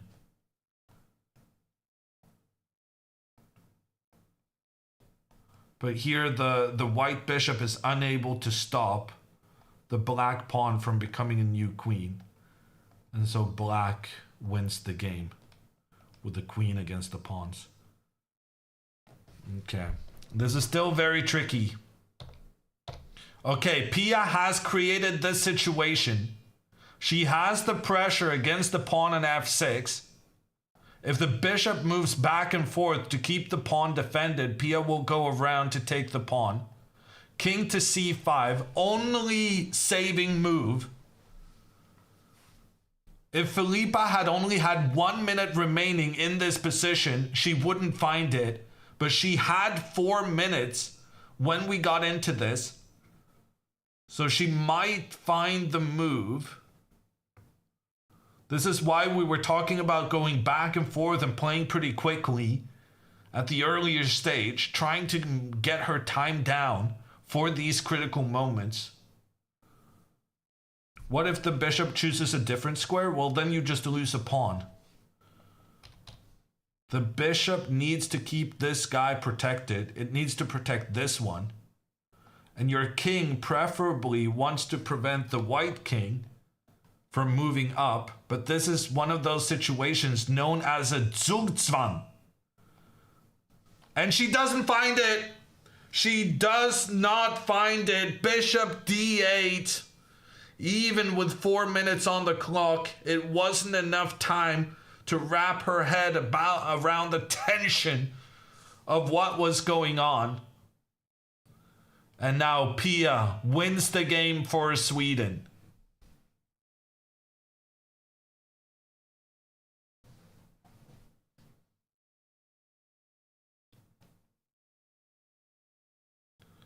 Computer says pawn to f3 is best, but if I'm Pia, I'm just taking this one. Takes.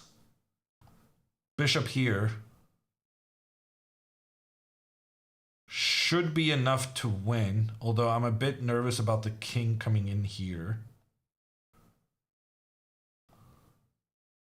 Okay, now it's Pia who's low on time. Basically, the time situation only applies to the player who has anything to lose. And now Pia has something to lose. Computer says pawn here is winning. The idea is that if black then tries to defend the pawn over here, the trade is good for white, but this is a tricky thing to calculate. Well, I think maybe not that tricky, but you just have to make the calculations. Actually, this is not tricky to calculate at all. The white pawn wins the race by an enormous margin. Pawn to f3.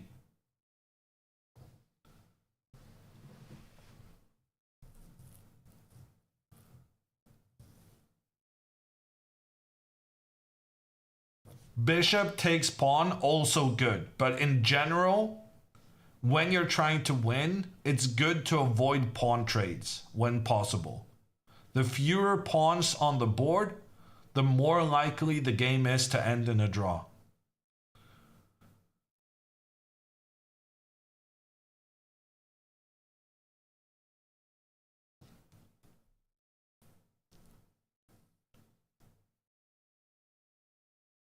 She's got 6 minutes to calculate the pawn race. Should be plenty of time.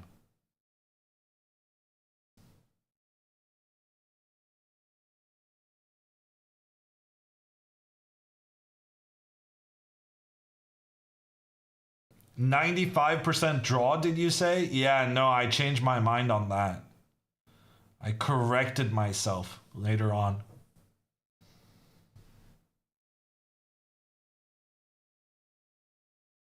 But even my correction was potentially not optimistic enough. Filipa was always going to be in trouble with the high pressure situation. Ah, f3 played. Great move from Pia. Ooh, but also good response. Now Pia has to find king e2. King e2 is brilliant. If Pia captures this pawn, then the king moves up and manages to take out this guy on the edge of the board. Probably still fine for Pia. But if she plays the king back first, the black king cannot continue forward because of checkmate from the bishop.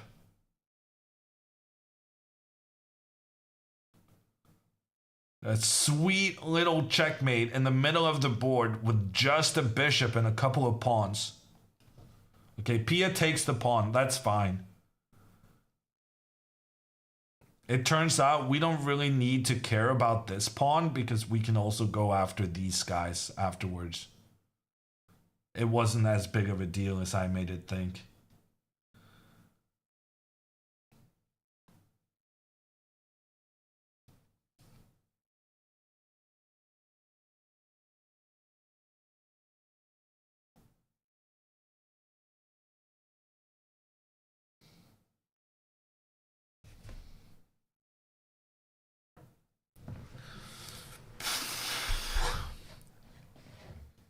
It wasn't the cleanest game, but who cares about anything but the result?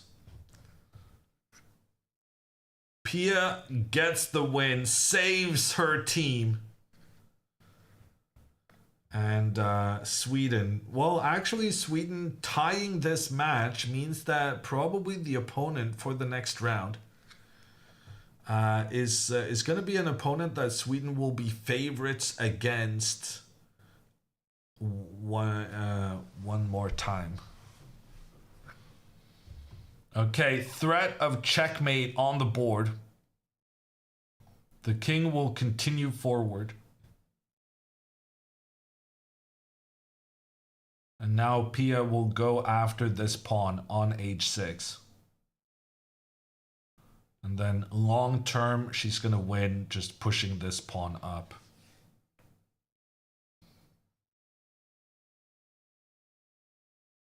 Is Croatia even in the tournament? Croatia is quite good at chess, yes.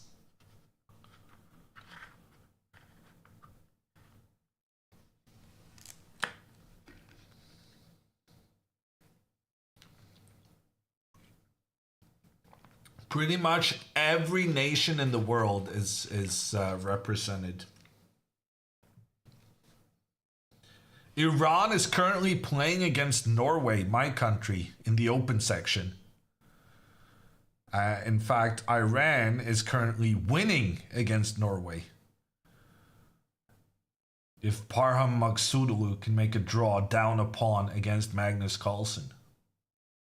Even North Korea, okay, you got me. North Korea is actually not participating.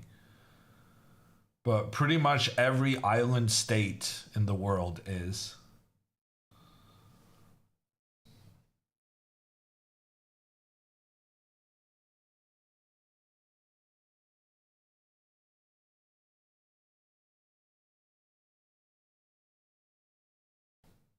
Who is New Zealand playing? I don't know who they're playing right now, but Sweden beat New Zealand earlier in the tournament. We had them on stream. Yeah, Russia and Belarus is banned from competing. Wales is playing, Chris. Yes, Slovenia is playing. I thought you were going to hit me with some weird countries, but you're just coming in here with the most ordinary.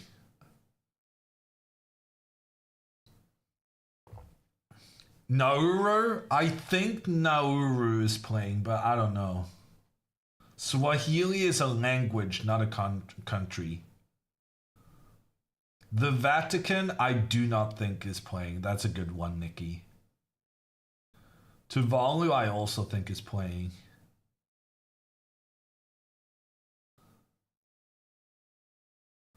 Madagascar? Madagascar has got some really... there's this one kid from Madagascar who's super good.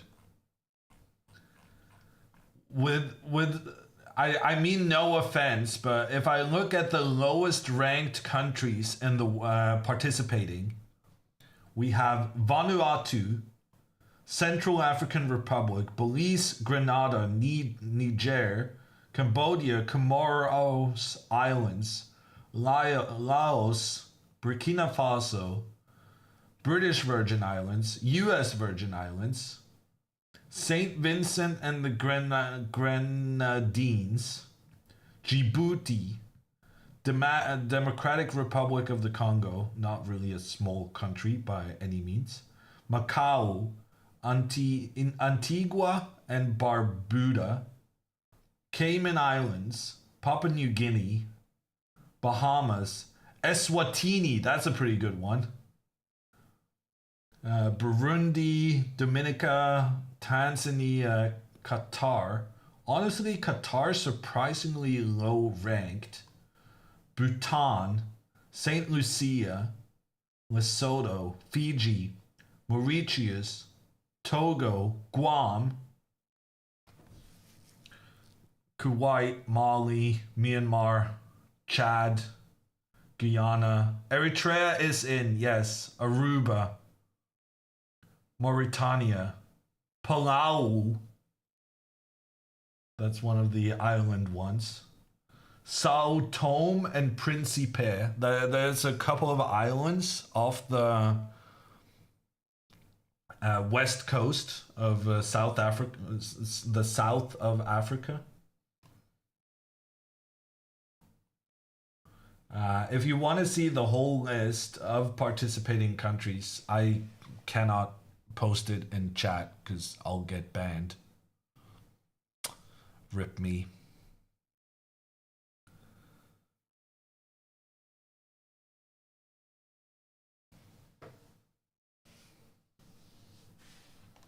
Okay, here it goes.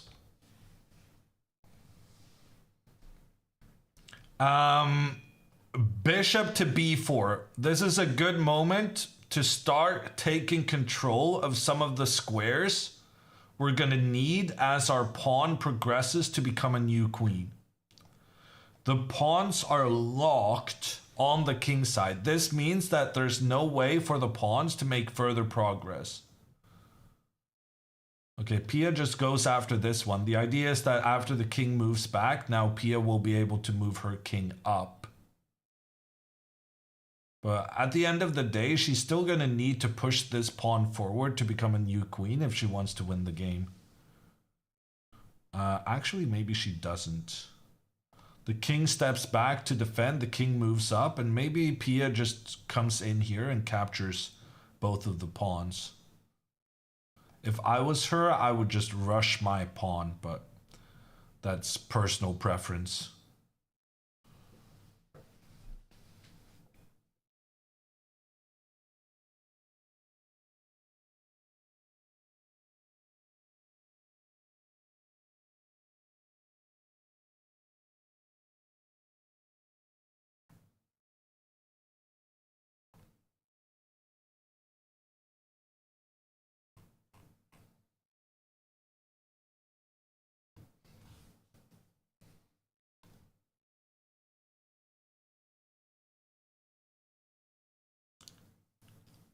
Why is Norway getting cooked while they have the greatest player of all time? It's because the rest of us kind of suck. I'm unhappy to say, having been a part of a team with Magnus and not performing as well as we should have.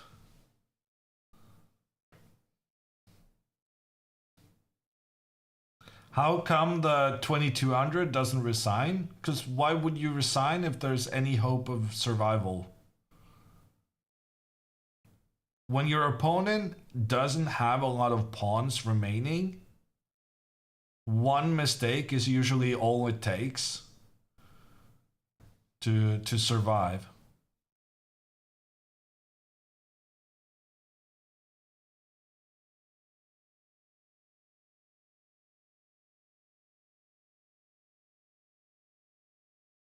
Even a noob would win this. I assure you, I would make a draw here as black against most of chat.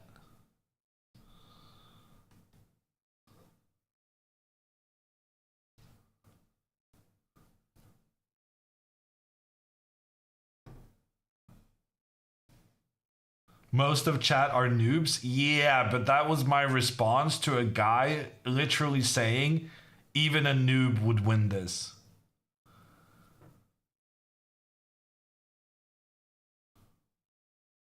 Okay.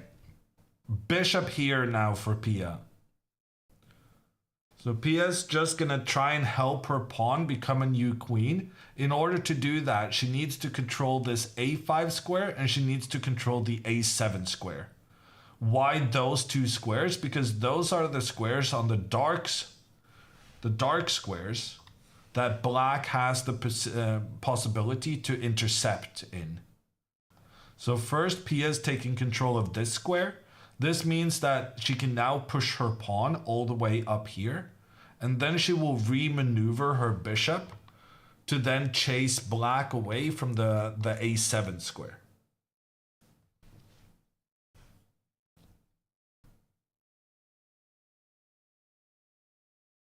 Easy peasy.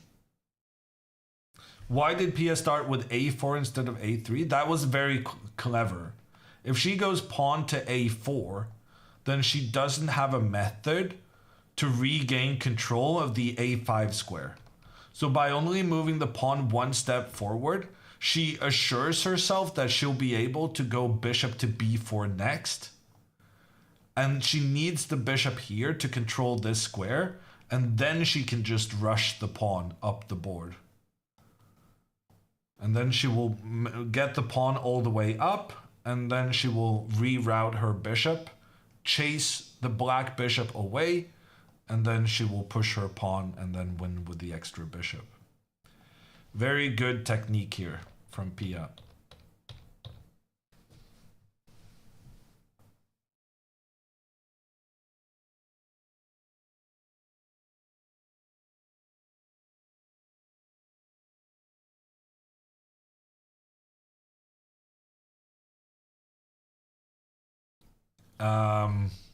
Ooh, look at this. She's using the same technique as she did earlier. So instead of pushing her pawn further up, she's now maneuvering her bishop to the square where it's protected by the pawn, but also where it's controlling the next square the pawn needs to get past. So she's getting the bishop to the b6 square, and then her pawn is going to be home free.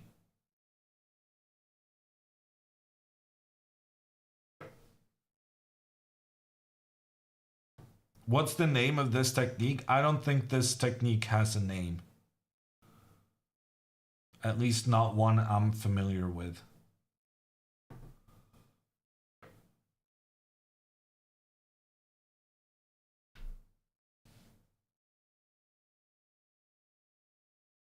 What will she do when she has the queen again? She's not going to get the queen. Black is going to be able to sacrifice their bishop against the pawn. And then she's going to have her bishop, and she's going to move the bishop to capture both of these two guys. And after she's taken these two guys, she's going to go and get a new queen.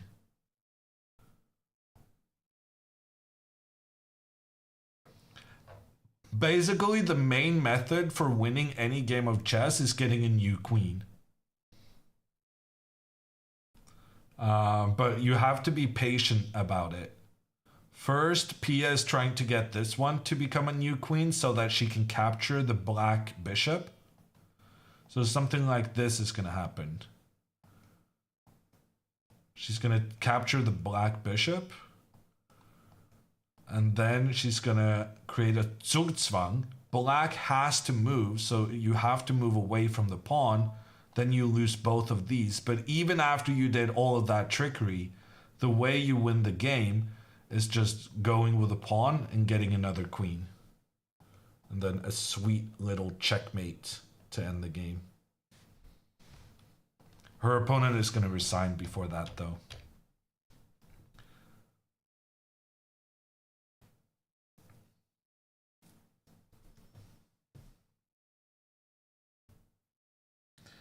GG's. The bishop has to sacrifice itself to avoid white getting a new queen. But then Pia wins easily with the extra bishop. And we're apparently playing until checkmate. the bishop is just gonna round up these pawns.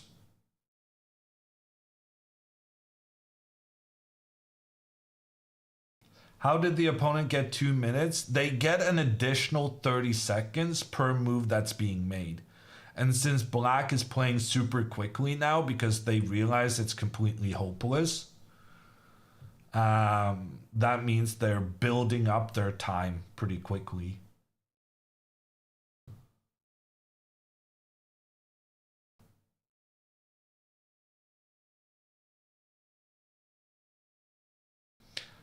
We're not doing a PA interview, unfortunately, unless I've gotten a message. No, we're not doing a PA interview, but we are updating the score. Sweden 2, Portugal 2. It's a tie. Well fought from both teams. The chess Olympiad continues, not tomorrow. The chess Olympiad continues the day after tomorrow. Tomorrow is a rest day. So next game is Wednesday, 3 p.m., 1500 hours, local time, Central European. That's 9 a.m. Eastern for the Americans out there. There's still 5 more rounds remaining. And we'll be playing Wednesday. Do I know the days of the week? Wednesday, Thursday, Friday, Saturday, and Sunday. 5 straight there. Who are the potential opponents? Everyone is a potential opponent. But I will say that you mostly play against people or teams that have the same amount of points as you do. So to give some examples on who had the same amount of points as Sweden in this round, it is quite an extensive list, but it includes, am I on the, no, sorry, I'm on the open section. So the teams that had the same amount of points as Sweden this round, and then we can expect a similar kind of strength of team.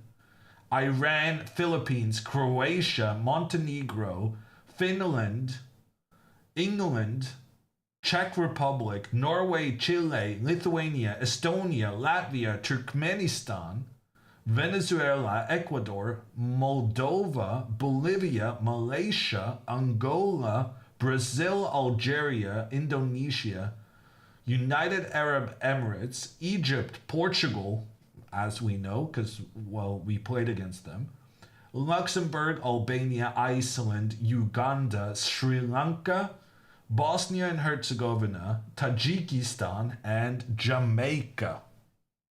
So that is the kind of level of teams that could be possible. So many, yeah. So it's a very close competition. And there are a ton of teams with the same amount of points, which is why it's so important to try, if you can win by a large margin, that really can be the difference between being number 30 and being number 50. Because there can often be 20 teams on the same amount of points. Who's in the lead right now? Before this round, India was in the lead in the women's section, together with Armenia and Mongolia. And in the open section, the lead was between India, China, Vietnam, and Hungary, the local team. Who is hosting the event? Who's in the team now? The lead. The results for this round is not in, but we'll go over that if you join us back on Wednesday, not tomorrow, but Wednesday at 3 p.m. Central European Time or 9 a.m.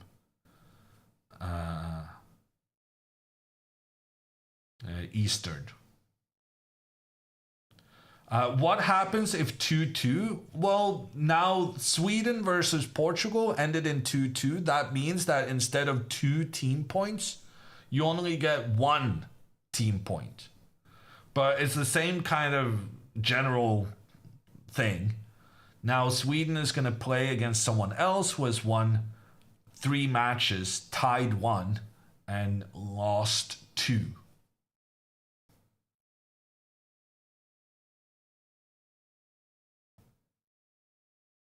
Okay, Anna is starting a raid. Or is she being indecisive?